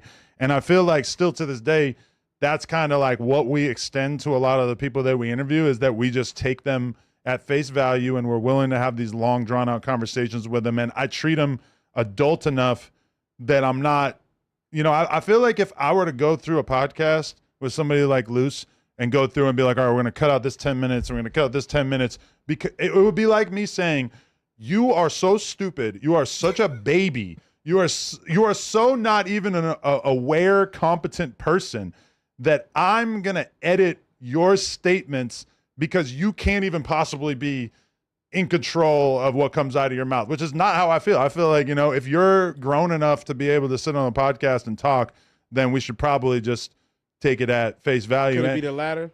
Well, but to be fair, almost everybody that I've ever interviewed has professed to some level of criminality in the interviews. But, I said I was the biggest drug dealer in LA. Exactly. But what are they going to do with that? Really, like, unless they've got like a crazy amount of shit to corroborate it, it's not really like going to be interesting to them. I hope I'm not missing out on an important phone call. Could it be the latter though? You can look at them like you're so incompetent, so stupid. I'm not going to tell you, but I'm going to use your ass for content.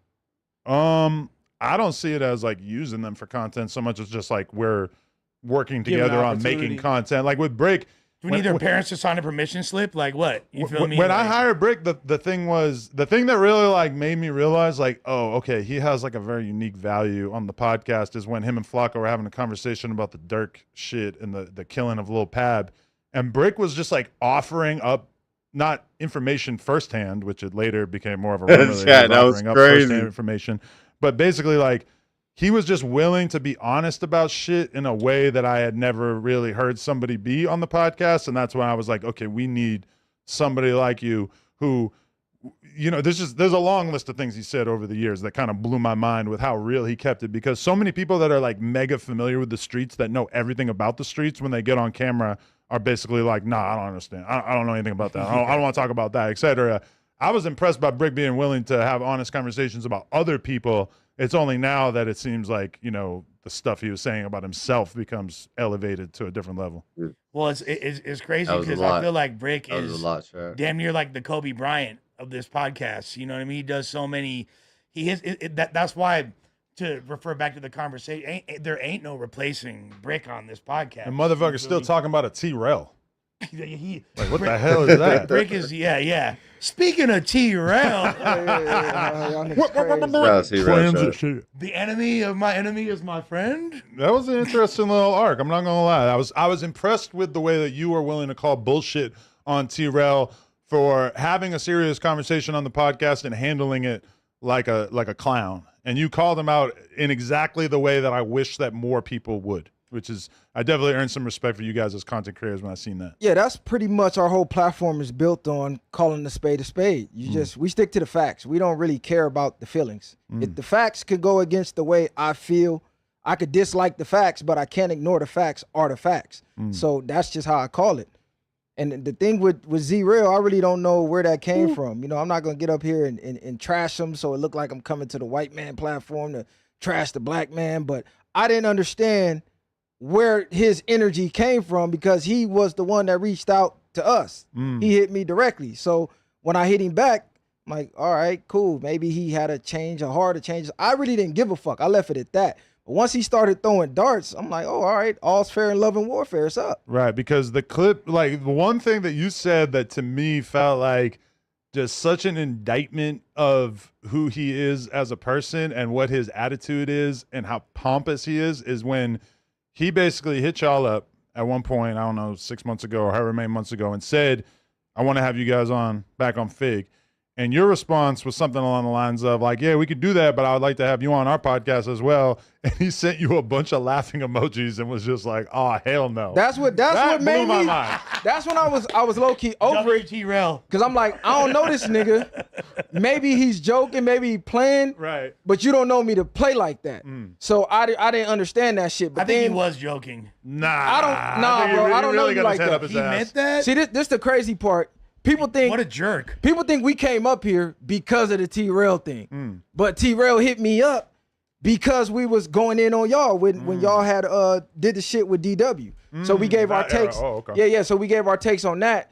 So he's basically doing the same thing you're doing. You know what I'm saying? In a sense. So people can't really be like, oh, you're up there teaming up with Adam against dude when dude was doing the same fucking thing. This is like a 5 to 8 minute conversation in a podcast that'll probably be like 3-4 hours. It's like, I feel like people have a hard time distinguishing between us talking about T-Rel for 5 minutes out of a very long podcast versus T-Rel literally doing like multiple hours about No Jumper and our hosts on a very consistent basis, watching entire 20-minute videos about us. Like, there's a huge like dissymmetry or asymmetry in terms of how much content we make about each other. Because I am curious about all that. But, okay, I'm going to be real. So much of what I've learned about podcasting basically came from me being embraced by DJ Vlad very early on and him basically telling me all about how he does his thing and how he, you know, treats his guests and everything about the game.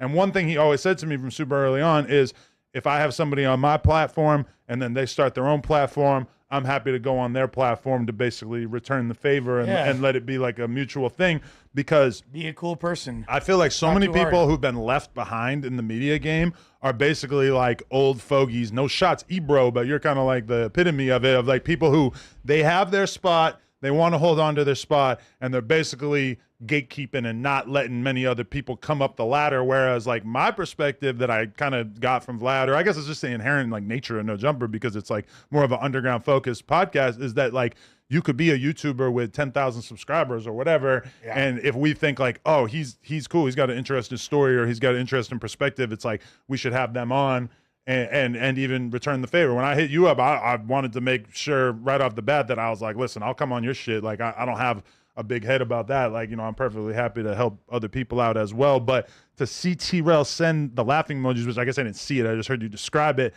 that to me was just like, oh my God, he so doesn't get it. And that's the same attitude that makes so many other people in that little content universe resentful of him, because his whole attitude is that he's way bigger and better than MacWop or the Apollo or whoever, because he feels like he gets more views, which is slowly not even really seeming like reality. Maybe at one point, like 2 years ago, he had enough momentum that he could kind of have that big-headed perspective, but I feel like that's kind of on the way out anyway. Nah, for sure. Also, I think I want to make it clear that this isn't, you guys weren't invited on this pod out of spite or because of Trell in any capacity. And like both, that y'all have a relationship with me and y'all got a relationship with Flacco. You feel me?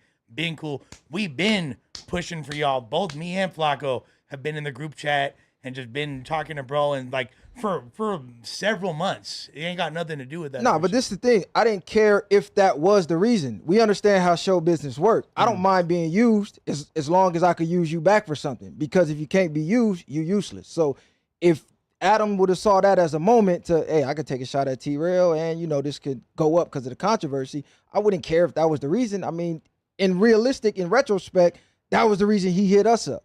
We've been doing content for like that's what I'm saying. 2 years. The one video we did about No Jumper, bam, in the inbox. So realistically, he was doing the same thing, because they'll call you a culture vulture. But then when someone from the culture is tapping in, trying to work, you like trying to shun them out. It looked like hate. You know what I'm saying? Especially when everybody else around you is like, yeah, cool, let's work. But they're going to react to the culture vulture for, you feel me? Like on top of that, they're going to not fuck with someone from the culture, then do a reaction about the culture. But that's what people in the culture got to understand. You can be from the culture and still be a vulture. Right, because Trell to me is really kind of a culture vulture because he never got put on. This nigga crazy. I mean, I'm just being like, he's doing like a whole Hoover themed podcast, and you never really like got initiated into that. Like I see the way Rick was accusing Loose Cannon of not having been put on. Loose Cannon doesn't want to divulge who put him on. I understand, whatever. But I mean, I feel like Wait, you said he's doing groovy cosplay over there? I mean, you can call it what you want to call it, but it's definitely like I feel like he's like a non-participant in a lot of the shit that he's talking about, the same way that I am. I just don't understand. See, this is what a lot of people that watches this type of stuff, they pick sides based on the favoritism. That's why I go into, we stick to the facts. I never reached out to Trell. We never tried to get back on Fig. We did shout them out because we see they in the culture, they doing their thing. Hey, shout out to y'all, black man. But when you see somebody else coming up, where's all the hate and the resentment come from? I don't understand that shit. What about when MacWop called you Kevin Hart? Everybody called me Kevin Hart. if I had a dollar for every day, don't you like Kevin Hart? I can go out the state. Sure, I didn't even think every that country, shit. every state, it don't matter where I'm at. So that's regular. Well, you'll beat up Kevin Hart. Let's be real. Sure, you'll. Shout out to Kevin Hart. He seems like he might do like martial arts training for fun. No, I think this fool is fucking. You think he got it? Tips on Kevin, bro. Yeah, shout out to Kevin though, cuz we got to get some work done. Shout out to Kevin, cuz. I'm against all that bullshit that Cat Williams put on him. I felt like he did him dirty. Cat Williams was doing the most in the interview, but he made it iconic. Yeah, for sure. Did Cat really do? Did he do him dirty? I mean, I feel like when you say that Kevin Hart doesn't have any real fans, but then meanwhile Kevin Hart can like fill arenas, it's like what are we talking about? He's more successful than Cat. I don't think he was saying he didn't have fans. I think he was saying like he got that special package where they pushed the button on him, because he's saying, as a comic, when you come up, we can remember when you was doing the local shows that was selling out. Kev just popped up on the scene and was boom. He was Kev from the jump, from his perspective. Not saying that's a fact. That's what I got out of it. In the building. All good, man. Want to do this seat right here? Yeah. What's happening, bro? What's good, bro? Everything straight? My boy. Okay, good. What's that? Hey, in front of you. I can't even see. I'll check, bro. How many people over here? Hey, I thought Munchie said, "Fuck this shit. It's too federal." Cuz I thought he was. I thought Munchie just left niggas. Cuz. No, Adam. That's facts though, because you came on my platform. You know what I'm saying? Oh, you did one with them? No. Oh, I came on yours. Right. Yeah, like, you know what I'm saying? That was good looking. You can pull you over. Yeah. Oh yeah, I heard something about 16K live viewers. I don't know really too much. You feel me? Okay, it's going up. It's going up. Just a regular day at the office for us. It's going up. Real players maneuvering. That's it. Yeah, I came for the topics, man. What's the deal? Yeah, what's happening? All right, that's a good idea. Let's Adam, they're coming to the set right now. Who is texting me weird cryptic things that I don't understand? Okay. Yeah. But what's the beef with you and T-Rail today? Let me ask that, because I see both of y'all taking shots still to this day. Are y'all secretly cool behind the scenes, or is really like fuck? We haven't spoken.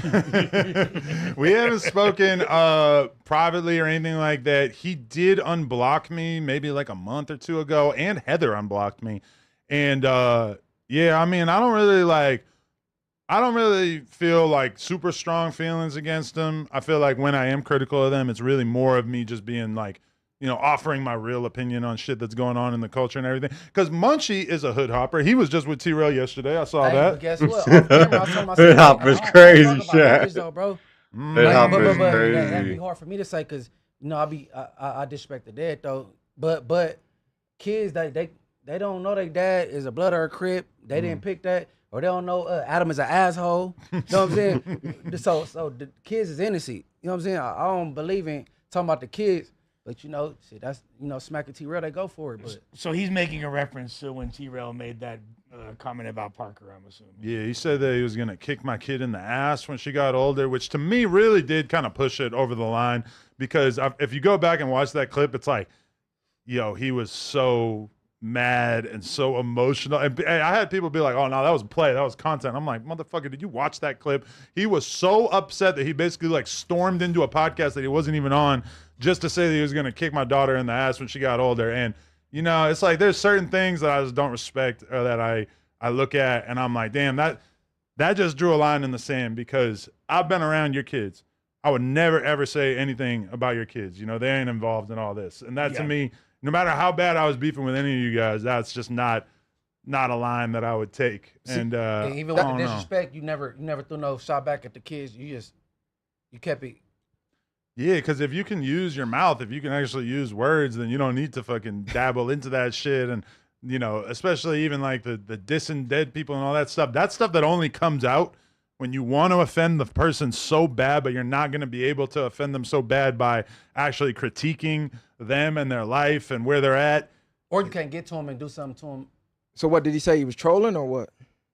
He thinks he's like a genius because he was like, well, I didn't say that I was going to kick a 4-year-old in the ass. I said when she gets older, I'm going to kick her in the ass. Which is like, oh wow, this is an incredible line in the sand you've drawn here. Yeah. He did the Kill Bill threat. Remember, remember in the first scene in Kill Bill, after she was like, says to the kid, like, if you grow up and you want smoke, I'll be there. Like, so where do you draw the line with trolling? Because to me, I thought you didn't have no line, but you say you drawing the line at the kids. I mean, I think there's a reason why I don't really have serious problems. As much as people think of me as a troll or think of me as somebody who's stirring up problems and stuff, it's like I can't really think of a hood or a neighborhood in LA that is such a big deal for me, because I don't take it to dissing your neighborhood. I don't diss your dead loved ones. I don't diss your family members.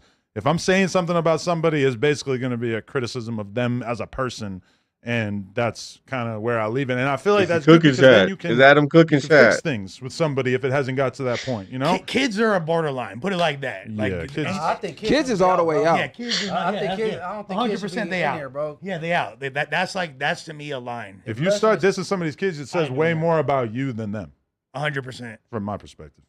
100 million%. Yeah, you go to grandmas and shit, bro. Leave the kids alone. You know what I'm saying? Yeah. Keep it on the adults. If I see your granny, I'm kicking that bitch right in her spine. That's crazy. Mama jokes, yeah, a mama joke is one thing. Yeah, keep it on the ancestors, bro. Like leave the kids out. Yeah. At least we could assume that if you're a hoe, there's a good chance your mom might be a hoe because she raised you.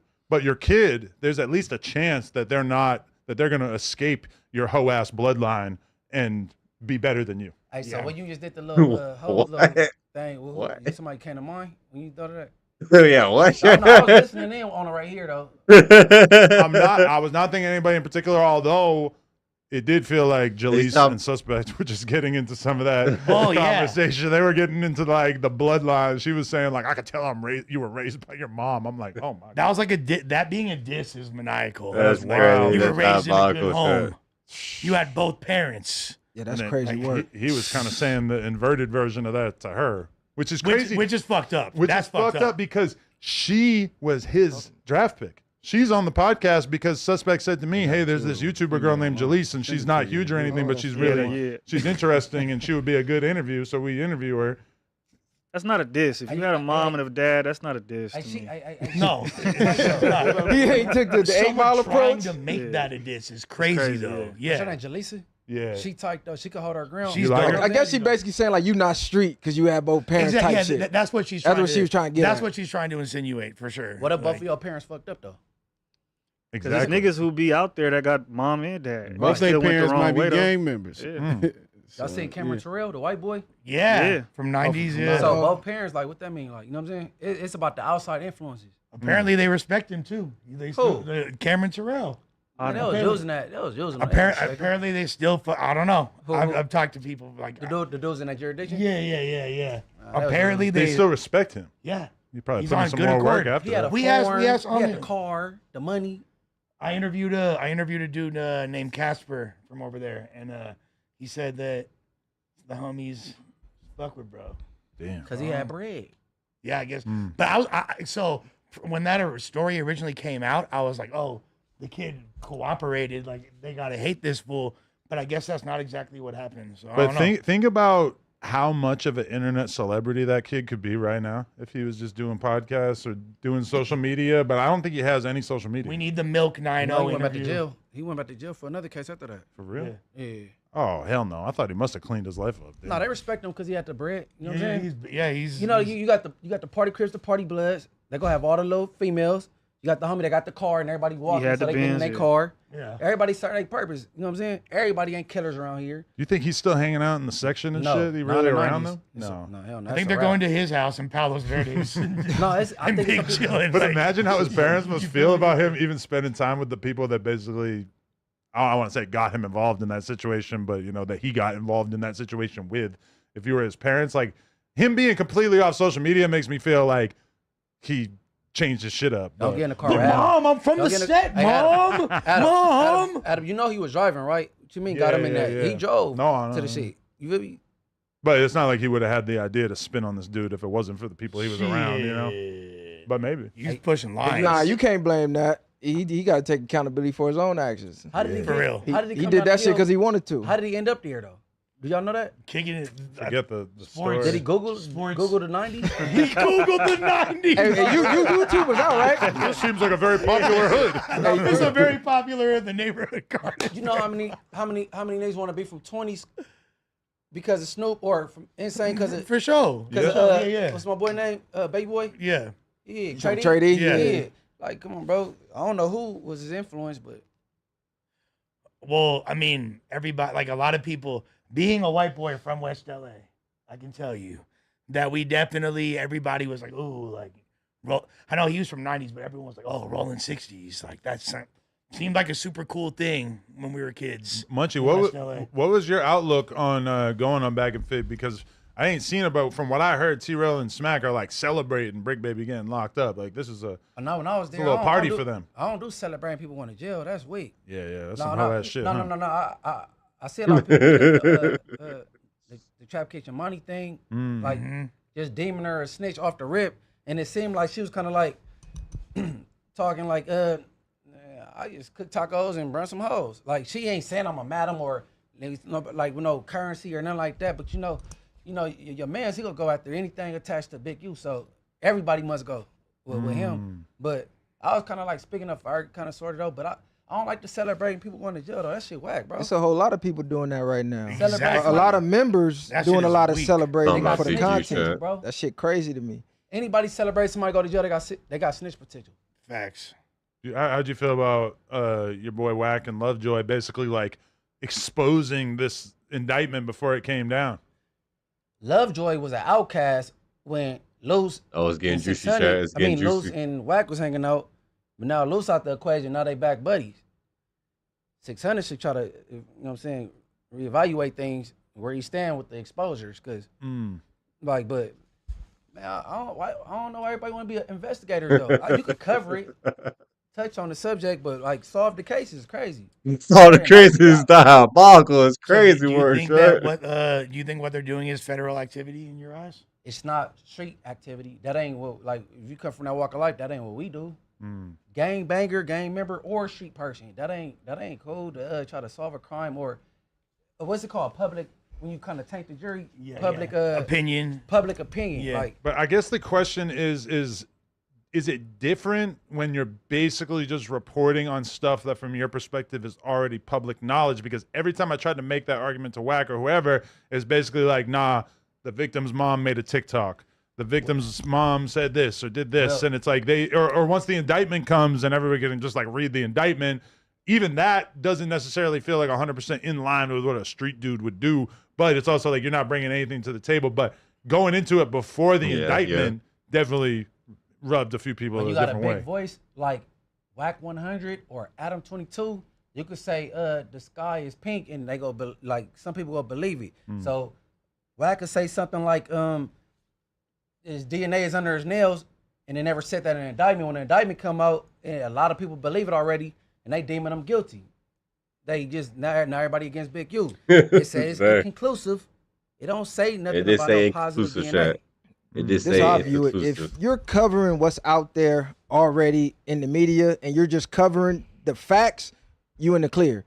Once you get to try to piecing details together and trying to solve the case of, well, maybe this happened and that happened, I think that's where you crossing the line as media, especially if you're from the streets. But somebody like a non-affiliate or something, I expect them to do that. They're not living by any code. But I'm talking to the street podcasters that I'm seeing like, well, maybe he did this, and did you think of this angle? And okay, that's police shit, because now you're trying to solve the case when you're supposed to be reporting the facts. And I think that's where people go viral though, is the opinion part, right? Like it's not really the facts, because you got a million motherfuckers reporting on the facts.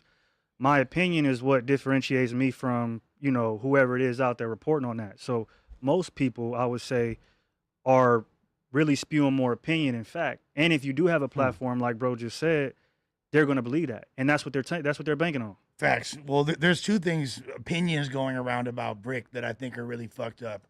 One, I do think, like in retrospect, all the times, anytime people would bring up that AK case with Brick, you feel me? And he'd be like, bro, it's still an active investigation. Like, charges haven't been filed because it's still an active investigation. Like, stop talking about this shit.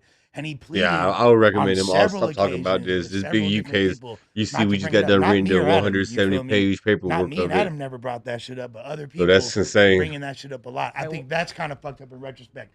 Also, I think it's fucked up. My bad, Munchie. No, go do that. No. I think it's fucked up that people are trying to put a snitch label on Brick, because there's no evidence to suggest that Brick is cooperating in any capacity. And since I'm cooking, let me add a little bit more sriracha on this motherfucker.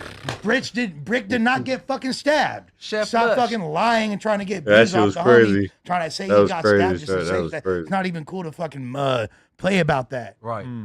So yeah, all three of those things. Because, I mean, that's the one thing that we W. all Lush. feel kind of lucky about, is that when you look at this indictment and you look at the stuff that Big U's being charged with, it's like with Luce, you definitely have more reason to be worried, because he's directly looped in with some of the gnarlier things that Big U's being charged with.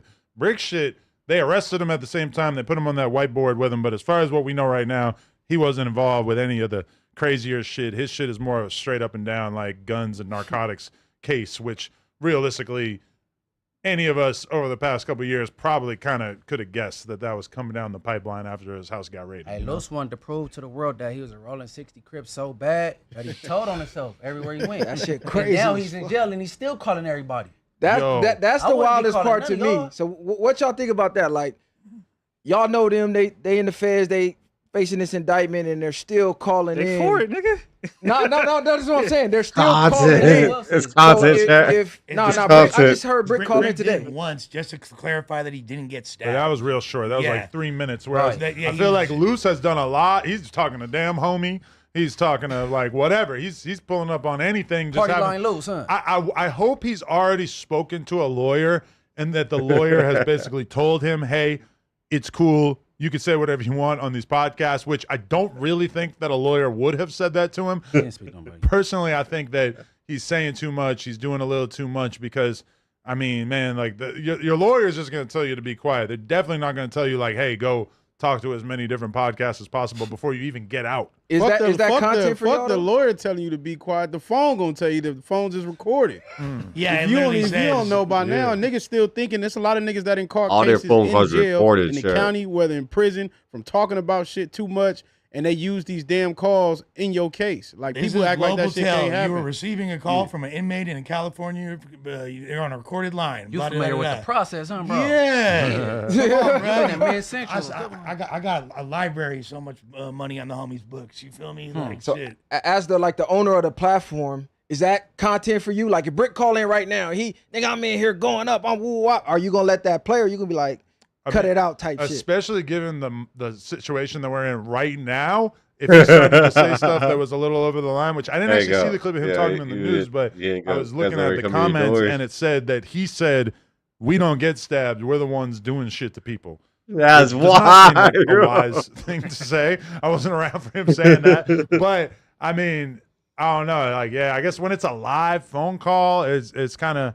different. I don't know. I just saw somebody in the comments suggesting he might have said Stop that. this cap. I gotta call cap. It's What? you gonna for sure use it as content. Well, the reason I say that because wasn't I just seen a clip of was that loose girl or something called you What'd she say? She was telling you she was gonna call you every time he called and all that. Yeah. She was saying that. He said Adam said, I don't give a fuck, cuz content. I'm going up. Hey, she seem a little happy, like she getting her moment. I know what you said. She got her Yeah, channel it's like- back. She like, give me my phone back. Nah, for real, y'all. She's I'm not excited. channel back because he was using her channel. She's a That's- star now. The thing Sharice is cool, man. People crazy. The channel said Sharice Mills. Now it didn't say Sharice Mills and Loose Cannon. Like he didn't hijack the shit. She got her shit back. She happy. See, the clout- She the breathing clout- hard, the- walking up to the car building. Like this. The girl. clout addiction is crazy. It don't matter what form it come from, but people don't understand. It's not gonna hit them, and God forbid that happen to them. But until somebody gets smacked, when you get hit with that time, then it become real. It become realer. It should be real right now. But the fact that niggas is still calling in and doing that, I don't believe you taking it serious right now. Hey, bro. Hey, so you don't think when Loose Cannon hang the phone up, he like, yeah, I think it's an act on the phone. He's stressed out. I think you're supposed to be. No, It is very easy but not to be look, stressed out. this is what it might be. But look, Munchie, they still kind of fresh in. So you feeling like, well, you thinking in your mind they ain't really got nothing on me. That's what niggas want to think. A lot of these niggas not getting their transcripts immediately when they hit jail. Now these niggas they even asking for their paperwork. They just get in there and just whatever the people tell them. A lot of these niggas run with that shit. So I don't think it's actually sunk in yet until you go to that first preliminary or that court date. Then they get to telling you football numbers, and now you looking crazy. And do you think the high of just kind of being a celebrity outside is still not worn off at that point, right? Like they calling in, making calls, people probably talking about them. Do you think that has attributed to as well being like not necessarily feeling like I'm locked up? Because somebody like Luce, I'm gonna be real, like he's been out here trying to go viral for the last however many years. And now it's happening on a level that is so much crazier than probably his wildest dreams in terms of being the main character, being talked about. So you know that as much as, yeah, it sucks that you're sitting down and you're locked up right now and you're probably going to have to spend all this money on legal bills and everything else. You might stay in there for a long-ass time. It's like, no, you're famous too. And you're riding this out and you're seeing the numbers go crazy. And for somebody like him, it's probably kind of hard to like take those two things and detangle them because this is kind of what he wanted for all these years, even if it's happening in a way that comes with some bad side effects or whatever. It's like Tay Cage. I think there's a better way, Chad. I think there's a better way. You try to become this content. We've seen a lot of rappers really kind of. There's a better way than under the mobile home and got up on Loose. And then Under the mobile. He had the final act. Yeah, Cowboy. out of control. No, Cowboy went. He got cracking and came back. Yeah. Cowboy Where you get the did that. mobile home from, yeah? Come on. The fact that story is real is still Right. That's even more crazy. Like You But said then- it's but- crazy but they he got. had a cowboy hat on swinging Oh, I on. thought he made that up. That really happened? No, he didn't have the hat Oh, on. you didn't. Nah. There was a video. No, I just seen him like run up on him. I didn't know he came from under a mobile home, nigga. No, he was a part of the thing. fixing a trying to truck. lack something on. He's changing tires. And he heard somebody say, "Is that loose?" And he came from up under the vehicle, like, hold on. And then he got cracked and he came back. And then he went to jail the next day. So Luce had a good week. Like if that's what he's looking for, the clout. Absolutely wild week for sure. But also, like, you guys keep talking about That's the not a content, good week, we're Chad. exploiting the content. That's Think not a about good this. week. Do you think it's good for the content Brick not being on the podcast? Not Sucks. in the long run, for sure. Not for y'all podcast, because y'all built him into the main character, and the audience that you built is strictly off of this type of stuff. So from a business aspect, I understand why he does what he does, because the second he tries to switch, you see the chat. What the fuck is this? We don't want to hear politics. We want to hear gang shit. That's what you built the platform on. So now it's kind of like a necessary evil. You're stuck with that. You know what it is that I've been in this situation so many times where you have something happen that is bad for your life, terrible, negative, awful. Nobody would want this, but it comes with a ton of benefits from the sense that the podcast starts doing better. When X dies, No Jumper's lit. No Jumper has the biggest day that has ever had in the history of this channel on the day that X died. So somehow I have to balance the fact that RPX, every news reporter wants to talk to me, every podcast wants to interview me, etc. And my boy's dead and I get to watch the video on the internet. When the guy pulls up at No Jumper and puts the fucking gun in my face and almost kills me, all of a sudden I'm on Logan Paul's podcast. All of a sudden, you know, I do a clip talking about it, gets 1 million views, etc. And so it's like I'm kind of used to like dealing with this balancing act where you have something happen that is objectively shitty, like, well, no pun intended, that like Brick Baby getting locked up, and then at the same time, it's like, oh, everybody wants to hear about it, and we basically have to create content about it because we're kind of just beholden to the audience to make content about whatever the most interesting shit is going on. Yeah, the at any negativity given gonna spread time. faster. I don't think everything is content though, but people let shit fly because, you know, Rockstar Girl got the recording. Like she took the opportunity, and then I don't think that his house was really surrounded. But you know, Sharice was fake recording a standoff. So if it, but if it was real, that'd be weird. Yeah, like And then- in retrospect, that might not have been real. No, it Yeah, wasn't. yeah. And then you got Brick Baby, the famous. I'm about to crash. Everybody Crash thought out. the camera should have been cut before that, but it kept going. Pretty so they big, people very let sad. stuff go on a He's little good longer. podcaster. But Munchie, this what people don't realize. You can't put your moral stances on other people. So the second you realize everybody don't think like you, you'll stop getting mad at shit like this. I So realize our it. platform, we cutting that shit. Ain't nobody calling in from the feds. When you come on for an interview, we ain't asking you no federal shit. We're gonna stick to your music or whatever you're doing. But everybody's not thinking that. Some people really don't give a fuck. Adam just happened to be one of them. So to continuously get mad at Adam when he doesn't come from this world, he don't owe this world no type of loyalty. What are you expecting? It's a job for him. My You whole know- thing you know is what I'm that saying? if we edit that kind of stuff out when it happens on live stream, then we're basically in a situation where everybody else is going to go up off that content, and then we're going to just have people come into our channel looking for it, and it's not there. Like the Kill Squad shit, that was obviously the super viral clip. People think we're getting rich off that shit. That clip was demonetized from day one. It got 1 million views. We made like $50. And that's happened over and over. The time that Wack fucking tried to fucking strangle Flacco on the podcast, that got like 1 million views. I looked at it a couple months ago. $50. It's like, you know, it's like The suspect in Kelpie. Right. Well, that actually we got monetized because we edited the fuck out of it. But you know, like suspect got an anger problem. You need to go to anger management. He's angry. that is, He you got know, an that was anger a wild He just day. caught a viral moment today. He definitely did. Yeah, He nigga, fired watch somebody? exploded. cuz. Nah, That him shit and was crazy. Jalise, they were having a huge argument. But that was today. Yeah, that was today. They That got was like an a argument. sister-brother relationship type. Something, but he had two watches on, and so he's arguing with her, and he starts banging his wrists together, and one of the watches blows up and explodes. It reminded me of the Ace Exploded. Yeah. Matter of fact, exploded. Hold on, what kind of watch explode? What I kind don't of know watch is that? exactly. Shout out to but if you suspect, see any cuz. diamonds on the Nah, ground, He out there. Where you buy that shit from? That exploded. That's disturbing. They don't sit by me, nigga. Hey, you see how Poet just broke his what's that shit called? His bracelet. Oh, He broke his bracelet. He said, "Look, I don't know. I said that Ace Hood. Y'all remember when Ace Hood was at the Music Awards and his watch, Oh, yeah, and that's why his bezel I fell think off the Sharp has watch. powers. I think Sharp is sitting at home with a voodoo doll of suspect, and he's poking at the wrist, the watch. and he's trying to make something happen because that clip was a gift to Sharp. Yeah, for sure. That being said, I tried to tell him, Church. I haven't talked to Forrest probably in like a week and a half or some shit, but he is coming home soon. Let's just say that is going to be an explosive appearance because who knows what I mean. Was reemergence? He's mega against talking about anything federal, so I feel like he probably ain't gonna have much to say about the Brick Baby thing, but definitely he's gonna have something interesting to say. I'm sure. Because on 49th Avenue, cuz nigga, free the homie, cuz 40 crap, nigga. Vernon Avenue is gonna be that. That's the whole clip. There it is. 4 Extra speaks on Brick Baby. That's it. Okay, I have an important question about Lush, but just let me do this real quick. I just wanted to take a quick break to remind you about the Everything 420 app. Just search E420 in the App Store because your setup deserves an upgrade. One of my favorite things from Everything 420, they're mystery boxes. They are so fun because there's always a surprise inside and you can get more bang for your buck. And they also have the $4.20 store. It's like a stoner dollar store loaded with budget-friendly essentials. They only sell legit Delta products with COAs for authenticity, and ordering is insanely easy. You just open up the app, browse, tap to order, and that's it. No complicated checkout and no weird steps.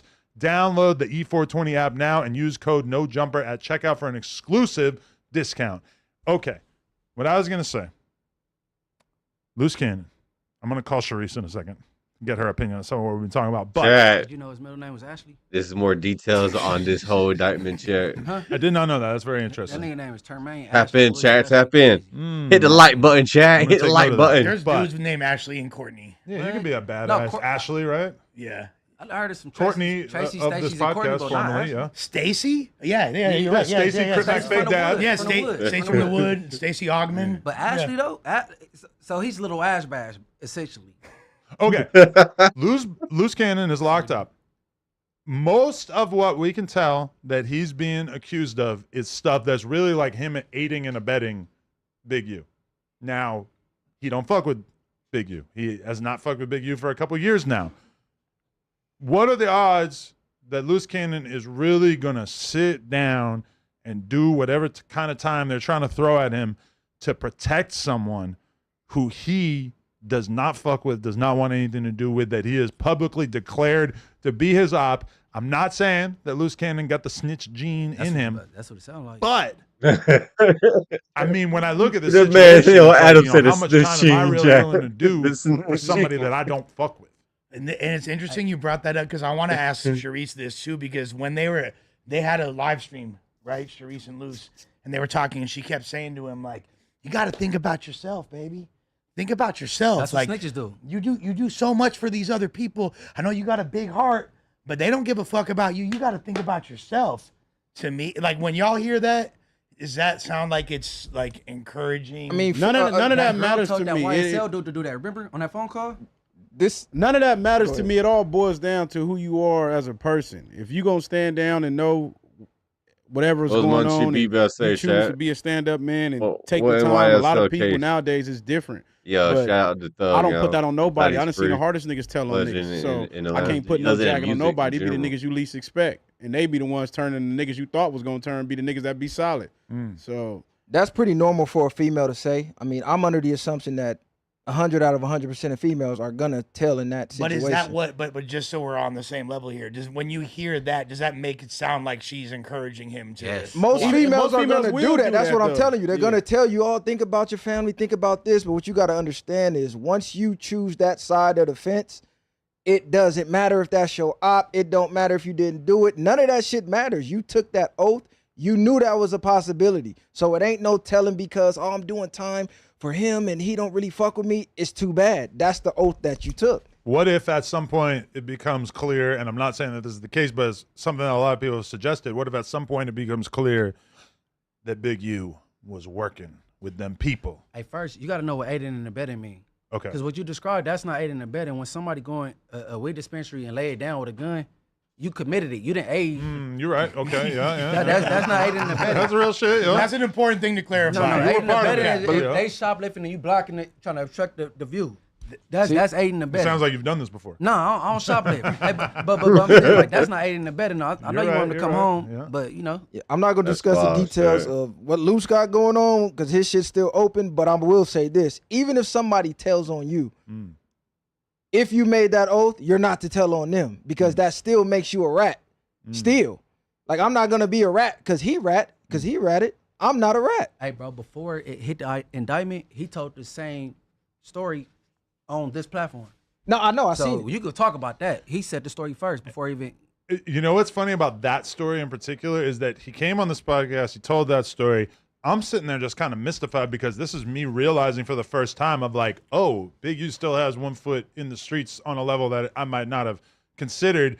But then he goes on Academics' podcast, probably Wack set that up or whatever, and Ack seemingly like understood how serious that situation was and asked a shitload of follow-up questions, basically digging into that story. And then the other one that has come to be part of this indictment is the story about them allegedly extorting Rick Ross and Meek Mill for $50K while they were in the club or whatever, which is another one where I was just sitting there doing the interview like, are you fucking serious? That was but that's such a stupid thing to try to get them on because your witnesses are not going to cooperate. You know what I mean? Like, there's no way, even if that did happen to Meek Mill, there's no way he's going to admit to that in a million years. Either way, he looks like a bitch. Like, you feel me? If he admits to it, or he's like he looks bad either way. You think so? I don't think he looked bad either way. We don't know if it really happened. He looked bad. We don't know if it really happened. Meek came out and denied it, though. Yeah, that's what I'm saying. That's the best thing he could possibly. There's no way he'll look bad if he says it's true, though. Before he denied it, the Dream Chasers did too, though. Before that, like months ago, last year. Yeah, I don't think it is true, but I'm just saying it's gonna make him look. If he did admit to it, it makes him look weak in a street sense. Like, oh, you have to check in when you go places. You don't really got it like that, and it makes him look weak on a street sense again. Oh, you're a fucking rat. You're helping cooperate. Da, da, da. So he would never admit to it. That's essentially career suicide for Meek Mill. Meek Mill definitely could never admit it if it's true, and if it's not true, then he's also going to deny it. Although at this point, it is seeming less likely that Luce just came on here and made that story up out of thin air. It don't sound realistic. He just tapped him on the shoulder. His security just like, all right. I didn't believe it when I heard it. I thought it was all cap. Like some superhero gangster shit. To keep it exactly. Because we thought Luce Cannon was doing the big homie CC move. Go on a podcast and just make up a bunch of bullshit, and some of it's going to stick. Some of the clips are going to go up. Other podcasts going to want to have you on, etc. And now it's like, oh, you were serious. What's the big homie CC move? You know, he just going on every podcast saying every celebrity's gay, and he was a bodyguard for this person, and he saw this person get robbed. Everything was content, man. They took the Orlando Brown route. Yeah. But he was giving Luce. He said Luce was the truth. Remember? He said Luce is the boogeyman. He was saying that in the beginning, but now, you know what I'm saying? Big homie CC was saying that, huh? Right. He said it on Camp Capone. Shit, I hate to admit he it, was but lying in. Wack and Brick really, or Wack and Luce really kind of like exposed the big homie CC thing because he didn't have any energy when they seen him in Vegas, and then completely switched his energy up as soon as he went on another. Both of them seem kind of vague on both sides. They both had the same energy to me. Right. It seemed like nobody It looked like it was a play to me. He was alone.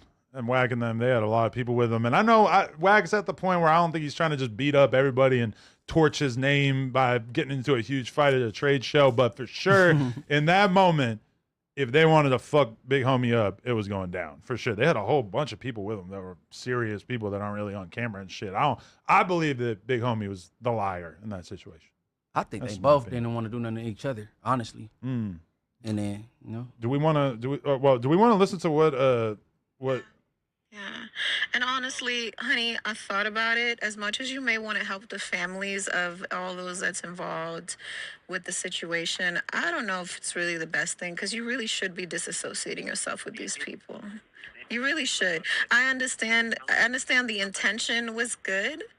Baby, you got to listen to me because sometimes you don't listen. The intention was good to want to help these families. But you gotta think for yourself right now. And I don't think if they were in the same position or thought of it, they would do that for you. Real talk. And we need to separate ourselves from Big U anyways, and Brick Baby and all these other motherfuckers that probably don't really give two shits about you. I'm serious. Let's do a fuck Big U shirt. So instead of KSA wants say fuck Big U shirt.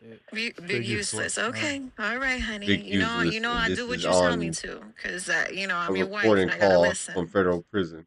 but I just want you to hear me. I don't want, it doesn't look good because of jail. course you're not I'm not cool too with sure the they nigga, already but that touched doesn't mean down you at gotta prison. help him. At a And yard, you know, not that too is sure. one thing people don't realize with you is no matter what, you would still help your enemy. But ain't nobody, right now, you gotta think for yourself. You gotta think for yourself. Try to tell y'all. Okay, because all these motherfuckers probably telling, all these motherfuckers probably turning against you. They are not having your best interest at heart. I need you to listen to me. Yeah, and then, Chad, I this could really is think about, exclusive. the Exclusive. son, of the mother that died, Rayshawn Williams. Loose Canyon on the phone. Because it's making He's arrested Oh for Lord, the we Big U gotta think indictment. about the son. That's a See, crazy. You a gay member? You're not supposed to think about the son. Nah, She don't have his best interest in mind. And that's exactly what I'm about to say. If that was me, I would have hung up on my bitch. She wants bitch, him what the back fuck home. you sound like? Tell You her trying to to take record care of the nigga. baby. Yeah, for one, you talking Hold the too house much. down. Hey, help me with some clarity. For one, she talking Who too talking much. About help who? The co-defendants? No, Help himself. Help himself. She basically telling cut a she rap. said, stop thinking about everybody else. Who's everybody else? Yeah, Then all the everybody else on the co-defendants. case. Everybody like, on the She case. literally said Big U, Her Brick. She literally said, like she said the name. Don't none of her co-defendants like him though. They all want to do something to him. When he get down here to MDC, he gonna be in trouble. Yeah, Well, and that- Brick, and that's- Brick's I the low-key closest think friend she he got in that enjoys indictment. she's enjoying like creating the she content want the right clout, now. huh? She is special. Yeah, she That's what clout it seemed mom. like. She gonna get a For TV one, deal you out of all already this. you out of pocket recording my shit. For two, I would have hung up on the bitch for three because 9 times out of 10 you're insinuating that I know more than what I'm denying. So now you're making it look more than what it is by Yeah. even just having that type of conversation. They're match made in heaven, bro. Like that, they perfect for each other. We should all be so lucky to That's find one like crazy. her. No, she is insinuating that you guilty. Just tell him, babe. Just like what the fuck? Wow. Bitch, She, get the she's fuck off the a phone. she's a public figure too, right? She's like been on reality shows. And She a all public that. figure? Yeah, I have yeah, no yeah. She used to be a idea. singer. I ain't never heard none of her music and shit. But Yeah, she's a singer. She got like some little amateur porn. What you think about it, Adam? You think that was wise to record a federal call to have played on the fucking pod? I think they should be saying less, generally speaking. For sure, like, if I was locked up in the feds facing this exact same situation, the last thing I would think about would be like, oh, I need to get content out right now. I need to help spread my narrative. No, it's like, now is a time where it's perfectly fine to be quiet. And I mean, like, maybe if you're making content for your channel so it could maybe make money so that you could, like, you know, help yourself out in terms of your legal situation or whatever is one thing. But I don't understand the value that Loose Cannon gets from doing an interview with Damn Homie at a time like this. It just Damn doesn't homie's really- crazy. Kids, you had a right to remain silent. If you catch a case, shut the fuck up and let your lawyer do all the talking. Let's press. Or just don't even Charisse. get in the position anyway. Like the shit is dead anyway. Charisse, you're on the press list. Charisse telling me about the lambs. Oh shit, chat. Already. Phone call with Loose Canyon wife, chat. Tap in, Hello? chat. Don't miss it. Don't miss it, chat. Hit the like button, chat. Hello. Hey, are you in the car or something? This is It live, doesn't chat. sound Hit the like like you're button. by the phone. Yeah, you on my Bluetooth. I just disconnected. Are you good? Okay, yeah, we're on the podcast right now. We just figured, you know, we've been talking about you, and I don't want to be talking behind your back. I feel like we should have the conversation with you. So I guess like my main boy question said, my man is, said, "Yo, I'll is talk behind there your a back my whole strategy 5 in terms minutes of before content that." in terms of like how much Loose is That's saying crucial. publicly? What are your thoughts on that and the potential that it could get him in more trouble? Well, first of all, he's not speaking on anything that's already not being said. He's not speaking on anything that's not in the public, and he's not Loose Canyon wife giving on his phone. strategy on how he's going to beat this case either in public. But what I will say is that everyone is forming their opinions off of hearsay, and there is no real hardcore evidence that, you know, these incidents that they are charging him for has anything to do with what he said on a podcast. Second of all, I thought you were locked up, Adam. What's going on?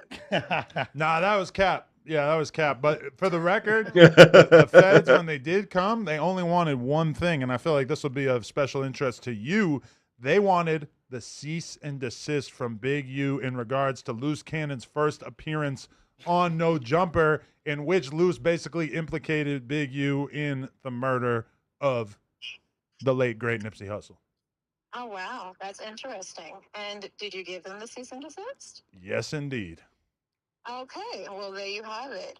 So with that being said, I'm sure they're going to do their due Crucial. diligence to see what that's about. But obviously, if, you know, Big U... Did Big U have involvement with Nipsey Hussle, death chat? want to cease and desist, but that's his business, not ours. But what I can tell you is my husband does not deal with Big U. He does not like Big U. He has not spoken to him in years. So all of these implications and allegations are false. I will say that.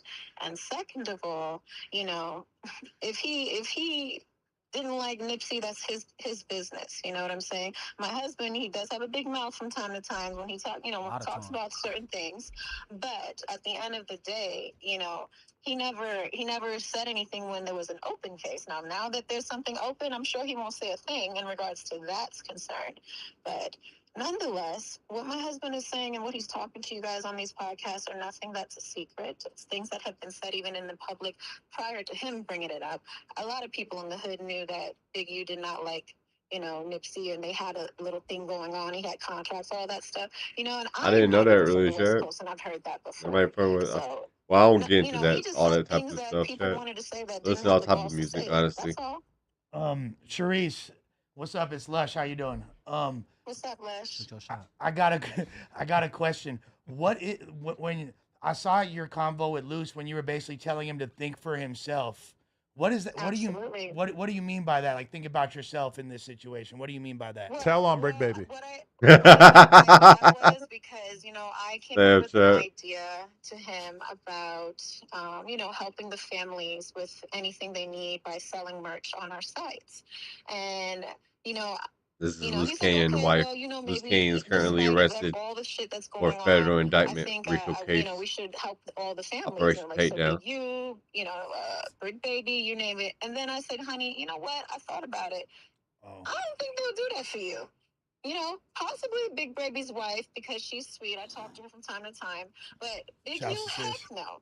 So when I told him think for himself, don't even give it a rat's ass about nobody else but him.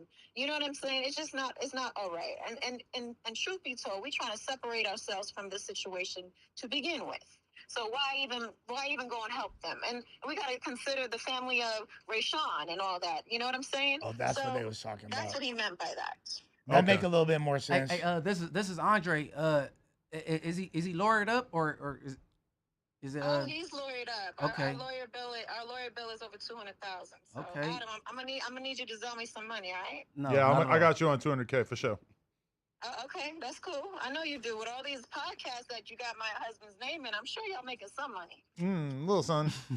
But this was my question. Is like, to me, this feels like a situation where Loose Cannon could probably sit down with the federal agents and say, Big U did this, this, this, and this, and he could probably walk out that door tomorrow.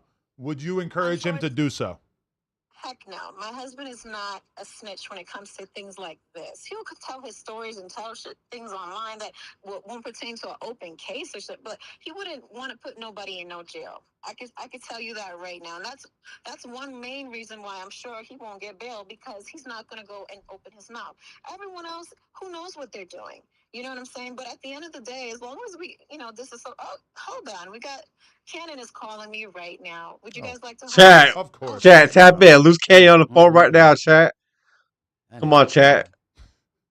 He's listed on the paperwork. Her response is cool, the but this indictment. when you need to do the least talk. Right. Basically saying what he said on the podcast. Never that. No. Nah. That'll do numbers. I'm manager though. I'll get her on all kinds of Zeus shows. No, right here.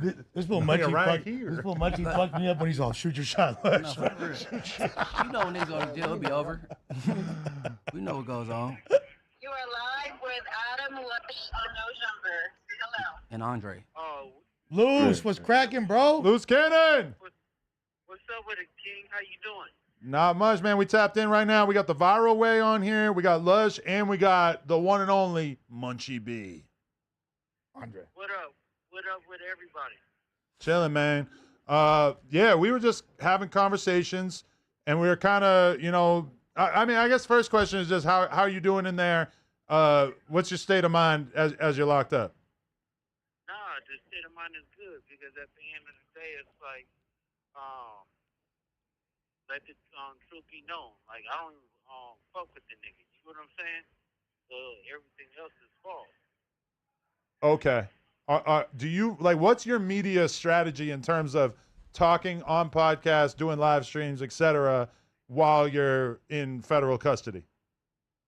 No, it's not that. It's just I'm doing the same thing that I was doing outside. You know what I'm saying? Nothing changed. At the end of the day, it's like I don't have to.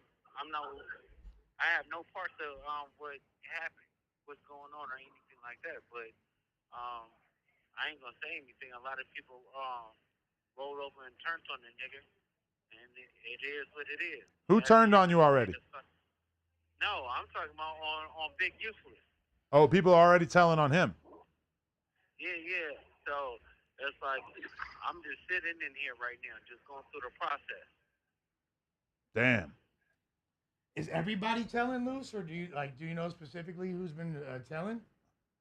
This is crazy, Everybody chat. got out. The only people that Loose Canyon is literally in a situation with a Have you had federal any case, conversations a that were RICO basically case. like, we'll let you out right This now, is you just got to insane, tell us chat. this, and this? Hell no, it ain't no conversation. So they consider you to be such a crucial part of this case that they're not even proposing a deal. No, I haven't. No, it's not that. It's not that at all. Safety valve? It's just the point of it is it's just not gonna happen. Just put it that way. The feds know that you're so solid that they wouldn't even ask you to talk. No, it's not gonna happen. So did you catch word that I just revealed it like an hour ago on this podcast, but basically the feds came to my house and the one and only thing that they were interested in was the cease and desist from Big U because of your appearance on the podcast with Wack, in which you basically said that Big U had knowledge of the Nipsey situation before it happened. That's crucial, chat. That is insane. I'm gonna say it like this because That's insane. Talking about that. it's just why send a cease and desist if it's not true. That's all I have to say. Yeah, that's what a lot of people are 'Cause suggesting. it's Yeah. defamatory though. Yeah, even if it's not true, it is Right. It's a defamatory statement for sure. Absolutely, I could understand him not wanting that out there, even if it wasn't true, to keep it a stack. Yeah, that makes sense. What'd you say, Lush? I was saying I could. It's a defamatory statement, regardless. So I could see him not wanting that out, even if it wasn't true. Yeah. But if you wanted to prove somebody that was a liar, right? You just telling them pull it out. I mean, put it out, right? No. Why stop it? Crickets. Yeah, I don't know. No. But if we talking right, that's facts, Loose right? Canyon right now on the Why phone not you chat. stop something that you saying is a lie? A person listed on the paperwork Right. of the I mean, hey, I guess he 120-page really wanted to indictment stop for the RICO that case. narrative, I guess. When a lie linger too long, it become the truth, bro. Yeah, I'm not his defense attorney, but I could think of a few. Like nobody want to lie out there about him, so that's why you would do it cease and desist. If you feel it ain't true. Well, that's like that's like career-ending information. You know what I mean? Like, or statement. If people associate him with the death of somebody so beloved, that fucks off his business, right? But everybody is getting misconstrued. Nobody's saying that he has something to do with it. He just acknowledged. I mean, no. It's just like if somebody on a somebody that know me, right? This is crazy, chat. Yeah, I'm either gonna get This is that insane. nigga because of whoop-de-whoop, and I'd be like, well, shit, go and get your man. You get what I'm saying? That's just how it is. My statement is Nipsey wasn't his brother. Nipsey wasn't like his son. He keeps claiming that and putting that energy in the air when he didn't fuck with Nipsey and Nipsey didn't fuck with him. He said Nipsey just flew him out before they passed. They patched it up. No, they didn't. They was in patch New it York up together because- or something like that. Yeah, they went to New York for a video shoot, but it was still animosity because it was still a situation that happened after that. Why he didn't go and support Black Sam at the Marathon Burgers then? If everything was patched up. No, for sure that ain't patched up. We saw that in the Black Sam interview for sure. Cause Nipsey is Big U little homie, essentially from '60s. Black Sam is not from rolling '60s. That's just Nipsey's brother. No, so he don't have to support Black Sam like he will support Nipsey, his little homie, his younger homie. Good point. That's not the same thing. No, yes, it is because the marathon continues. The marathon burgers, anything that marathon is based off of Nipsey. Like that's what he stood for. That's what I'm agreeing with Loose Canyon. I'm agreeing with Loose Canyon. That's his thing. Hey, if you pass away tomorrow, Adam not fucking with your twin brother, bro. So that Unless the twin that brother probably marathon had will like a continue. company, like a He Loose messing Canyon with you, not event. your brother. No, but the thing is, if somebody's pushing the narrative, right, and it's in all good honors of Nipsey. If I have my brother, not my twin brother, but if I have my brother, You don't like your on twin, the though. He said no. situation or whatever like that, I would have Adam. Hopefully Adam will still support. If something happened to Brick or whatever like that, I'm pretty sure Brick's wife or whatever like that, Adam would still support that. It's different. That is true. If me and Brick were beefing, and then we got cool right before he died, and then his girl opens up Brick Burger, for sure, I'm at the Brick Burger. I'm turning up the Brick Burger. Exactly, Chad. Exactly. I'm chasing Rockstar across the street. So since have you checked on Mama Bear? We've been talking. Yeah. I helped him out around Christmas time and all that kind of Shouts shit. to Mama yeah. Bear. We love Mama Bear. All right. And Granny Bear. Definitely. Man, if he was out, he would probably be in this RICO too. Busting all these assholes. JK. I got no comment on the RICO. Nothing to do with RICO. Nothing No to comment. make fun of, Adam. Oh, that was a Cryptmac joke. My bad. You know it's free loose. It's free loose. Free all the guys. Like, everybody is gonna support everybody. Only the real is gonna stand. You get what I'm saying? Like everybody that was on that indictment rolled over. Everybody out of jail. Everybody was making statements. So you and Brick are the only ones who didn't have anything to say? We the only one that's still in jail, right? I didn't know everybody damn was near, released. yeah. I didn't know Of they the were ones we all know. released. It was 4 already in jail though. When they Everybody else is landed. out. Damn, everybody being out is bugged out. Loose, activate your patience, man. Stay off that phone. Hey, how do you feel about people celebrating people going to jail? Ooh. Well, that's a good question right there. Throwing a party. That's a heavy hitter shit. Okay, so think about this, right?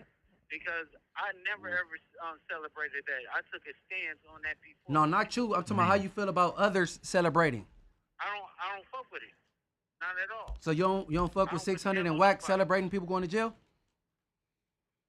I don't fuck with nobody celebrating a nigga going to jail, but I don't think Wack and 600 take that stance. I just think they just don't fuck with Big Yusuf. I ain't heard him laugh this much. You think Wack's been celebrating, Munchie? You really think he's been celebrating? It might be a little muted, but yeah, it's damn near a ticker tape parade like over a there. passive aggressive celebration. The 100 side? Oh yeah. 100 side turning up. They celebrate, but at the end of the day, it's like it's the best outcome for him. But other people have been affected by certain situations he's done. But I don't want him to go to jail. I'd rather if we beef him, we handle this shit on the street. Why is Trell on the phone saying that? Yeah, I don't know if you should say Hey, that. hang up, girl. Hang up. Like, hang up, bro. Y'all, you doing crazy shit No. now, girl. Hang up. No, it's the content. We need it. We need it. We need it. Don't hang up the phone. Y'all niggas crazy, cuz. Y'all letting this nigga incriminate himself. I know, but nigga, don't do it while we on here, because it look like we condoning it, cuz. With that, bro. Luce, the Hang viral up, way wants bro. to make it clear that they think you're incriminating yourself and that you should stop. Hey, long as you Podcast self from Long Beach. Yeah, we don't got nothing to do with what he doing. I just don't want to watch him do that, bro. Shout out to them too. Hey, Luce, hang up, bro. Let your lawyer talk. He ain't got one yet. You said what? I said hang up and let your lawyer talk, bro. Like, they gonna use this for content. Don't do that shit, man. Yeah, but the thing is not saying anything that I haven't. Nah, bro, but you in some real shit, bro. And I'm gonna tell you some real shit. Activate your patience, like bro said. All this circus, don't do that, bro. You in facing some real life shit. This the internet. Don't do that. They gonna laugh at you. None of these niggas gonna put money on your books. None of these niggas gonna come visit you. They're gonna laugh at you when this phone call hang up, cuz. Don't. The fame ain't worth that shit. Everything gonna go. Even the females they go bounce on you. That's not bad advice. Well, he already got one. What females you talking talking about, my nigga? Man, that's how I What go. you talking about? Because you got his wife right here. So what you talking Hey, about? hey, if you his wife and you care about him, stop letting him do What this. you talking about? I'm talking about the Listen, my majority husband y'all. gonna do. Hey, At the Hey, end of hey, the look, day. niggas gonna do what they want, Hey, but I'm gonna Sharice, give you some Munchie, real we advice, know how that cuz. shit go when He they been go- to the when they pen go before. there. He know. Calling in from the don't. That's look, out. Sharice. Long as you keep the visits coming, and pen to paper, some pictures. You know, some. You go do what you do. That's just how I go.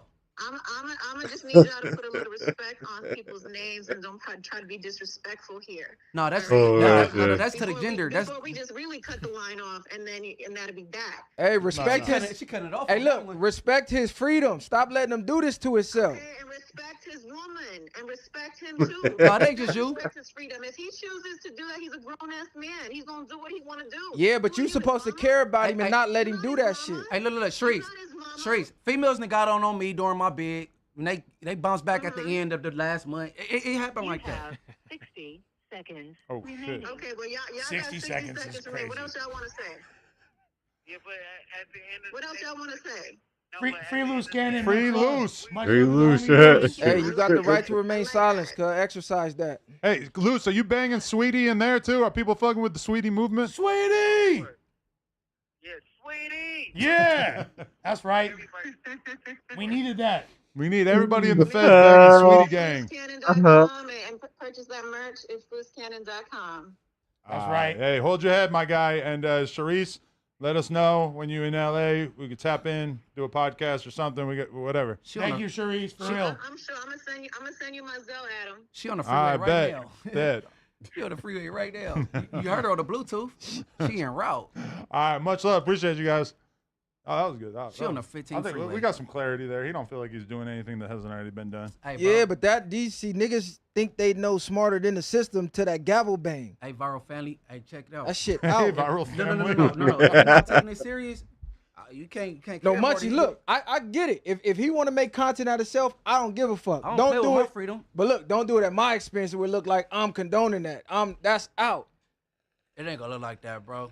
That's out. We don't condone that shit. So if he want to call Adam every day, I don't give a fuck. Just don't do it while If a we on here. nigga dumb enough to do it, he gonna do it. But if I'm here, I'm gonna just say my piece and then that's on him. No, that was good though. You actually saying that to him is like that was good. That was a conversation that I think needed to be had. Because it sound like nigga think this shit a game or something. So either your lawyer telling you, hey, we good, which I can't see no lawyer telling you to call a fucking podcast, or the reality ain't set in. Like, I done been in jail. I done seen niggas think this shit a game. They facing life. I'm getting out to, nigga, no, you're not. Then the gavel bang, and you see the life leave them niggas' eyes. And like, oh, this is real. Lawyer, bro. Did y'all catch the moment where he like second thought it when you first said that to him? Yeah, because he said y'all gonna keep thank hyping you, him but up. he get it, but he not getting it because you think you're speaking in code or you're saying nothing like it don't apply. They're listening to everything. You under a fucking Fed case. They're gonna pay attention to every last phone call he has. So we about to be in this paperwork. They about to transfer. Nah, that's out. You be They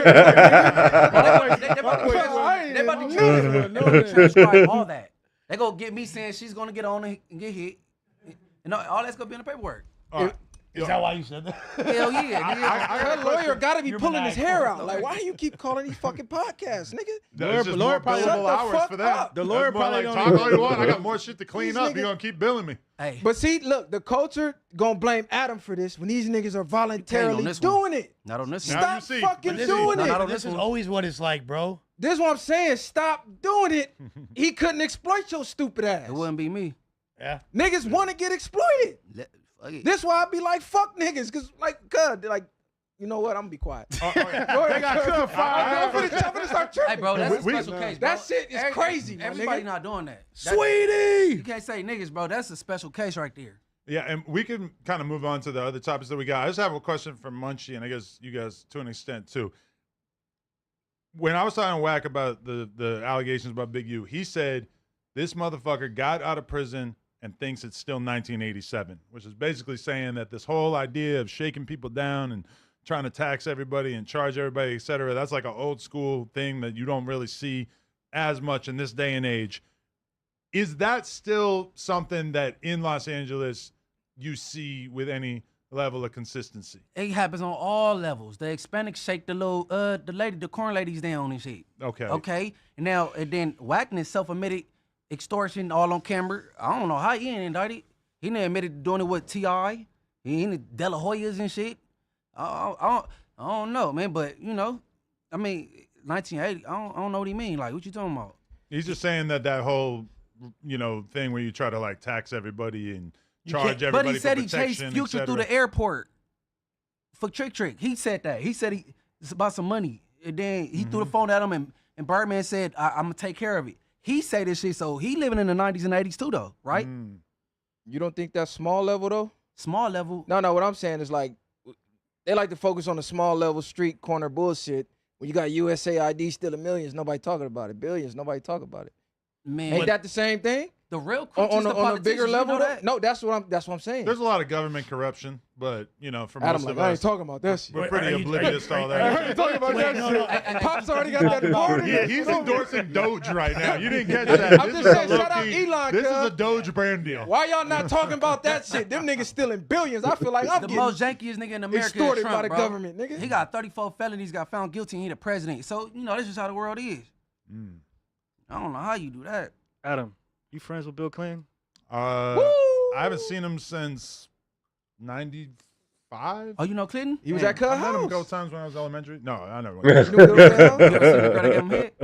Monica Lewinsky? No, I would love to have her on, but that would be crazy. That's an And that'd be interview. legendary. If you That's could get fire. Hillary on, Even that's my legendary. parents turned against Hillary Clinton later on. Where's Monica Lewinsky at this day? Yeah, these Monica- days? She's still around. She still does media from Why she- time to time. Oh, Giving okay. goated top. I mean, you can't have like a more toxic name than that. Like everything you go to do for the rest of your life, it's like, oh, you're Okay. Monica Lewinsky. We got to come with the Monica Lewinsky freestyle. Talking You about got fingered females with. giving top. She got fingered with a cigar. Is that right? That's what he did. Oh, that's yeah. He mafia. didn't fuck her. He put a cigar in. That's why he was able to go on TV and say, I did not have sexual relationships with that woman. And then it became a debate. Is sticking a cigar in someone's vagina a sexual relation? No, he got I head, would though. say yes. Yeah, and he She had sexual relations with the Cohiba. Getting head is That's sexual. right. Very sexual. That's, yeah. Clayton is crazy, man. Shout out him. What? Yeah, He's that- the last of a dying breed. He was definitely shout one of Kyle. the more gangster presidents we've ever had, despite incarcerating. No, I'm about to say, don't shout Kyle. He He got just head, book, he nigga. got just head like- under the desk, bro. Yeah, Had her under the desk. I'm all in favor of head under the desk. That's bracket. But mass incarceration. Yeah, of he was getting minorities, niggas booked. kind of janky. Yeah, that's the on everything. I feel like Trump's past that part of his life where he was just trying to fuck everything, and I feel like Obama was too bitch made to be getting some top. Trump in is the a Oval gang Office. banger. He targeting specific gangs like MS who like zero in on one gang. Trump is a member. He's no better Trump than is a me member. It's and the homies crazy. from Long Trump Beach, is a bro. member. That nigga is a gang member. Well, MS is Wow, technically work. an international terrorist organization. No. That's what when you talk about him zeroing in on them. I don't want to hear. that's- You got Crips in Europe, bro. That don't mean nothing. So. There's why- entire prisons built in El Salvador. That's house interesting you MS. say that because I heard you guys in a clip from your podcast say they do this to the Crips, but they have never indicted the Klan. So I actually asked ChatGPT, that ain't true. has the Klan ever been y'all take- federally indicted? It turns out the Crips and the Klan have a lot in common because they're not a top-down organization. The whole point was. I'm glad you said the The blood- whole the blood ain't point gotta- was, see, people is too simple-minded because we know to get to down to detail, they've been indicted about things, but a lot of Individual things, chapters, they're- much like this. Yeah, they haven't been really charged as much, but you don't get the RICOs as much as they do on us that you do on those type of groups when it comes to that. And somebody for But instance, last year they like came down Big on U. the Perker Woods, the Aryan Brotherhood. They did a whole little thing end of last year. Nah, but this what we getting at is, That like greatly he said, affected this certain podcast as well. chapters. They're not trying to target the whole organization. Why? They took the hoods off and put on other uniforms. Or they're not taking No, down, they for amongst instance, us like and the they just president. No, this is what I or mean. somebody that's They're a now the politician. politicians, Mm-hmm. some police officers, some judge. Like they got smart. You know what I'm saying? Yeah, but they're not low. Motherfuckers know what time it is. And they're not Yeah, on podcasts they're not calling low. in from the feds talking about this is what we doing. Also, the either, Klan so. is just so old school. I feel like they've been like destroyed financially, Allegedly. and they don't really Nah. have like the same kind of impact. Like if this was the 1800s, we would be talking about the Klan like the biggest fucking thing still- in But America, that's right? see, you thinking with the white hoods. I'm See, but talking it's about still it's still shit going on down south. They Yeah. still out there doing shit that's not nothing going on. And what was that place we was talking All about right, with the Chad. sundown and all that? shit? Sundown Town? Yeah, all that, No, all but that is that's the still thing. going on. They got There's some for out. I think they're done talking about the Big U situation. Yeah, Yeah, that won't end on this note, chat. Let's see. Okay,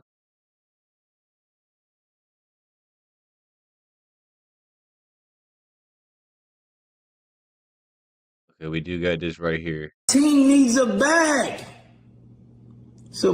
This is Meek Mill response. Is in this interview saying the reason why it continued to go was because Meek Mill was trying to tap in with Nipsey instead of with Big U. I don't know how solid that claim is, but as y'all can see, he's been standing on that claim for quite some time. Well, yesterday, this article right here was posted with the title that says Meek Mill was allegedly held hostage by LA Crips. Team needs a bag. So what we do? Walk in the club. Yeah, like 9 of your homies. This is Loose Cannon talking about when It they was like robbed 30 Meek of Mill. us. Meek The Mill. security moved to the side. I said, Meek, you know what's this about? You started taking it off and handing it to me. You were polite about it, Sugar Plum. Sugar You Plum. was polite. Sugar Plum is diabolical, Sugar Plum, chat. you was polite. I hear Rose. Hey, look. I got this. You got this artist you pumping. You don't want this to get out. We need 50. He brought 50,000. 52, Crenshaw, and 48. He brought that money. He brought it fast. And when he brought it, Loose Cannon, after this story of Loose Cannon extorting Rick Ross for $50,000, has started gaining some traction online. The story basically was that Loose Cannon was working for Big U. Big U was wanting to extort Rick Ross when he was in LA. Rick Ross brought his artist to LA with him, Meek Mill. Loose Cannon went and robbed Meek Mill and extorted this money from Rick Ross. Not only did we see Loose Cannon admitting to that in the clip at the beginning of this video, but we also seen this mentioned in the complaint against Big U, the indictment. Right in there, it tells the story of Williams, who is Loose Cannon, committing this crime. Now, in the indictment, they actually didn't use the clip from the beginning of this video. They used a clip from the No Jumper podcast where Loose Cannon was up there with Wack 100. Right, this was another time when Loose Cannon told this story. I think this was actually the first time that he told this story, and that's what they make mention of in the indictment. That interview was removed from the No Jumper platform after Big U sent a cease and desist to them, right? But despite that, the clip still exists online because it's the internet. Nothing ever leaves the internet once it's on here. And so they used this story that he told on No Jumper as proof of a crime being committed in that criminal complaint. Of course. And kept you out of it. Of course. He did that to when I did that to Meek Mills and Rick Ross. This is wild, chat. This scene is in the indictment. In the club? Yeah, Dude, and Meek and Rick have no idea that Draw sent you at him. Yeah. No, yeah, they sent that because I called Ross. I'm like, Ross, boy, this drop shit off, getting crazy. Drop off the 50,000, and we're gonna let Meek live on Crib. So Ross dropped off the 50,000, and so me and the homies we go back. He stopped answering the phone. He stopped picking up and shit like that. And we were like, what you doing? Like 2 days later, he called me. He was like, oh, nephew, where you at? And I'm like, nigga, where my money at? And he was like, oh, I needed it for bills. Right, so that was like the first time that he told this story. That was on No Jumper. That's the part that was in the indictment, right? In the Loose indictment Cannon is swears crazy. that this is a real It's diabolical story. This is a shit. true story. That this really happened. Because like I said, he's told this story on numerous occasions. He added more detail to it when he went on Academics podcast and talked about it. And I promise we're going to get into Meek Mill responding to him. But y'all listen, because Loose swears to God that this story actually happened. And it was noted in the indictment against Big U. It's part of the reason why Loose was arrested in the first place. So Meek is in the club, like he's up there, like, yo, hold on, wait a minute. Y'all thought I was finished, and y'all just tapped him on the shoulder. I just want to know. This shit crazy. Couldn't even get to that part. That's wild. Can't even get to the intro. God damn it. He walked in. As soon as he walked in or whatever, all the security that was with him, they spent around and grabbed Cuz. Like, bro, so, get on the phone with Ross. Honey, all right, that's enough now. Get We're on not the going to phone tell with all the Ross. details. No, we got to hear this one. Oh, Get on the phone with Ross. Nah, this one going to go viral. What? Get on the phone with Ross, neighborhood Crip. So he got on the phone with Ross. I took on the phone with Ross. Wait. So he didn't start like squaring up, trying to swing or nothing like that? And what? You grabbed him by the shoulder like you put your hands on a grown man. He from the trenches. Like this. They from the trenches. Yeah, I know. A nigga from the trenches, but nah, it don't work like that. So he called Rick Ross. Right there in the club. Yeah. And then, bro. Imagine if his cell reception was bad. Fuck. You stupid. Listen, the crazy part about it is.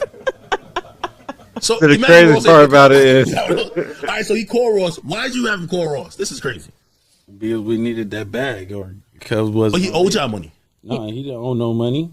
We took the money. Oh, this was extortion. Oh shit. It's not extortion. Ken, all right. See, yeah, we don't want. See, I might have to probably bail him out after this We interview. don't want to. No. We just say Meek Mill stench on him. It's fine. Meek ain't gonna tell. Look, we don't want to get the extortion part. It was just a business transaction. How much I charge him? 50. What's that? 50,000? Nah, we squabbling in there. What? Wait, how many of y'all was it? Was just you? No, it was probably about like 50 of us. 50 of y'all? 1,000 per person, nigga. All right, cool. Y'all might get that 50. Then he was hot as hell, right? Wait. So who? I'm pretty sure like Ross hasn't answered to this. Meek neither. They're probably saying this nigga lying. We ain't send this nigga no money. How did y'all receive the cash? Cash. They gave you cash money. Yeah. No, they ain't gonna say nobody lying. That's why Meek and Nipsey became cool after that situation, because they started using the same PR. So Meek got smart and started hitting Nipsey up, and that's why the Big U feud kept going with Nipsey. Oh, so that's kind of like, yo, if I'm cool with Nipsey, now the homies from Roll 60s ain't gonna keep tapping me on the shoulder and asking for the bag because now I'm contact in. Yeah. Right, so he gave some more details right there in that interview, including saying that this is the reason why Nipsey and Big U continued to beef. Nipsey and Big U were beefing because I guess Big U was trying to extort Nipsey to a degree. Black Sam stepped in and was like, nah, they got into a little back and forth at one point in time. Loose Cannon is in this interview saying the reason why it continued to go was because Meek Mill was trying to tap in with Nipsey instead of with Big U. I don't know how solid that claim is, but as y'all can see, he's been standing on that claim for quite some time. Well, yesterday, this article right here was posted with the title that says Meek Mill was allegedly held hostage by LA Crips and asked Rick Ross to pay $50,000 ransom. And Meek Mill seeing this article going viral, and he responded to it with dirty this tweet work. right here in the tweet. He says, this guy must be using this story to confuse his indictment because I never seen him before. I would have put him to God's test on the spot. I never even met Buddy, but I don't negotiate with fake thugs. Ask him what chain he took because all my chains some LOL. My watches all $300,000 and up vibes. So basically, Meek Mill is like, look, I don't know what this dude is talking about, bro. That ain't never happened to me. He continued. He sent this tweet out in response to somebody that said, I ain't gonna lie, I never heard this story before last week. I did be tuned in to sounding crazy because he said he had bodyguards and they turned around and he snatched him up in the club, so they ain't turned back around. And Meek responded to that. He said, it's a real world LA dudes that respect the shit out of how I carry myself in an open arms. Where you at to build my people up? I don't care where you from. That's why you seen me around Nipsey and others. We are men of respect and honor. And boy, I swear sometimes trying to read Meek Mill tweets, man. My God needs a college class. Anyways, he continued. He said, me, Nipsey, YG, Mustard, and a few others made sure we didn't follow the East Coast, West Coast narrative. I changed my life by blessings, but I always been down to meet up with fake street bullies in abandoned areas where it's no civilians so I can take their heart. So we got Meek Mill adamantly denying any claims that Loose Cannon has made about taking his chain or doing anything to him. You know, we haven't heard Rick Ross speak about this yet. I don't know if he will. Lord help him if 50 Cent gets a hold of this information. But yeah, man, that's what we got. Meek Mill going off on Loose Cannon for this story that he's told numerous times throughout the years. Pretty crazy stuff, man. Y'all gotta let me know what y'all think about this whole situation in the comments down below. Anyways, that's basically it for the video, guys. If you enjoyed the content, be sure to hit the like button. Oh, that's something that we seen real fast.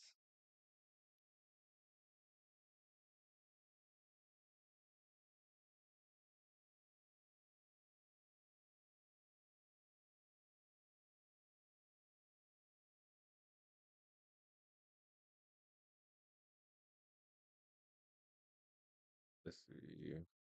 What y'all want to see? Um,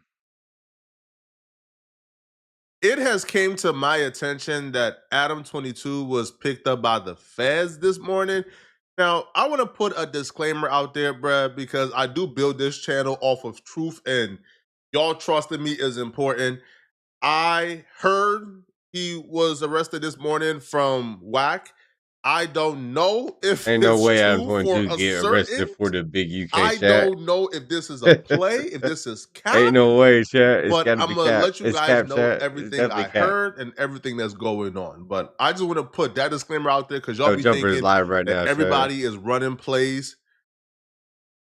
I'm not running no play. If this comes out to be false and they're capping or running a play, it has nothing to do with me. All right.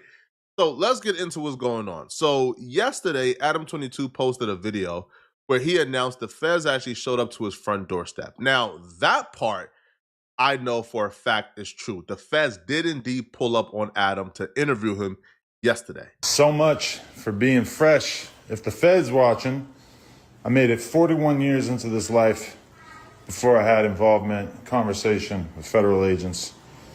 And when they showed up, I was wearing a red Nike Tech. Not exactly the definition of fresh, but I got a crazy update. I'm going to do the Good Diligent podcaster thing, and I'm going to save it for tomorrow at 4 p.m.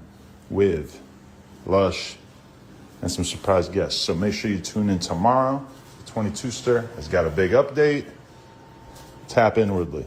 Now listen, okay, if I didn't know for a fact the feds actually showed up, the 22ster. Wack 100 IG post stated, they doubled back on Adam 22 this morning, just got real. Oh, Brick Baby might be in trouble. Do you think Adam will give them what they want to get a bill? Comment below. Today ain't looking so good. Free the 22ster. Now, if we're believing this to be a fact, Brick is 100% in trouble. Adam's not Listen, bro, arrested, y'all. I believe there's probably 4 o'clock. I'm going to look in this. Make it back. He said he gonna have him out. We can get him out at 4 p.m. What's going on? They can't be doing no telling, bro. Man, they saying Adam locked up, all on the blog. Is Adam locked up? Chat. They double back. They came by and we try and have him out because he's supposed to go live today, right? Yeah, he's supposed to go live at 4 p.m. And the crazy thing is, Adam texted me. They're gonna have him out by like 2:30. We can get him out by 2:30 and still make it to the building. Adam texts me every day, and I ain't heard from him today. Listen, bro. I sent Alex Kessel down there. He said he gonna have him out by 2:30, right? He ain't got no nothing. He's not, he ain't no flight risk or nothing. I didn't need to, I said, Alex, just use whatever, he said, nah, he got everything he needs for this portfolio. So he should be free by 2:30. And that means he should make it back. What time he supposed to go live today? He's supposed to go live 4 o'clock. I'm going to look in this camera with a straight face and say this right now because I'm dead serious. If Adam got arrested by the feds at 9 a.m. and he was able to smile. He don't do nothing, bro. Yeah, because that's the thing. A lot of people. Because him being out at 4 is letting at 4 p.m. Hey, listen, man. Yeah, Adam is. The Tesla attack. I've got to see this. This is. Adam is not arrested. It has came to my attention. I've got straddled. I've definitely had that happen where I was. Yeah, Adam is not arrested. One day, and Adam is way free more right interesting now. happened the next day, and I was like, phew. Okay. Nah, but this is Saved by the bell. This one's gonna linger for months. Yeah, because we're gonna keep having updates. It's kind of overshadowed the Diddy indictment. I mean, not indictment, but the Diddy thing. Yeah, we don't give a fuck about Diddy. Wait till they find out about the brick parties. Oh, that's crazy. That might be a thing. Nigga, no brick. Just him and Conrad. No brick. No brick is No crazy. brick. No brick. Buka. No shitty. A brick party just consists of him passing out. That's a brick party. You just take fucking lean to the face. Yeah, he just sips syrup and passes out. Kid Murray said, free brick, but if he harmed innocent people, lock him up. Old man Adam, double this 5 and put it on his commissary. Man, after YouTube takes their cut, that 5 ain't even really 5. Sorry, Kid Murray. Yeah. But Frank Johnson, the God, sent $5 and just said, bussy, which I agree. I completely agree. Okay.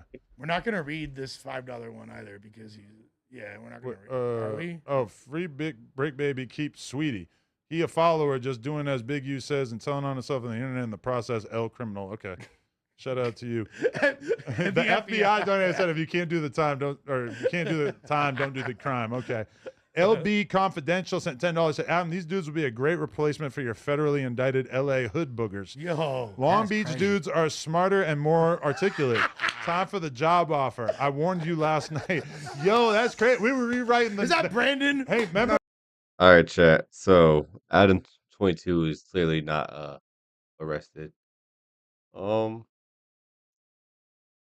Yeah, I think that's everything.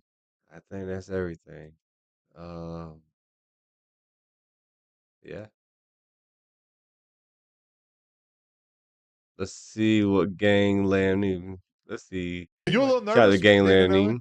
Let's see what he's talking about. No, being here. Like here? Here, I'm like, yo, Those the Loose is locked up.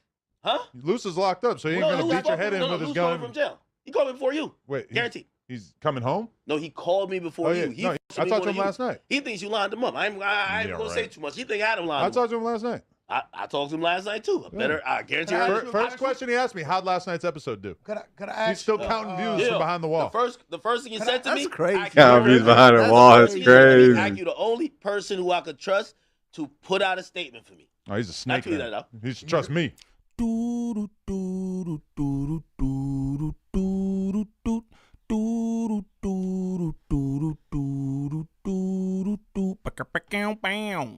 Everybody go follow. Everybody go subscribe to that boy Gangland. What's the righteous word? It's He's your on boy fire, Gangland, chat. aka Neiman. I before the E, man. Golly, I don't know y'all. Oh, y'all. That. We back with another video. Listen to Wack. What would you be scared for? Wack, you don't even be in L.A. Stop it. You don't care about no corporate buildings, no jumper. You don't be in L.A. Fool. Now, this is just like, you know what I'm saying? Again, I don't be on this, but I just want to bring little stuff that people were sending me. Y'all like watching it this way or full screen? Right? Now, this clip here, it just shows how, you know what I'm saying? Shout out Gangland Pharaoh, by the way. My dog. You know what I'm saying? Sending me this clip. It just show you how Kiwi Head is law, and he don't care about y'all. I warned y'all. He's a cornball. The man is law, and he's none of y'all friends. I want y'all to also pay attention to Rackrin Hunter. Rackrin Hunter, he like a little child with that nasty chain on. He just be having his hands in his pockets. He throwing all this. He be moving around. Look at how everybody else in the building is just so poised, calm, collected. They just getting theirs off and all that. But Wack gotta do all the things and all this. He's a performer. Pay attention. If this your first time to the channel, shame on you. Like and describe off the back. Like and subscribe, chat, for real. But let's get into this. Law dogs here. All law dogs in one building is crazy. You a little nervous being in LA? Nah. No, being here. Like here, I'm like, yo, Loose is locked up. Huh? Loose is locked up, so he ain't gonna beat your head in with his gun. From jail. Pay attention to what Kiwi had just said there. He think all this is a game. Meanwhile, bro, locked up. He think this a game. Loose is locked up. He's not gonna beat your head in with a gun. Whoa. That's crazy. Have you learned nothing from them watching your podcast and using it in paperwork?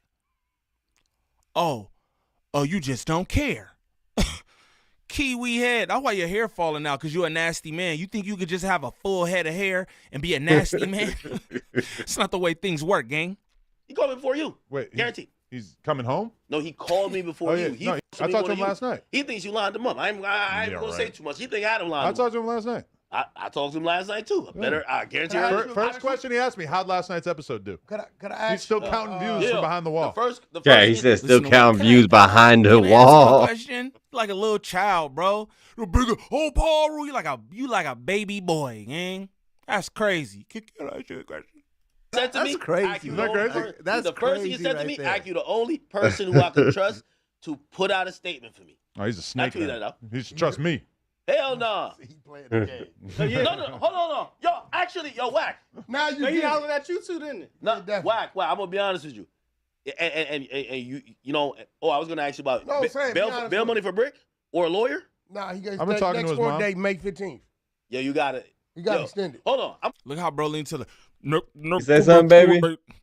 No court date, baby. Like, bro, I never seen anybody so pumped about niggas being locked up for any reason, honestly. You know what I mean? Unless it's like justice for your family or something. Justice for your people. And let's just be honest. Wack don't care about his people. I'm talking about us. Of the melanated skin. He don't care about his people. If he did, he would use all this what he got, all